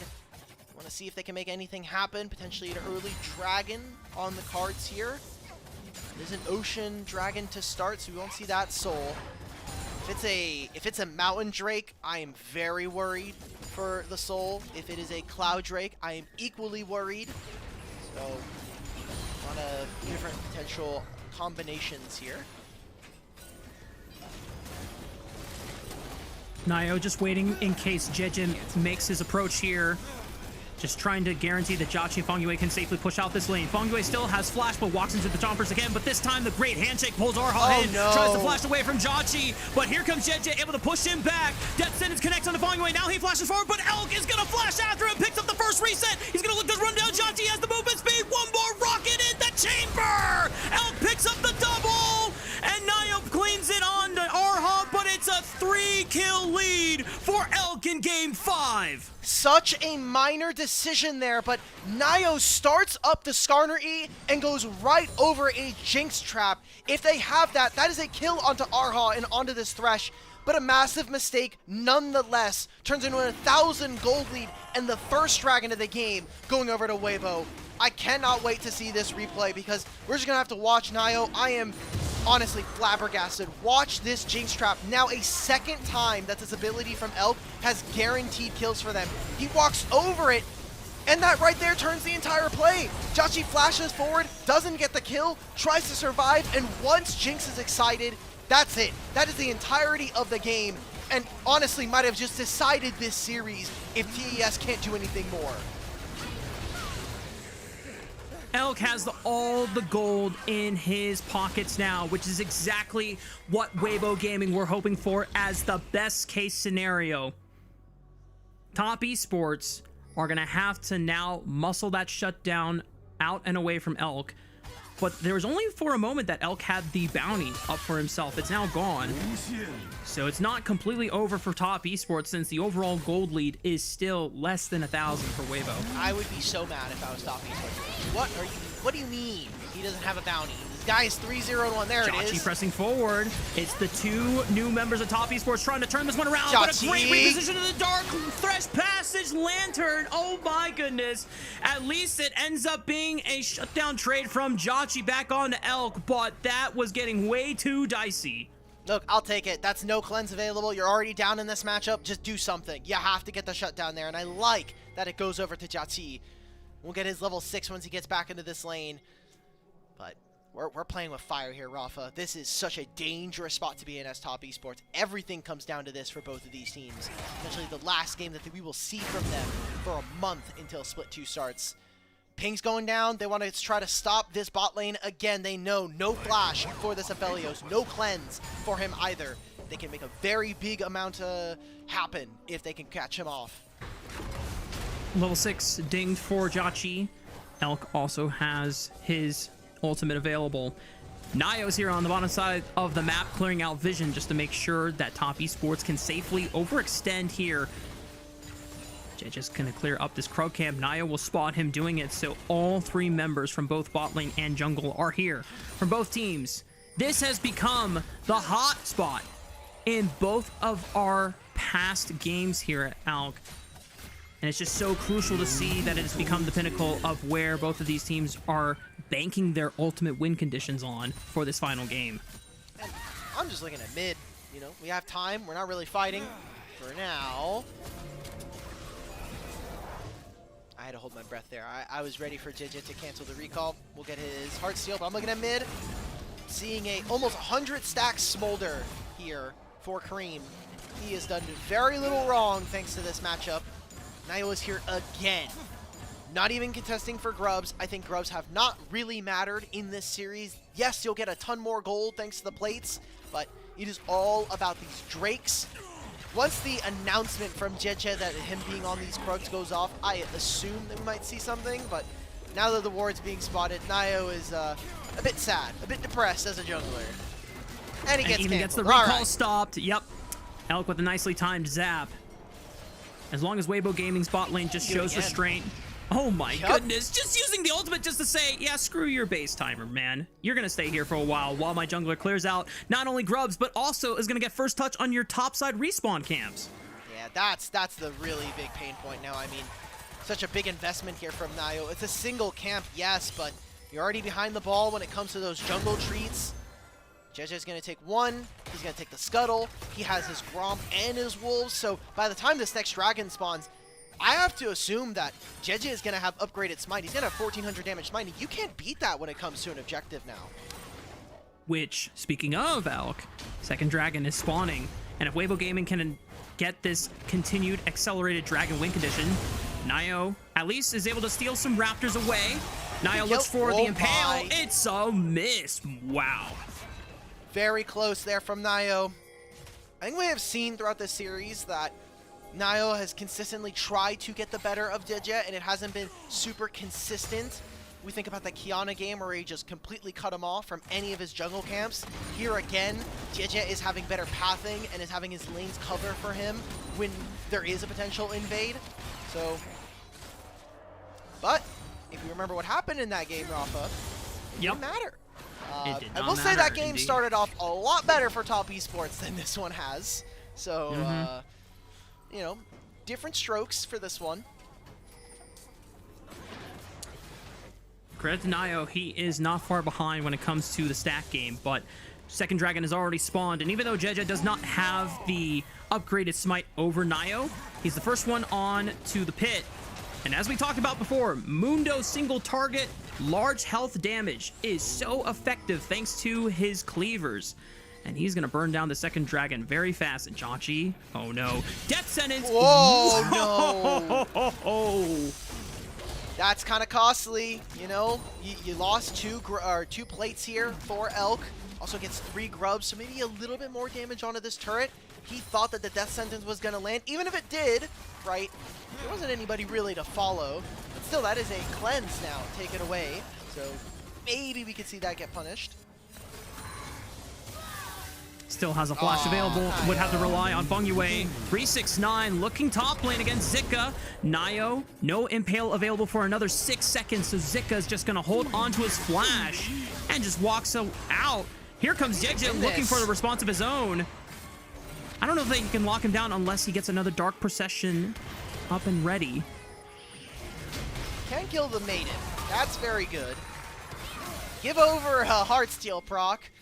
Nio messed that gank up though, because he went out of the brush for just a moment, and that gave Zika the visualization that the Skarner was there. And now we've left 369. He has no ult.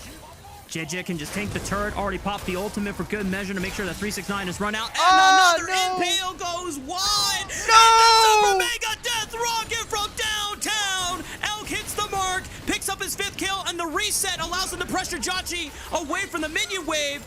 Doesn't find the zap, but it's enough damage to keep him pinned. And Nio could be next. No Impale, no way out. Jeja takes it up, swags it on out, and collects another tax. This feels like we are just crumbling under the weight of a Game 5 here. It is not the first one they have played. They played a 5-game series versus Team WE in the play-ins, and they won that one. They played a 5-game series versus JDG in the first round of this playoffs, and they lost that one. Oh, Elk. Good use of the control ward to stop him from taking the Dark Passage. Arha might be in trouble, still has Flash and Summoner Heal available. Pops the heal for the movement speed.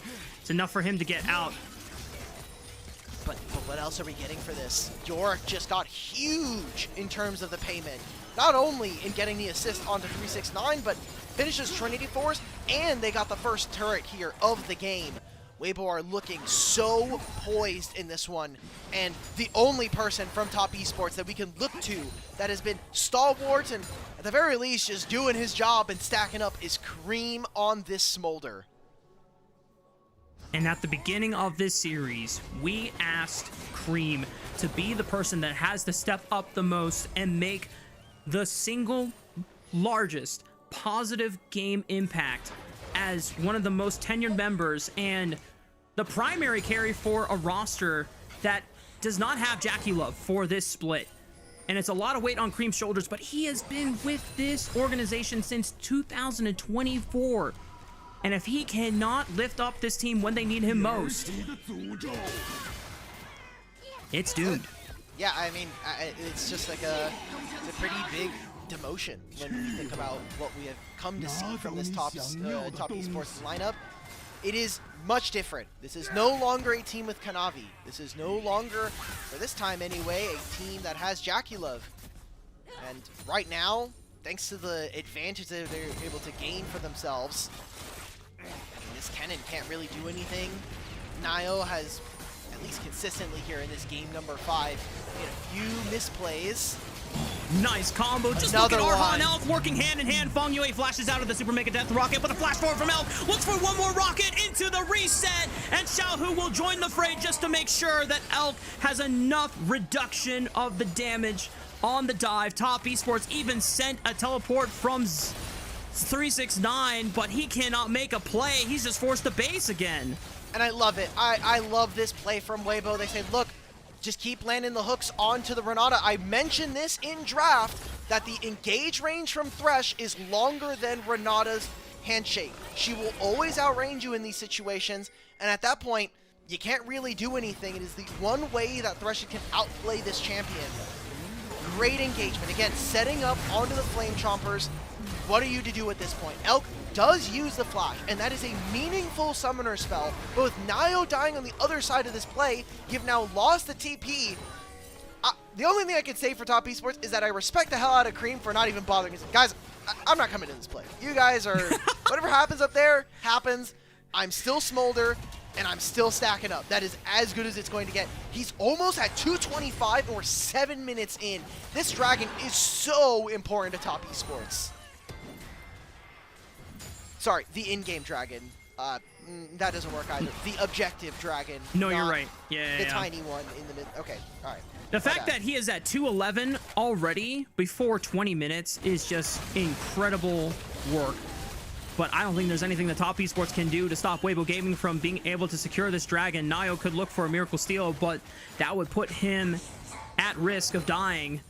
And that would probably lead to even more consequences. Weibo Gaming are now at Soul Point, already at 17 minutes and 20 seconds, so that means they can look for a Hex Tech Soul at the 22-minute mark. Not much else to leave there. So this is usually what we see versus Smolder teams. You give up a lot in the early games, so you can have the late game power fantasy of having a dragon that executes a mini Elder at your feet. He's got it. 25 is completed for Cream, but I just think that the health bars for some of these members on Weibo are too big at this point. The execute is not going to matter. This is not release Smolder, where you just got infinite amount of executes. Whoa! Oh, but Elk is saved by Arha. Quick use of the Dark Passage repositions him away from what could have been a great impale from Nio. Jachi, no! Oh, Jachi went way too deep!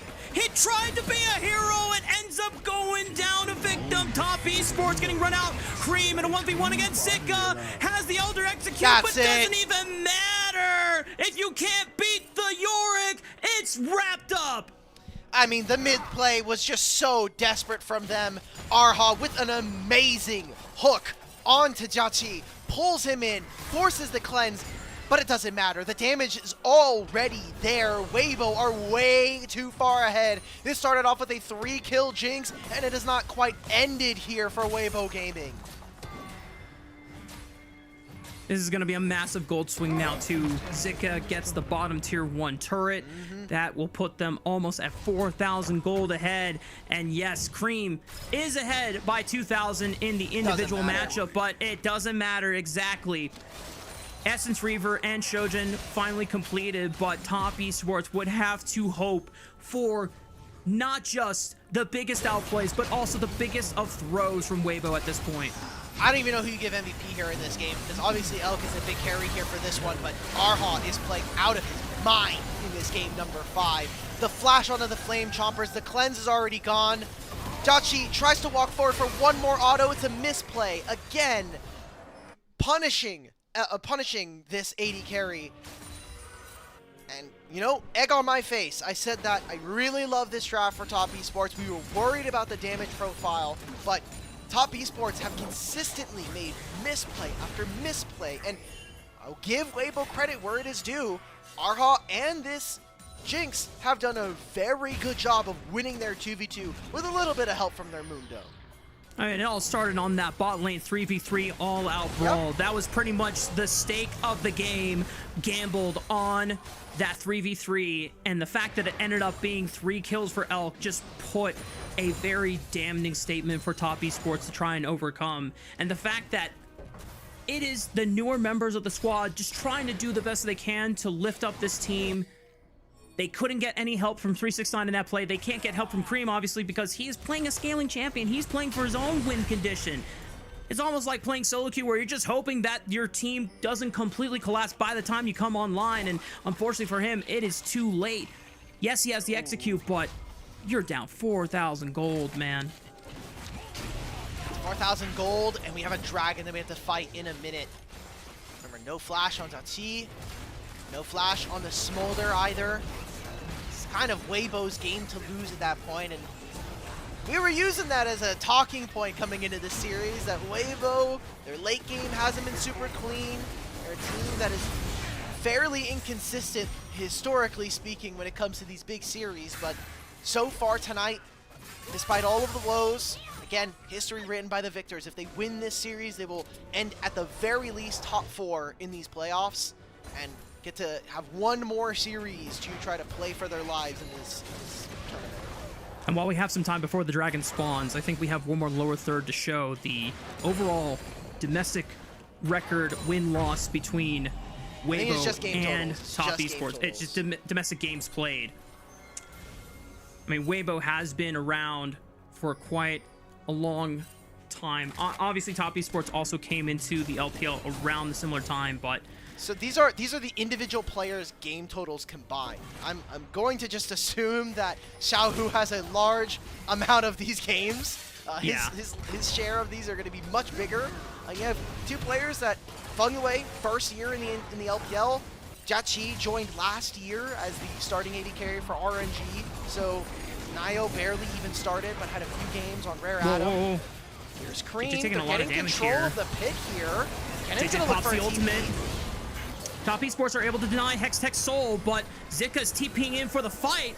He was pushing on the top side of the map, uncontested. Zika, or 369 coming in, gets look at the shield! Entry. Wait, it's a massive impale! It's a massive Smolder ultimate! Xiaohu with the enough? mega knock-up onto multiple members. Hell hasn't found a reset yet, finds Jiaqi. Can he run through the fight? He has the front line for the team. Xiaohu flashes in forward. They're doing able to pick up another one, and Elk runs this rip! Oh! Cream executes him though, and tries to give one last hope to Top Esports. Zika bonks him in the head with the shovel, but this game just might not be over yet.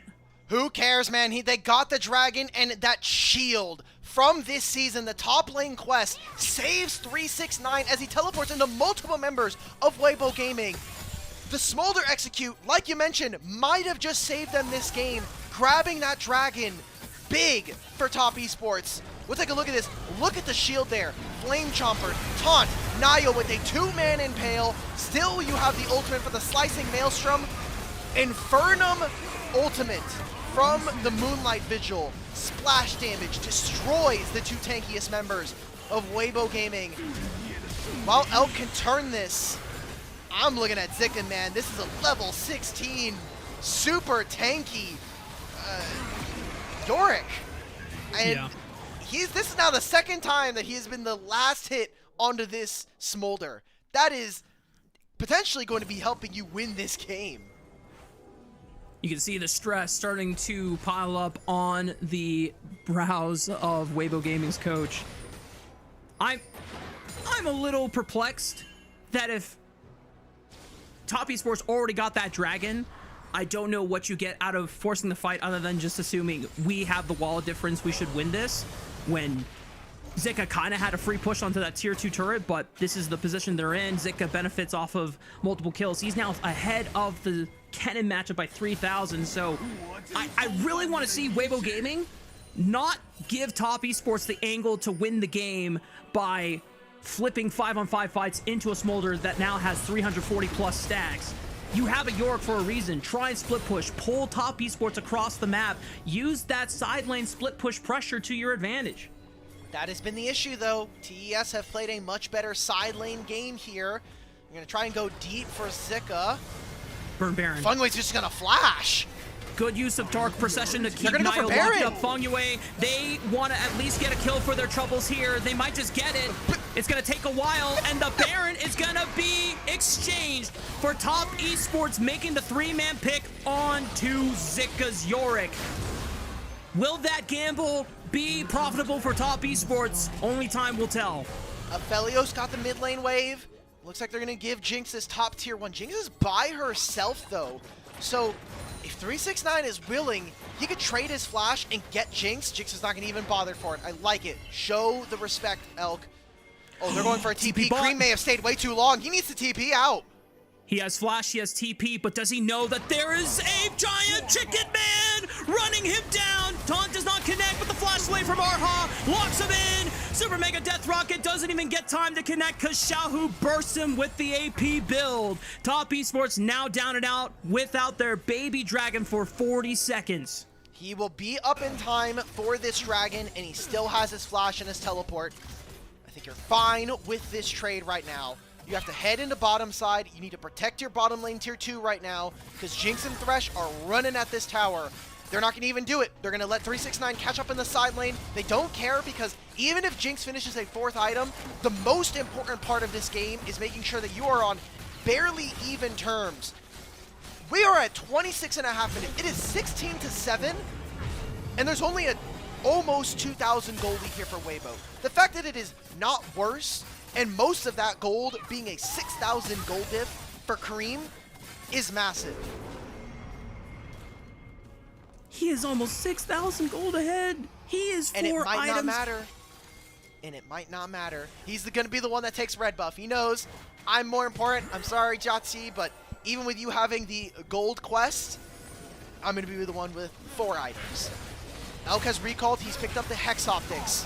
Fengwei might be in trouble. The Death Sentence connects on the Jotzi. He crops the cleanse. Gets out of the Death Sentence. It's a flank from 369's Kennen, but Weibo Gaming can just collapse on him before Top Esports make their approach. 369 gets the hell out of there, out of the effective engage range from Weibo Gaming.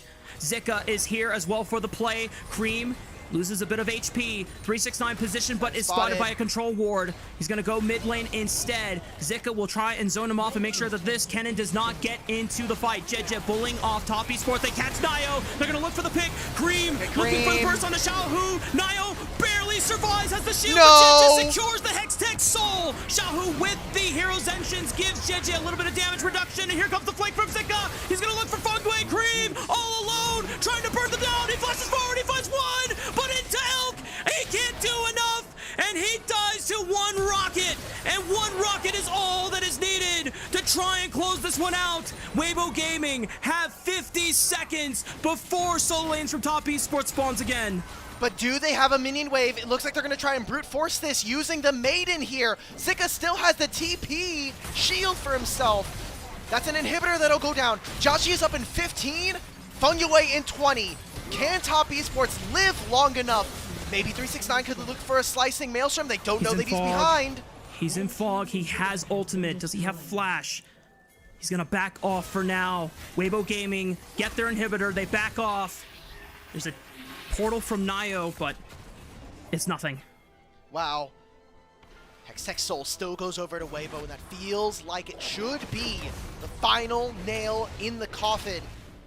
You can see how close these fights could have been if 369 wasn't completely screened off. I feel like he took a very greedy path here. If he just reconnects with his team alongside the bottom side of this Tri-Brush and maybe even comes around with Cream, maybe this is a completely different fight. But getting zoned out by Zika and then allowing Zika to have this massive TP flank, I think completely turns the game on its head. So, Nio now, I mean, we're looking at Baron in 2.5. that could be a fight that Top Esports look to maybe change the temperature of this entire game. And if not, if somehow Top Esports can survive for 4 minutes for an Elder Dragon, then we're going to have the flips of all flips coming on through. Nio potentially finding JJ. He has the Dark Passage, gets out and away from the Impale. It's a big ultimate costed, but Baron isn't spawning for another minute and 25, so there will be time for Top Esports to get that tool up and available once again. Pushing though. York doesn't even want to commit. Look, there's just super minions here. We're going to stay underneath our turret. It has to come down to Weibo. How are we breaking the front line? Because they don't have a ton of range. That was something we noted from the draft. The only person that can hit these turrets is Elk, and he needs to find team fights. He needs to get resets so we can get excited. Other than that, it's just a bunch of front lines. And we'll touch back on some of the other members here. A level 16 Mundo is deadly, and we have seen JJ kind of just go wherever he pleases in very Mundo fashion, just so that he can walk into Jati, walk into Cream, and basically ignore them. Yeah. The one thing that Weibo Gaming have to be super conscious of is when they make these approaches, if they're going into thin corridors and small choke points, that hostile takeover value goes up so much more. Correct. And the threat of having a super fed Jinx, a super fed York suddenly turn on each other, that is a nightmare scenario for Weibo Gaming, and it could be a saving grace for Top Esports, even if it's not enough for Cream to be this massively far ahead. Can they make a play on mid right now? JJ can walk forward. No flash for Cream. It will not be up for this Baron.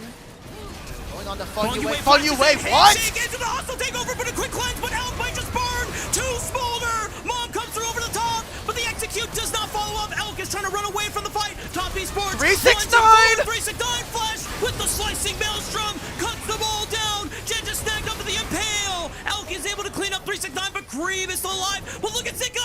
He's pushing on the bottom side. Top Esports, if they can stop the ports, Zika can try and end the game. Teleport comes in from Cream. Jachi and Nio have to be careful now. Zika has a massive wave. Can he look for the flank? Can he try and end the game by himself? It's going to be close. He's just hitting. He doesn't care about Cream. He takes out 1 Nexus turret, and Zika will back off for now. Okay, wait, but if Xiaohu dies here, he's just dead at this point. I mean, you just put down the trap. Oh, Jachi, no. Please, you cannot die here. This is a GA here for Elk. Level 16, Zika stalls the game and prevents a Baron being started. Make a death rocket? This kill, no. Jachi has way too much HP. Rafa, we have one more fight. Baron, not going to be on the cards. An Elder in 1 minute, and there are flashes missing for so many members, but more importantly for Weibo, a flash and a GA still here for this Jinx. And there's no teleports for 369, no teleport for Cream, and look, we have teleports for both Xiaohu and Zika, an open inhibitor, 1 Nexus turret. That's nothing to a fed York. Top Esports have to be super conscious about how far pushed up Zika is if Weibo Gaming try and pull them to the Baron.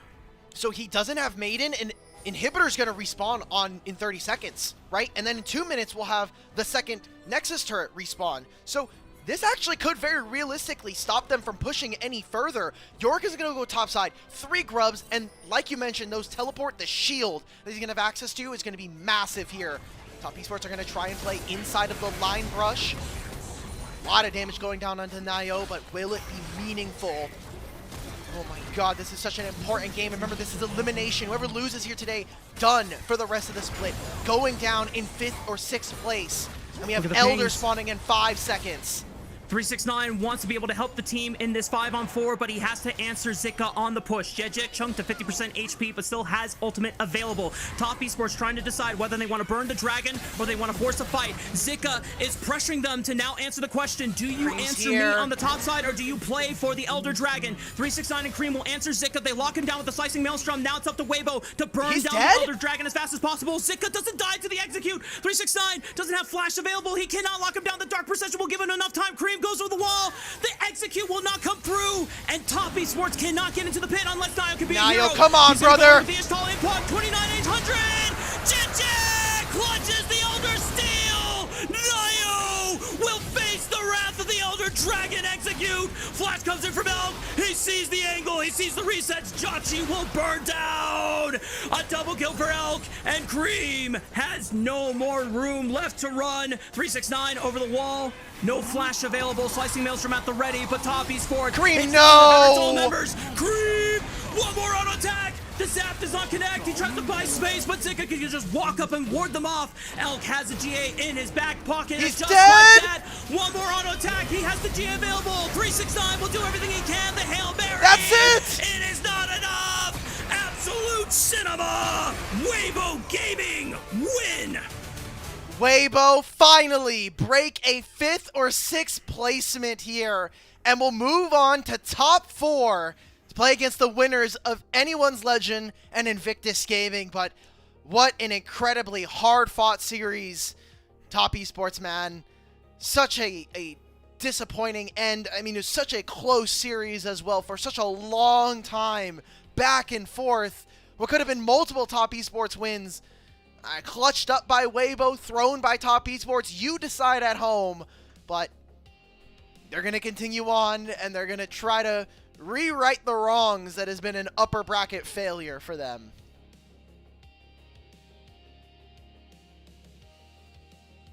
Oh, what does that do? So those are the team captain pins. And he gets to, I think they actually just took 369's pin, and he got to put it on the trophy, which is, I think that's really, really cool, by the way. Yeah. Since all of them have it. So yeah, 369's no longer wearing his. So this will be our final bow for Top Esports. A rather disappointing end to the year, but I mean, you went to 5 games versus JDG. You went to 5 games versus Weibo here. Yeah. They had never really consistently beaten the top 4 from Group Ascend, and were on the outside looking in for any chance to provide upsets here in the playoffs.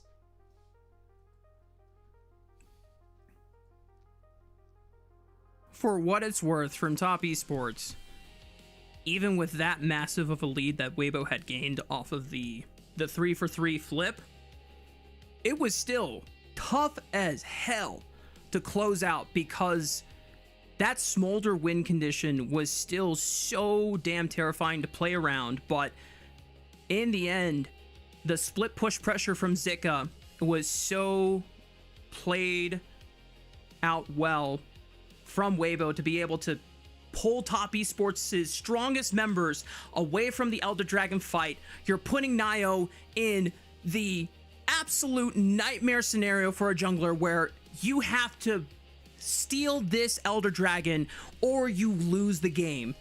And if you don't have backup, you don't have any way for Top Esports to try and give you winning ways to make that scenario happen. I can't blame Nio for trying his hardest, obviously, but in the end, Weibo Gaming, one of the things that we brought up with that domestic games overall played, there's so much experience on this roster. The fact that Top Esports have made it this far is, first of all, it is applause-worthy, but sometimes that is gonna bite you when you are put into these scenarios where you're lacking playoff experience and poise and composure versus some of the individuals in Weibo who have been doing this for years. And it feels bad. I won't lie. It feels really terrible to see this team as Top Esports to kind of fall in this sense. Like, for 369 and Cream, I do think that this is a fairly big failure from them coming in.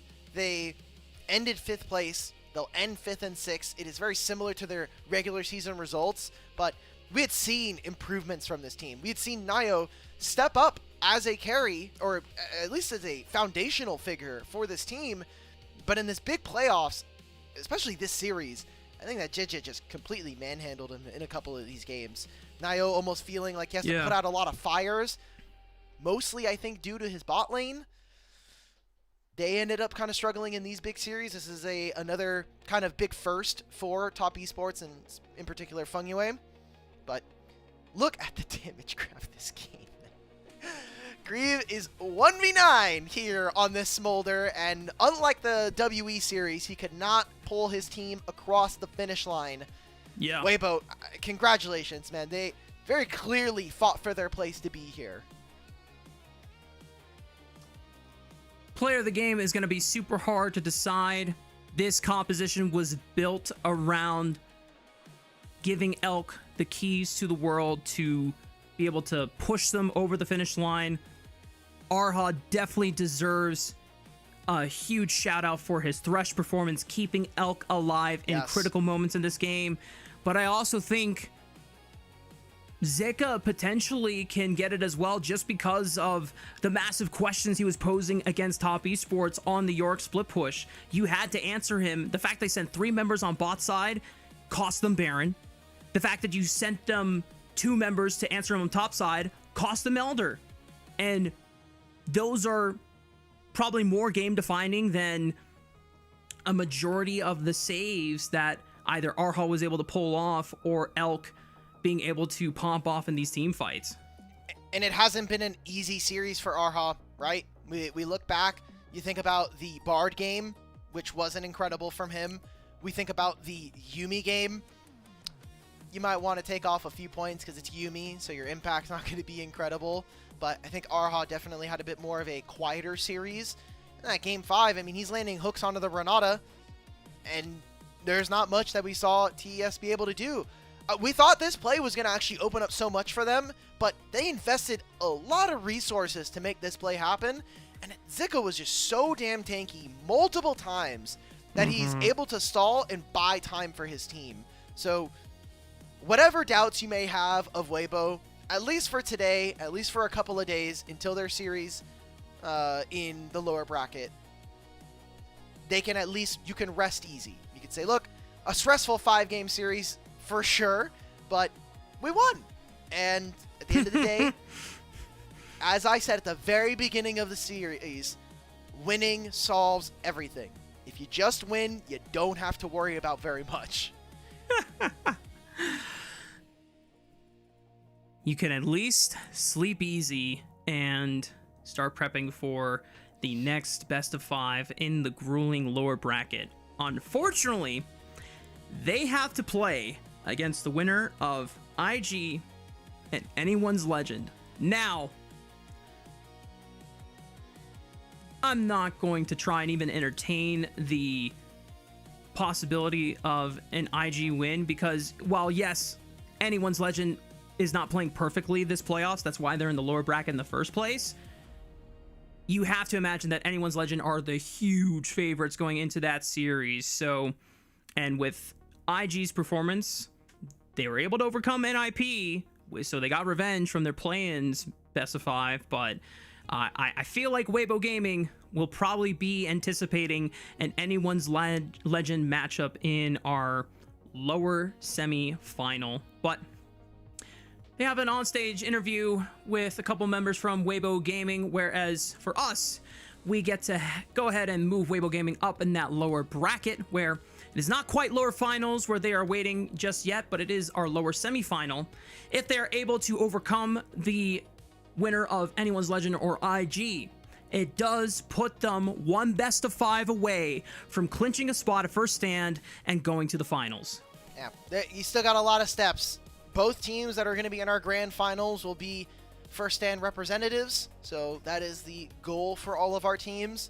Obviously be, like Rafa just said, determining one of those teams thanks to our JDG and BLG series. But yeah, tomorrow you've got AL versus IG, which is going to be hype. The day after that, we'll have that JDG versus BLG on the 4th. And then on the 5th, that'll be Weibo versus whoever of the lower quarterfinals. And I want to remind everybody, we will not be playing games on the 6th. We're going to take a single day break. The lower finals and the grand finals will be played back-to-back on the 7th and the 8th. That means whoever comes through the lower finals back into grand finals has to kind of run a mini gauntlet there, back-to-back days of what could be super, super grueling best of 5 action. And it gives the advantage to, between JDG and BLG, whoever wins in that upper final, they get a nice, what is it, 3-day 3-day, 4-day break until... Yeah, essentially, because you finish off on the 4th, and then if whoever wins, you get to wait until the 8th. So you get, yeah, essentially 4 days of being able to just watch your opponents. Yeah. Nice time to recover, study, yeah. Wow, wow, wow. This series was unbelievable. And even though series like this seem to happen in LPL because of the chaos and the back and forth, state of the games being thrown or given or earned or taken away, this is what we live for, and none of this would be possible without the support of viewers like you at home, but also support of our elite coffee supporters as well. True. Aaron Soup and Mung, because their pledged financial contributions help level up the broadcast and give back to the cast and crew who strive to give you an English LPL product every single day. As you can probably see, me and Alk are wiped out. Full best of 5, but it was a blast. It was a lot of fun, and being able to witness this live and firsthand with you, Alk, and Ilya behind the camera, managing the production, as well as shout outs to our social and moderator team for the night, who was also along for the ride with us that entire time. Before we go, Alk, any last words? Make sure you watch tomorrow again, AL versus IG, and we'll be having all the banger games. I want to thank everybody again. We're only in Split 1, but we're already starting to smash some really cool goals internally, and again, the show is not possible even if you don't make a donation or you don't have a recurring subscription on Coffee.